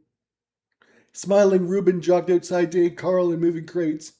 What's up? I'm Reuben, he said casually. Carl, not looking to make friends. Well, you got one because you worked so hard. I even got a raise. he said, offering his hand. Unaware of the danger, Carl shook his hand, thinking nothing of it. Let that be the end of it. You got it, Pally, thanks again. Reuben grinned as he walked back to the boss's office. His real name is Severus Crunch. Ring any bells? Reuben asked. You were right, he is a con. An escapee, no less, the boss said, showing Reuben his search results. What's the plan? I have a use for his skill set. He'll make us guns or we'll kill his mother. You know where she is already? Of course. She was on the news outside her old age home, pleading for him to surrender. Take my camera and get some glamour shots of her for me. Reuben winked. You got it, boss.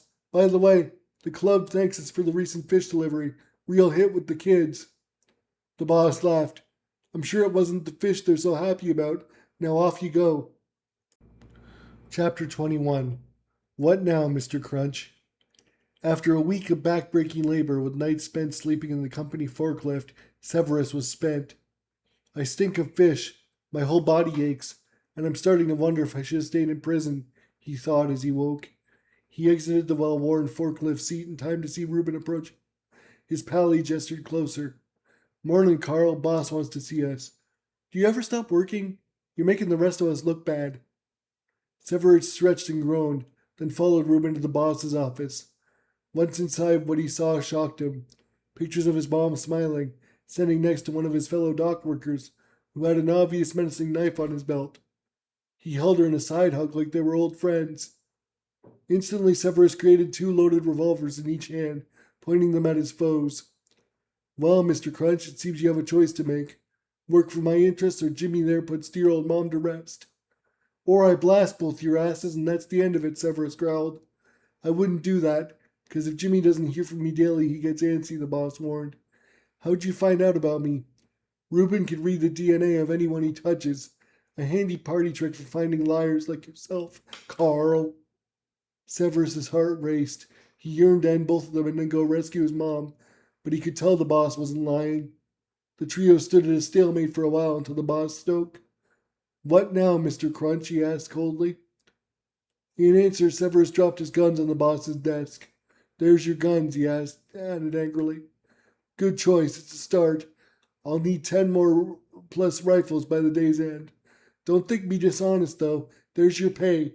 Go to the local gym and wash up. The boss pointed to an open briefcase full of cash. Mom has dementia. She's almost gone. She would hate me if I use my power to hurt others again. But if I don't, what's to say they won't go after my disabled sister? God damn it all! Severus made the guns as requested, then grabbed his money and left, hailing a cab as it passed. He strongly debated going right to his mom and shooting Jimmy, but he knew he'd just be arrested again, and there'd be no one to protect his sister Cindy. His eyes were alight with a fiery rage he hadn't felt in years. Once he showered at the gym and made himself some fresh clothes. Severus stopped at a dollar store for food, then at a tech store for a phone, which he paid for a cash under the false ID he'd conjured for Carl Jones. With all that done, he used the phone to dial 911 and put in a single call. This is a message for Mr. Brave. My name is Severus Crunch, one of the recently escaped convicts. My mom and others are in grave danger.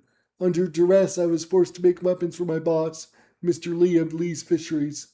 I fear a gang war is about to start. Please protect my family. Forget about me. His good deed done, Severus destroyed the phone, tossed it in the store's bathroom toilet, then paid the cab driver handsomely to deliver the rest of the cash to his sister. I know you think I'm bad, Cindy, but I never stopped loving you for you.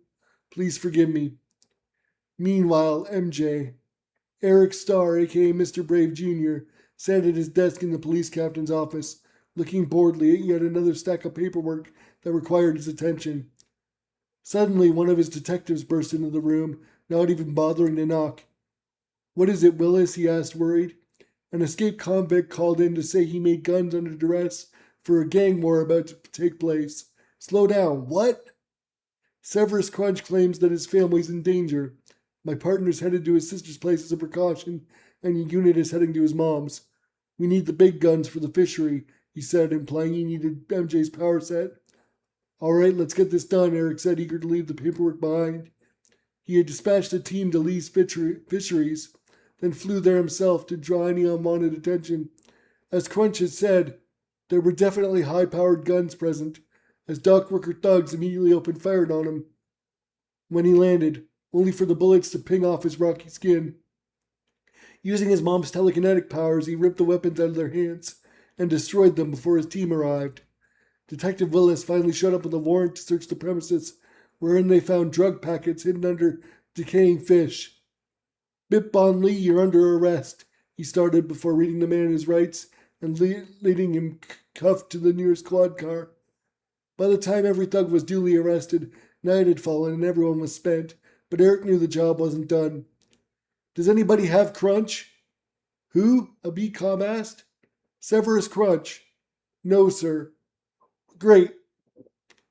Get Steve to backtrace his call. We can't have someone that powerful on the loose. Steve already did. Said he called from a brand new line at the local tech shop. No other calls, Detective Willis clarified. So be it. I'm headed to Detention Center A to get a sense of what we're up against. Eric left hoping Mr. Crunch stayed peaceful until he was caught. His badge got him in, and a guard led him to the prison filled with cheering inmates that he ignored. Once he was in his target cell, he found a Spartan small space. The guard handed him Crunch's belongings. One was a diary that gave no indication he tried to escape. Another was an unfinished note to his mom. And finally was a clearly fictional story that Eric noted said, For Cindy. He sat down to read it. Part 1. Broken Girl. They'd come to call me Mass. Not because I was fat or religious, but in homage to the bodies I'd leave in my wake. The following is my story. Cindy, hurry the F up, we're waiting on you. My dad, James Lace, called out from the driveway. I shuffled off my bed, having dressed in my favorite purple dress, and transferred into my waiting electric wheelchair. Grunting with the effort of hauling my useless lower half around, I could still hear my parents fighting. Chill, James, she's coming, Mom said coldly. You watch your tone, Laura, I heard Dad grumble. Then their voices trailed off when I drove away from my room. I was happy to be free of their arguing, if only for a moment, short-lived though it was. I drove down my rickety, creaky wooden ramp onto the driveway, where our brown minivan waited with its passenger side doors open. Eager not to incur Dad's annoyance, I quickly lifted myself out of my chair and into the passenger seat, while Mom drove the chair into the van's open side door with our folding ramp, then got in the back behind my chair. I felt our van's shocks sag under the weight of my chair, then Dad got in the driver's seat, and then we were off to my dance recital. Dad looked ready to punch someone. Eyeing him nervously, I couldn't help but smell the alcohol and weed stench coming off of him. The F is your problem now, Mom glared his way. I felt myself beginning to shake, giving Mom a don't ask look, but it was too late. Why I gotta lug your useless doll around when she can't even walk? How the F she's supposed to dance? Get real. Waste of time and money, Dad seethed. That doll is your effing child, douchebag. Cindy, plug your ears. You're not useless. He is. The F you say to me, W? Dad screamed loud enough the car in the next lane honked angrily. Shaking like a leaf in the wind, my mom remained silent. Shut up and drive, eh? Real brave when I can't reach you, aren't you? Dad grumbled, the veins in his tattoos aren't bulging. Mom laughed. And while you're at it, do up your shirt. The tattoo of your name is showing, you effing loser. Grumbling curses to himself, Dad opted to obey, following that momental effort up by spraying himself with his god-awful body spray. I knew him well enough to know he had something to look forward to, otherwise he would have pulled over to beat us by now. That something being his secret girlfriend, Rachel, one of the dance moms. I've overheard my parents fighting enough that nothing was really secret in this family. Like how I knew Dad wanted a son, big and strong, not some filthy, useless, crippled girl. My biggest secret was that I hoped he'd impregnate Rachel, get his precious son, and leave us the hell alone. By 13, being called useless no longer hurt, but man did I hate being called dull. Dad used it both affectionately and derisively as he saw fit to the point it felt dehumanizing. Now 18, I was the spitting image of my mother with long black hair and green eyes framed in porcelain white skin. If my legs worked, I would have been as tall as Mom, too. We were both knockouts, as Dad's drug dealer friend Dave liked to say. Unlike me, I was sure Mom wished she wasn't pretty, since she winced to herself every time someone called her such. Maybe she thought I didn't notice, but I heard and felt everything. all wrapped up in resentment for every time she took Dad back. By my 17th birthday, I understood deep down my mom was a lost cause. I refused to be one as well. Once Dad dropped us off at the dance hall, Miss Rachel preened her way across the park and got in our van with no shame. Dad sped off, leaving me with Mom in the parking lot, shaking our heads. You gotta leave him for good, Mom, I mean it. You promised me for my birthday you would, I pleaded for the upteenth time. Mom hugged me, tears flowing freely. I can't, baby, we need his money, you know this. Oh, please, it's 2026. I'll get a job somehow. We'll figure something out. You'll understand when you're older, Mom said, defeated. Enough of that lying for F's sake, I'm an adult. Let me help. You can't. Mom looked at me in my chair hopefully. We can't afford to send you to school, and even if we could, no one in this hodunk town is going to accommodate your difficulties. I began to tear up. Just say it, I'm useless. Go ahead, I'm waiting. Oh, Cindy, forgive me. You know I don't mean that. Go dance, baby. Your dad'll be back when he's done with Rachel. And what about when he's done with us? I grumbled. Mom's eyes widened and worried. Don't think like that, baby. Just go dance, okay? Mommy's gonna walk to work. With that, she walked away, brushing the tears off her cheeks. She's wrong. I do understand. She works 3 jobs while Dad gives her whatever is left of his pay after he buys drugs. That's why he tattooed his name on his chest, in case he did so many drugs that he forgot it. I bet she thinks she doesn't. I don't know about all the loan he put on the house to pay off his dealer.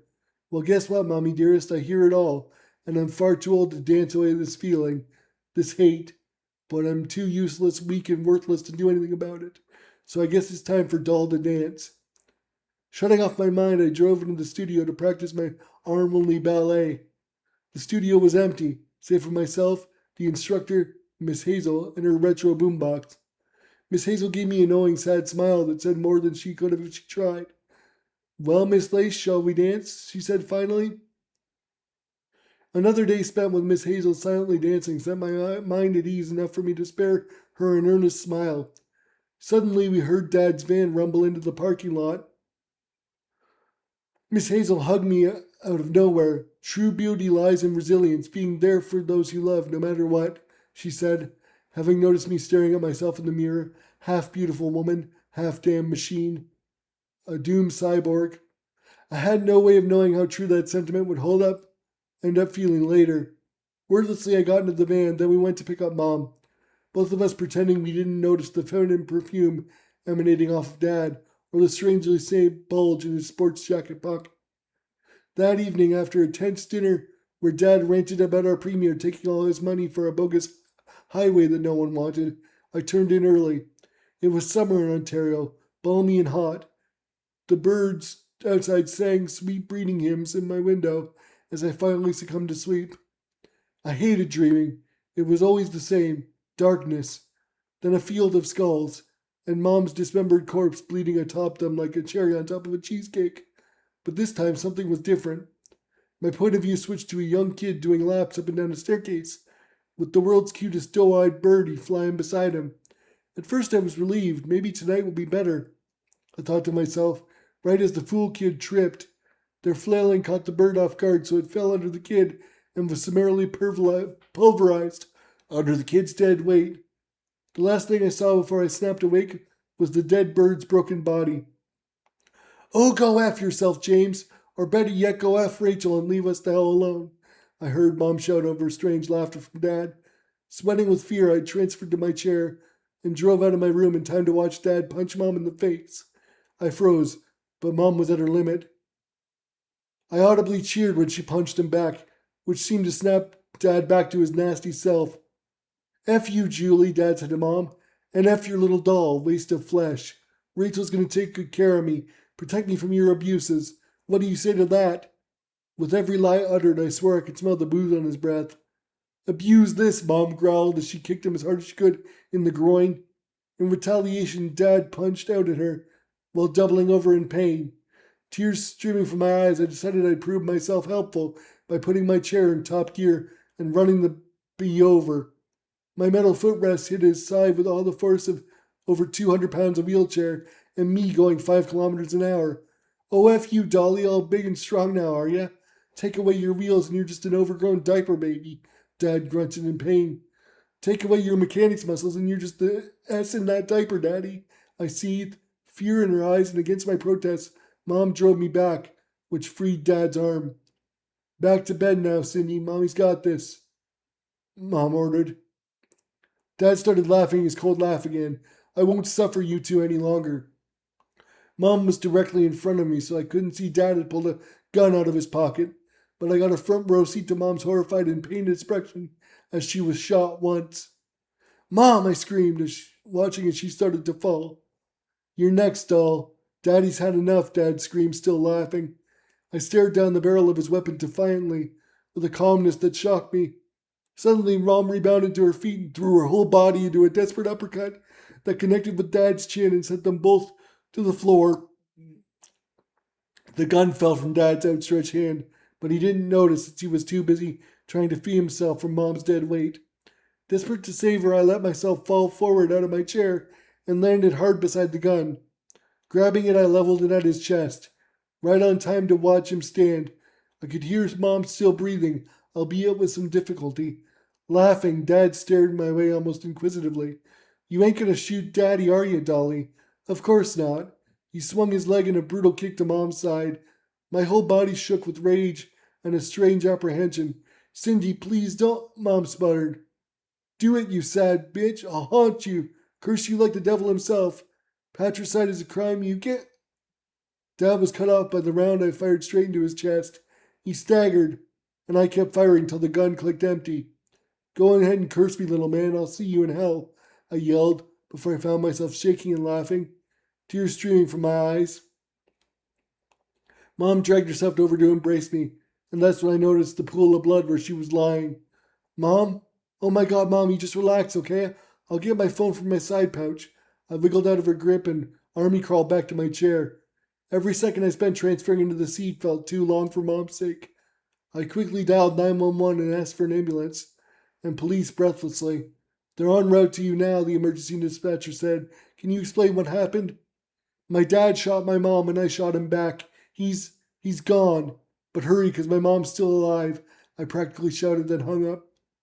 I launched myself back out of my chair to be at Mom's side. She embraced me with a forced smile.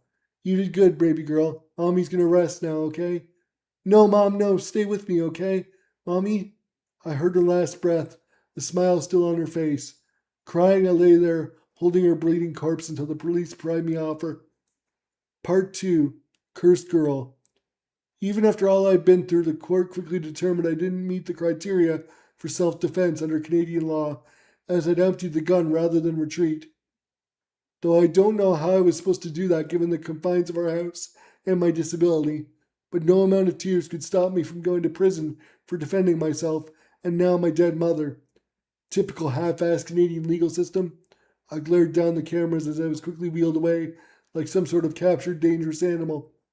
Given a manual rickety chair and dressed in garish orange by the guards, I wheeled through the whooping halls, ignoring the jeers and threats by my new family of inmates. After the cold introduction to the lady who'd be my caregiver, an old fatso named Belle, I was wheeled into my cell and roughly upped into bed by a guard. Having cried myself to sleep, I expected torturous nightmares, though I'd spent all day haunted by Mom's last smile, so I doubted things could get worse. I was very wrong. In my dreams, I saw fire and brimstone. Barely sentient corpses wailed for release all around me. Then I saw my dad, his body aflame, laughing like a maniac. Told you I'd curse you, didn't I, doll?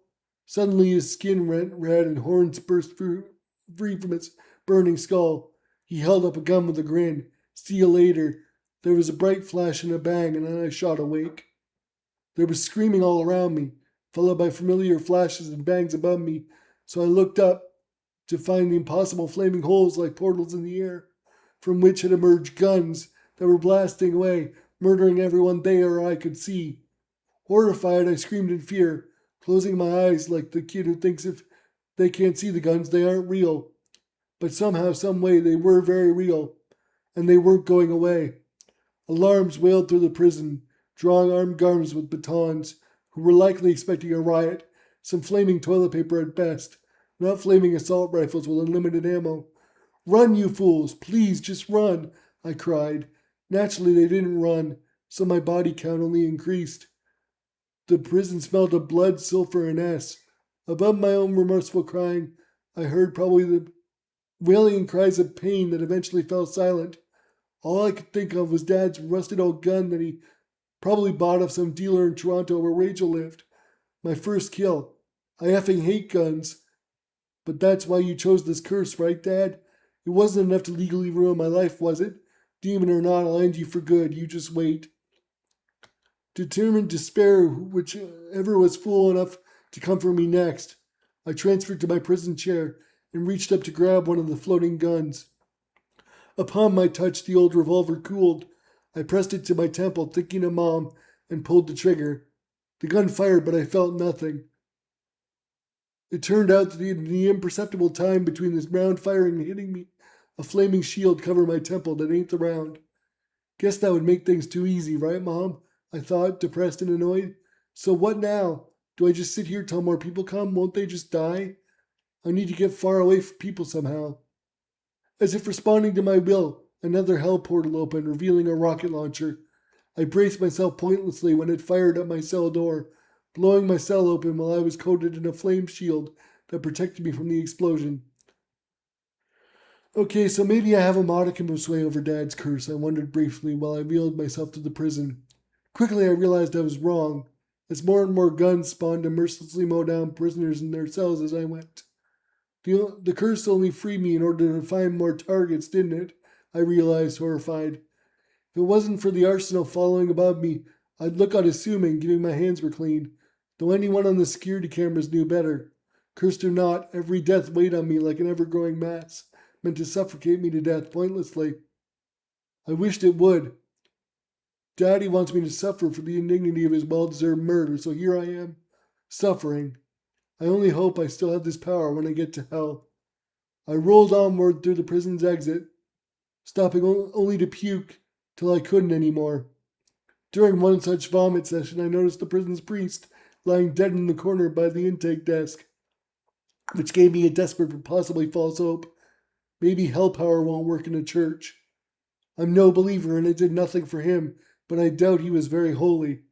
There's a church just down the road. I saw it on the way here. Worst case scenario, I end up heralding death for everyone there. What other choice do I have?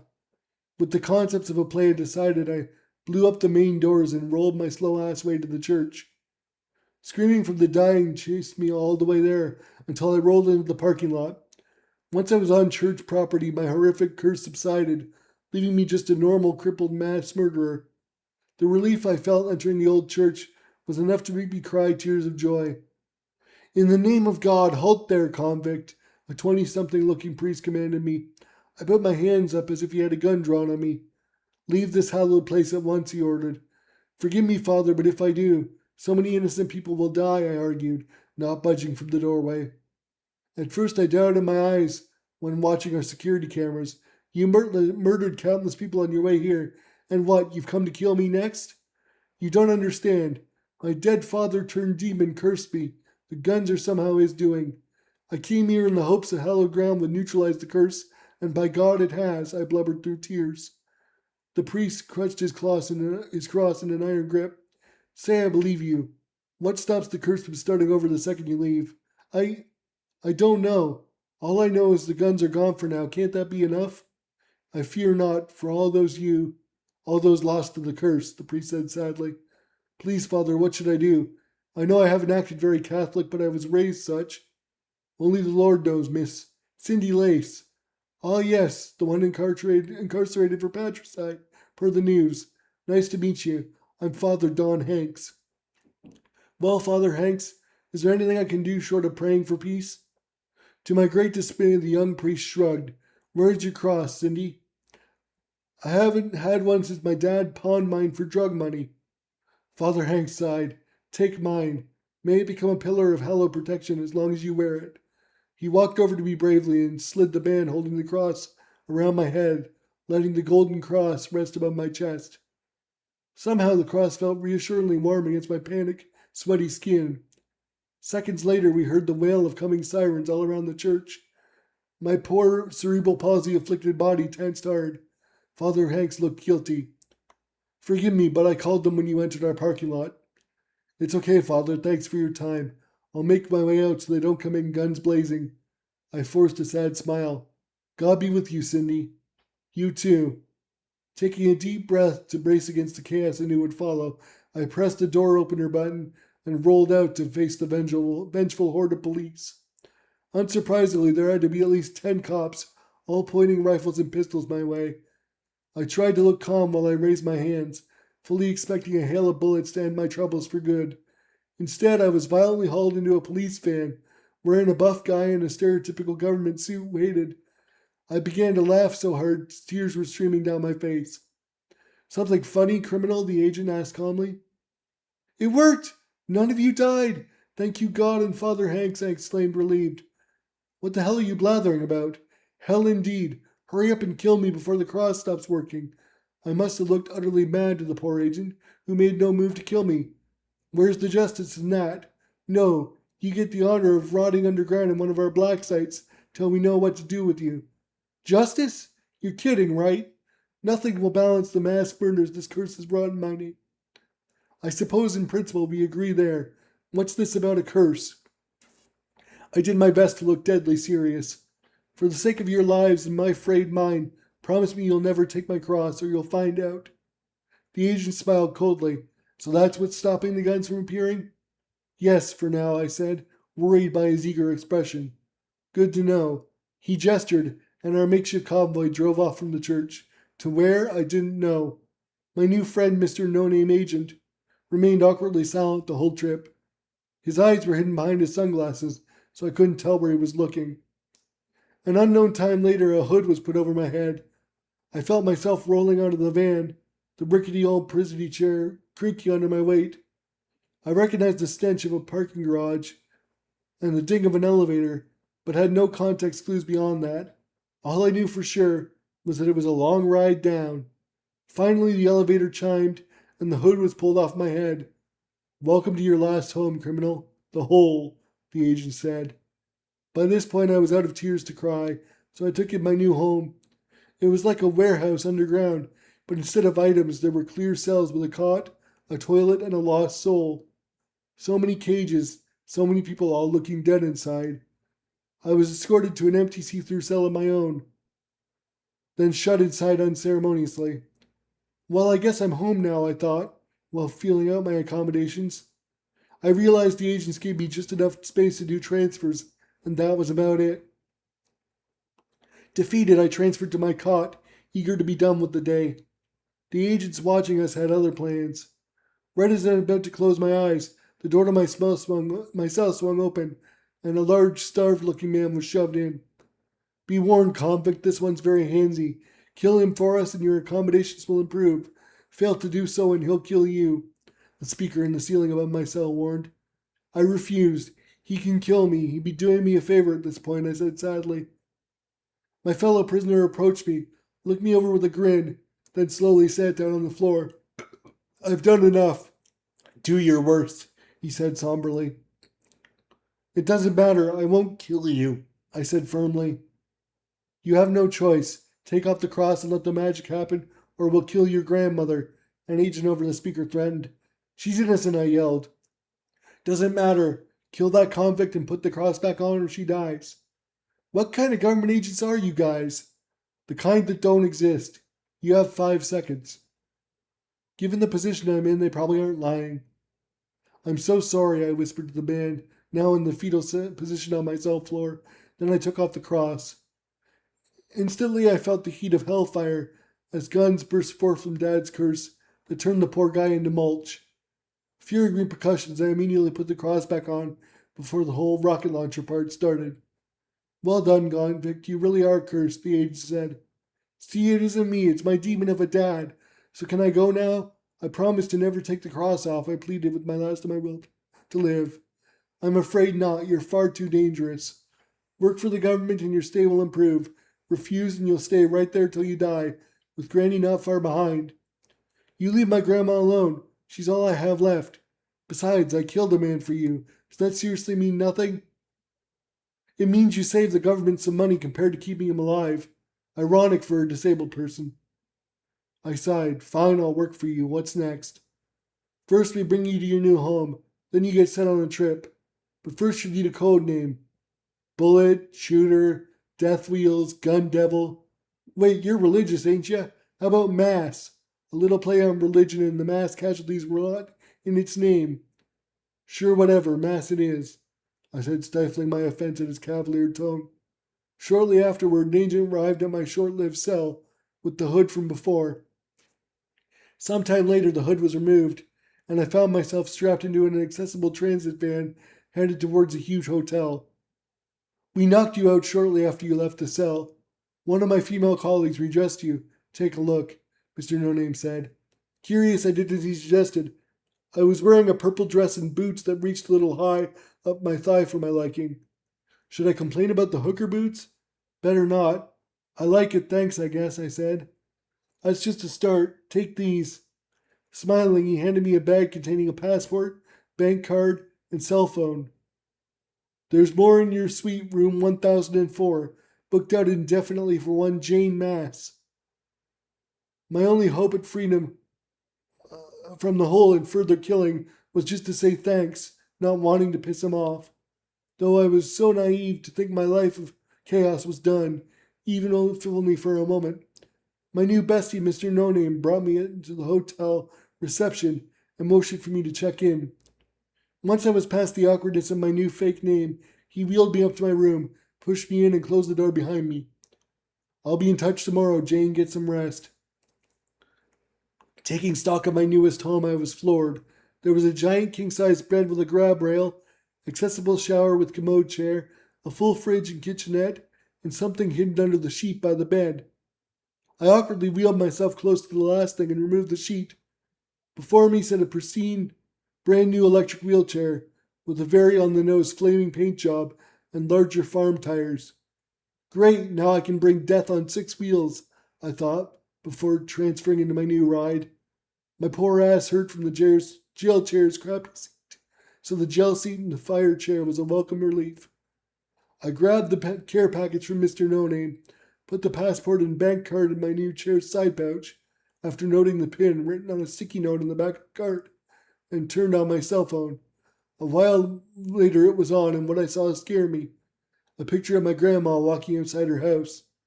I guess I can't be too comfy, I noted aloud. That's correct, Bass. Never forget we own you, Mr. No Name said from a hidden speaker somewhere in the room. Creeped out, I turned off the phone and went to bed, not the least bit eager to know what tomorrow would bring. A barrage of faces screaming in agony haunted me in my fitful sleep. Where once I'd see skulls of my mom dead, now I saw everyone Dad's curse murdered. The children crying as they died hurt me the most. I wanted to apologize, to atone somehow, but I knew there'd be no salvation for me in the eyes of the dead, let alone those that survived them. Then I saw him, my bastard father with horns aflame, laughing my way in a void of impenetrable darkness. The flames atop his demon horns were just enough to light up his chest, which still had the dumbass tattoo that said lace. You better hope I never end up down there, I yelled as he walked away. There ain't wheelchairs in hell, doll, you ain't ass. No, fine, but clearly there are guns, you F. Then he was gone amidst laughter and what sounded like female moaning. As I shook with rage, darkness embraced me like so many times before, and the nightmares ended. Epilogue, Killer Girl. Wakey, wakey, Mass, Mr. No Name announced over the speaker hidden in my room. I shot awake and sat up, coated in sweat, to find a female agent in full suit had entered my room with a tray of food. Nodding my thanks, I downed what looked like pancakes and orange juice, then took a shower. Once I redressed in a clean purple dress, the same female agent laid me outside, where a nondescript white van waited with a ramp deployed. I drove into the van expecting the worst. What I found was Mr. No Name sitting in the passenger seat, grinning back at me, still wearing his stupid expensive sunglasses.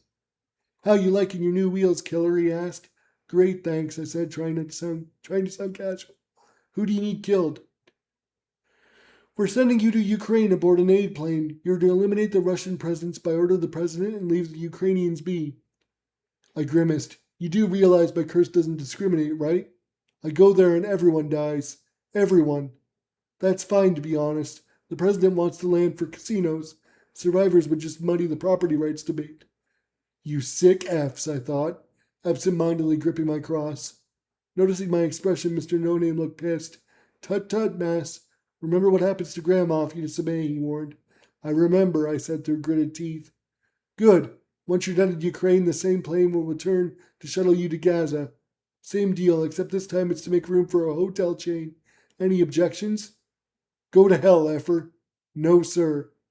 Hours later, I boarded the plane via the cargo hatch like the weapon I was.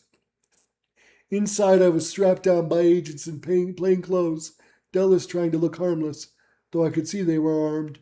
Minutes later, we were off. Try to sleep, Mass. You've got a busy holiday ahead, a female aid worker said. Lacking an argument, I did as she bid, wishing I had the guts to unleash hell in the sky and go down with the plane.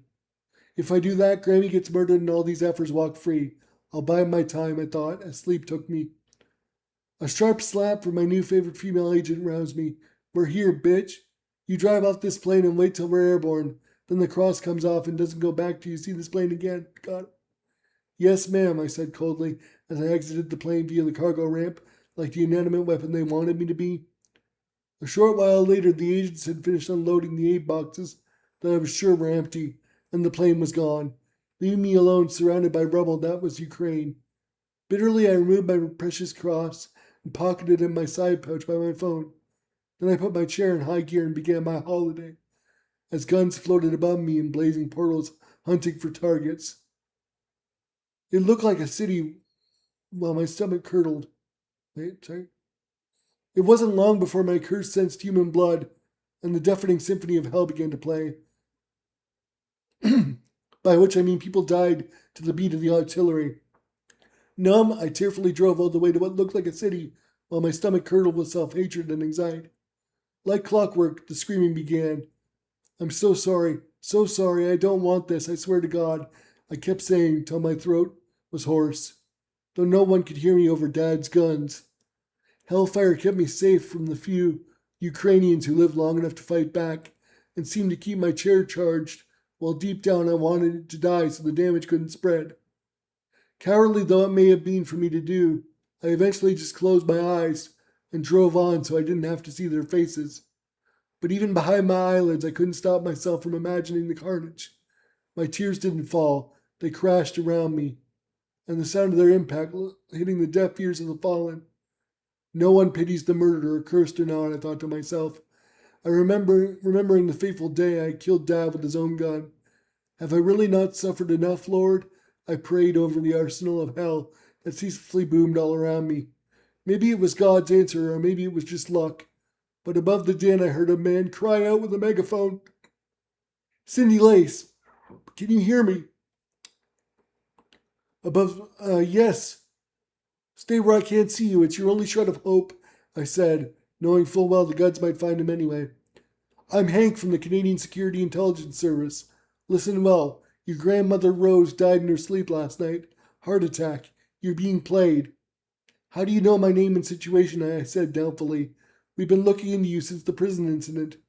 U.S. intelligence operatives compromised us and took over stewardship of you. You can't trust them, but you can trust me. Please make the guns stop.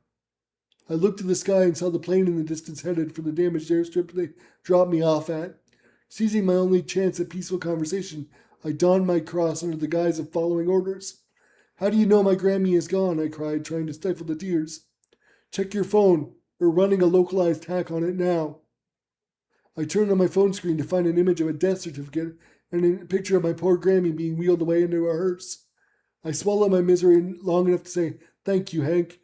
Get out of here and sort your ass out. I will, he called back. What will you do? I'll take a one-way ride to hell and bring the agents with me. Goodbye, Hank. Silence. He was gone. I drove to the plane as planned and boarded like they ordered me to, but this time I wouldn't be sleeping. Before they could strap me in, I put on my sweetest smile. I did good, right? I asked. You did well, yes. What do you want? The friendly female agent asked. I've always wanted to see the ocean. Can I have a window seat, please? I suppose, but we're headed straight to Gaza. Only water you're going to see is the Mediterranean. That'll do. Thanks so much, I said sweetly. The agent strapped me down beside a small window on my side of the plane. From my wheelchair seat, I could only see the sky, but I never turned away until the plane backed off and I saw water as far as I could see. It was time to act. Hey, B! I shouted over the plane's mighty engines. The agent turned and raged, but my right hand held the cross above my head. My hand flipped him off, as I hoped she drew her gun and immediately fired, hitting me in the heart twice. Then I let myself drop the cross to the side with a devilish grin. "Oh, F," I heard her say as she died. And I died, and the curse took hold for a few devastating seconds. Dad's guns and rockets tore the plane to shreds that fell harmlessly into the Mediterranean Sea, with our corpses left to feed the wildlife. I woke some time later, sitting on a sea of clouds. Big pearly gates sat in the distance, but I couldn't care less because I saw Grammy and Mom sitting together playing chess. I army crawled over to them, crying tears of joy. "Cindy? Oh no. Baby girl, how are you here already?" Grammy asked innocently. "It's a long story, Grammy, but I can't stay. I have a certain promise to keep," I said coldly. Mom sighed knowingly. "Grammy's new here, but I've been watching. Our dear God has offered me a choice. You take this golden gun and go straight to hell to fulfill that promise, or reject it and stay with us forever. Whatever you choose, there's no going back." Sadly, I took the gun before I could have doubts. Thank God for me, but you know me, I'm stubborn, and I keep my promises. Mom smiled, defeated. "Send my regards to your dad, then. Goodbye, Cindy." "God be with you both. I love you both forever," I said. Suddenly, a golden electric wheelchair appeared, and a long dark road stretched out before me, inclined lower and lower into a sea of flames. "Lord, I give thanks for the opportunity to see my family. Watch over them for me, please, as we both know a killer doesn't belong here among your grace. It's time I take a one-way trip down the highway to hell." I got into my new golden chair, holstered my golden gun from God, and did my best not to sing AC/DC all the way to my final destination. I drove through the fire and flames, feeling nothing but a rage I couldn't quell. Hell presented itself as a dark forest, filled with people doing whatever they wanted to each other, while famous musicians played their hits on and on. If it weren't for my mission, I kinda might dig it here, I caught myself thinking, until the wails of the souls I doomed found me, and I remembered that I did indeed belong here. I focused my mind, tuning out the debauchery and wailing, until I heard Dad's signature cruel laugh. After some time exploring the endless depths of my forever home, I found him doing some naughty things to a woman, paying me no mind. "James Lace, you have failed this species," I roared as I pulled the golden gun's trigger. Instantly he was ash, and his evil erased from eternity itself. Satisfied, I moved the gun to my temple, but it was gone, as was my chair. Laughing sadly to myself, I embraced the wails of the dead until I went numb. Cindy Lace was no more. I had finished my mission, and now the masked shooter had no guns and was forever ruined in hell for my choice of revenge. Though at very least, I had no regrets. Chapter 22. Severus Crunch's Reckoning. Eric sat on the prison bed, floored by the sheer violence in Severus Crunch's mind. Clearly this is intended as a power fantasy for his sister, but is some of it true? I don't see a picture of their dad anywhere. "What was Crunch in for?" Eric asked the guard who brought him in there. "Murder. Conjured a gun and shot his dad dead. Said it was self-defense, but the jury rejected that claim. Family apparently split apart after that. Crunch was a model prisoner, but I've read that too, and if you don't mind me saying, he's too dangerous to be free. We'll get him, no worries. Thanks for your help. I'll be taking this fiction with me. By all means, what are you going to do?" "I'm going to have a chat with his sister. See if I can get her to tell me the truth of it all." Eric left the prison wondering just how bad Crunch really was, or if he was just a victim of circumstance. He's certainly got a dark mind, but that's not a crime, and he did rat out his boss before things got bad. Regardless, he owes Toronto time, and it's my job to bring him in. Eric left the prison and flew to Cindy Crunch's disabled accommodation apartment building. Almost immediately, he had a little fan club of residents who recognized his supersuit. Politely, he pushed past them and knocked on Cindy's door. Minutes later, the door automatically opened, and Eric found himself looking at a tall black woman in an electric wheelchair who had a curious expression. "Greetings, MJ. What brings a brave here?" she said, ushering him in. "I'm afraid I'm here as Police Captain Eric Starr, ma'am. Have you had any contact with your brother lately?" "No, but I heard he escaped. What's going on? Is he okay?" He's fine, we think. Has he shown you this before? Eric handed her the story her brother wrote for her. While she read, Eric took a discreet look around. Her apartment was open concept with modest furnishings, and nothing indicated she'd hosted anyone recently. After a while, she tearfully nodded yes. He sent me a copy of this a year ago.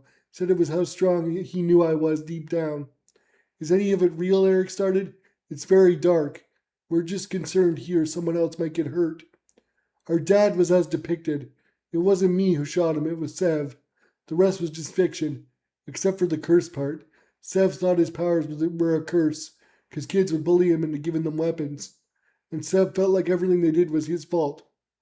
That's a lot to live with, I'm sorry. Eric looked sad. No worries, it's his problem now, Cindy shrugged. Do you think he'd hurt someone? Not directly, but he's easily bullied. Eric nodded. We have a confession from him that you and your mother were in danger, so he made guns for some bad people. We took care of it. Your mom is safe. God damn it, Sev. Why couldn't you just stay locked up? Cindy fumed. Thanks, MJ. Our Detective Willis already told me that part. Please catch him ASAP for his own sake. Will do. Thanks for your time. Stay safe, Miss Crunch. You too, MJ. MJ noticed the suitcase sitting in her closet but thought nothing of it, so Severus's gift remained where he intended. Satisfied the Crunches were safe for the time being, Eric flew back to the precinct to gather his thoughts. Before he could even sit down in his office, Detective Willis burst into the office with a wild grin. Cap, it's Crunch. He turned himself in. No way! Eric followed the skinny senior detective to booking, where Severus Crunch sat in power cuffs. Eric waited till booking was done, then led Crunch into an interrogation room. Well, Mr. Crunch, I'm not sure if I should thank you or fly you to prison myself. On one hand, your call brought down a drug cartel shipper, but on the other, you gave them guns that could have got my men killed. Crunch looked sad and guilty. I'm came because I'm tired of being used to try and hurt others. Shame you didn't reckon with that before you escaped. I know, but it didn't come empty-handed. Elaborate, please. The other escapees found me early on. They knew what I could do and wanted weapons. I told them no, but they also threatened my family. Never should have tried to make friends. So I gave them guns with trackers embedded in the guns and in the gunpowder in each round. You take the tracker in my pocket and catch them, for the sake of the city. Eric found the tracker in Crunch's pocket, which, as promised, lit up like a Christmas tree with exact positions of each inmate. You know, Crunch, in another life you'd have made a good cop. I'll put in a good word at your upcoming sentencing. Best of luck to you. I'm sorry for the hand you were dealt, but you did the right thing in the end. Severus Crunch nodded his acknowledgement. Then an officer escorted him to a holding cell to await transport to Detention Center A. MJ called in SWAT, and every missing inmate was apprehended without incident. That's great news. Well done, lads, MJ said to the SWAT captain, who reported no casualties, and that none of the chip weapons had been fired yet. MJ slumped down in his chair, relieved that the day's chaos was done, but he knew a cop's job was never ended, just like the pile of paperwork on his desk. Exhausted, he found himself wondering how the rest of his family was doing. Epilogue, David Starr, 2 years later. David and Lacey opted to delay college to work as professors for Brave Academy. Now married, the pair was ecstatic to be able to shepherd the next generation into a brighter future. That year, 5 new would-be heroes arrived. Despite the trepidation most parents were feeling given the tank incident, no one blamed the Braves, but David still felt a little bit of nervous apprehension in their new students. The world is a crazy place, he started, addressing what he saw in their eyes. A hero's job is to absorb that chaos and keep everyone safe. It's never easy, but it truly is the most fulfilling field to be in, and I'm honored to be here to give you a controlled taste of that chaos. First things first, please introduce yourself. A tall Asian boy spoke up first. Zane Dello. I can grow grass into tendrils and control the results. Problem is, in our concrete jungle, there isn't much grass around. A short, dark-skinned girl spoke next. Vishnish Bhatt. I can convert sunlight into radiation and blast it out of my hands. Problem is, I and anyone I use it on get radiation poisoning. Basically an unusable power. A handsome blond boy raised his hand next. Connor Laval. I got you. My power is to make gear for anyone who needs it, for example, a radiation suit. My weakness is that I need to eat a lot to have the energy to convert into items. With these grocery prices, it's hard to keep up. A short, pretty red-headed girl raised her hand. Louise Grant. I can accelerate the growth of produce, so I can make you food. Problem is, most people aren't smart enough or able to garden anymore. Finally, a tall girl with a walker raised her hand. Jasmine Brown. I can fly, but I have no balance, so I always end up crashing face first into the ground. Effectively, a useless power. David was going to argue, but Connor interjected first. It's not useless, you just need a jetpack to stick the landing. I can make you one. Brilliant, Connor. Keep up the heroic attitude, David said. All right, let's get started. I see some synergy with your power sets, so here's my proposition. Louise and Connor should team up and take botany. Everyone else take rotations between the courses, and see Connor for gear to improve your lives. If you need counseling, see Lacey Starr by the principal's office. Let's do this. Meanwhile, Blastigirl. Eliza Starr was working out hard in the academy gym, testing out her new arm when her phone rang. Mrs. Starr, it's Premier Selena Joes, the Premier said. Selena, how are you? Eliza said. Good, thanks. Are you busy? No, just working out. What do you need? I tried to get a hold of Mr. Brave, but his phone's off. Anyway, would you mind speaking at the upcoming Hero Symposium in his place? Sure, isn't that this afternoon? Indeed it is. Let me shower and I'll head over. Thanks, Eliza. No problem. After her shower, Blastigirl got dressed in her supersuit and drove to City Hall, expecting an easy chat. What she found there was an angry mob protesting Brave Academy. She exited her car, locked it, and flew over the protesters to the front door of City Hall, chased by angry protesters. Eliza felt nervous. She took her spot at the podium and cleared her throat. Hello, everyone. Rest assured I'll hear you out. Just let me say a brief speech. The Braves and Brave Academy stand as beacons of heroics for Toronto and the world at large. We're all committed to your safety, and that will never change. Now, will someone please explain calmly what this anger about is so we can address it properly? After Dr. Payne's attack on the Academy, how can you consider it a safe space to influence youth? Furthermore, how can you be so certain it's a good idea to continue filling our kids' heads with ideas of sacrifice and heroism? A stout black mother asked. The Academy has a state-of-the-art security system, and us to protect it. To your point on the youth, I say a wannabe is a gonna be. Kids live in a world of heroes and villains nowadays. None of us can stop them from becoming who they decide to be, but places like BA can stand to show them the right path and protect them from dark influences. Look at the deeds of our recent students.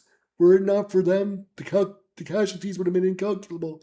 Instead, everyone but the villain survived. I call that a win, wouldn't you? Do you feel at all responsible for allowing Dr. Payne to have unfettered access to our kids? Another woman asked to cheers. What he chose to become was unfortunate, but he was a PhD holder and came recommended by the Premier herself. We had no way of knowing what he'd become, but the second Mr. Brave became concerned for his safety and health, we fired him. You can't possibly hold BA accountable for his actions. Were it not for us, his rampage would have continued. The crowd calmed slightly. A tall man cleared his throat. What if we forbid our children from attending? Well, that is your right as parents. Know that we will still stand up for you. If that's not enough, know that BA will become a low-income housing should attendance falter consistently. No harm, no foul. It's been 2 years without incident, and the government has tightened restrictions on individuals with dangerous powers. Matter of fact, Mr. Brave spends his evenings testing people's weaknesses to ensure no one fights or acts on their power if they're likely to endanger themselves or others. That's good and admirable of him, but Mr. Brave is one aging man. Surely someone will slip through the cracks again. Eliza pursed her lips. Age is only a number. If someone breaks bad, we'll deal with them accordingly. You may be comforted to know one of our students has devised a scanner that can emulate Mr. Brave's powers, and has already provided them to the appropriate authorities. We can't put the super genie back in the bottle, but together we can keep each other safe and happy without relying solely on one family. There was a smattering of applause, interrupted by an old white lady. Is it true your primary medic retired due to his weakness of premature aging? Yes. Sammy Morgan was a true hero and has moved on to his own brighter future. What do you say to those who fear your influence will pressure kids into fighting when it could disadvantage them regardless of the scanners? Like I said, a wannabe is a gonna be. At the end of the day, all we can do is show you a path. We can't force them down it when they come of age. Sammy chose self-sacrifice, and as a result, countless lives are thriving, myself included, Eliza said, lifting her new arm up. Lucky you're a teen girl started. Poor him. Y'all should be ashamed, but you won't be. How can you say BA is safe without Mr. Morgan's sacrifice? Eliza smiled. We already hired his replacement and are training a trusted hero to fill the role of counselor. When one door closes, two more open, and life goes on. Blaster Girl could tell she wasn't winning them over much, so she paused. What would Dave say? Anger is just a weakness that blinds our understanding. With great weakness comes great overcoming. I understand if that isn't good enough now, but it's all I've got. Heroes are just people at the end of the day. Thank you for your time. With that, Eliza flew over them and drove back to the academy, feeling mostly defeated. Her mood improved when she got back because a new batch of kids had arrived. I guess the angry people are an outlier. Everyone wants heroes at the end of the day. Smiling, Eliza waved to the kids, then took her place beside Mr. Brave. Welcome, young heroes, Mr. Brave began. Your first lesson is simple. Weaknesses don't have to define you. A weakness is just a hurdle to overcome, adapt and conquer. Eric, Colin, and David watched from the crowd, grinning at the lecture they've heard hundreds of times by then. What is the main role of a hero? To save others, a girl asked. That's one of them. To be selfless, a boy asked. Kind of redundant there, but yes, what else? The kids looked stumped. After a while, Mr. Brave explained. The primary role of a hero is to persevere. Those who give up save no one. Remember that. No matter who you are or what hand you're dealt in life, you can't give in. Always persevere. Suddenly, every one of the Brave family's phones blared an emergency alert. Class is postponed for the day. Head to dorms. It's hero time, Eric called out before flying off. Together, the Brave family ran off to face chaos once again because a hero's job is never done. The end. Closing credits. Thank you. Thanks for reading Persevere. If you wouldn't mind, I'd appreciate a review. Constructive feedback keeps the ball rolling and improves future stories for your reading pleasure. Written by Greg Ramsay. Edited by Jackie Cornelius and narrated by Greg Ramsay.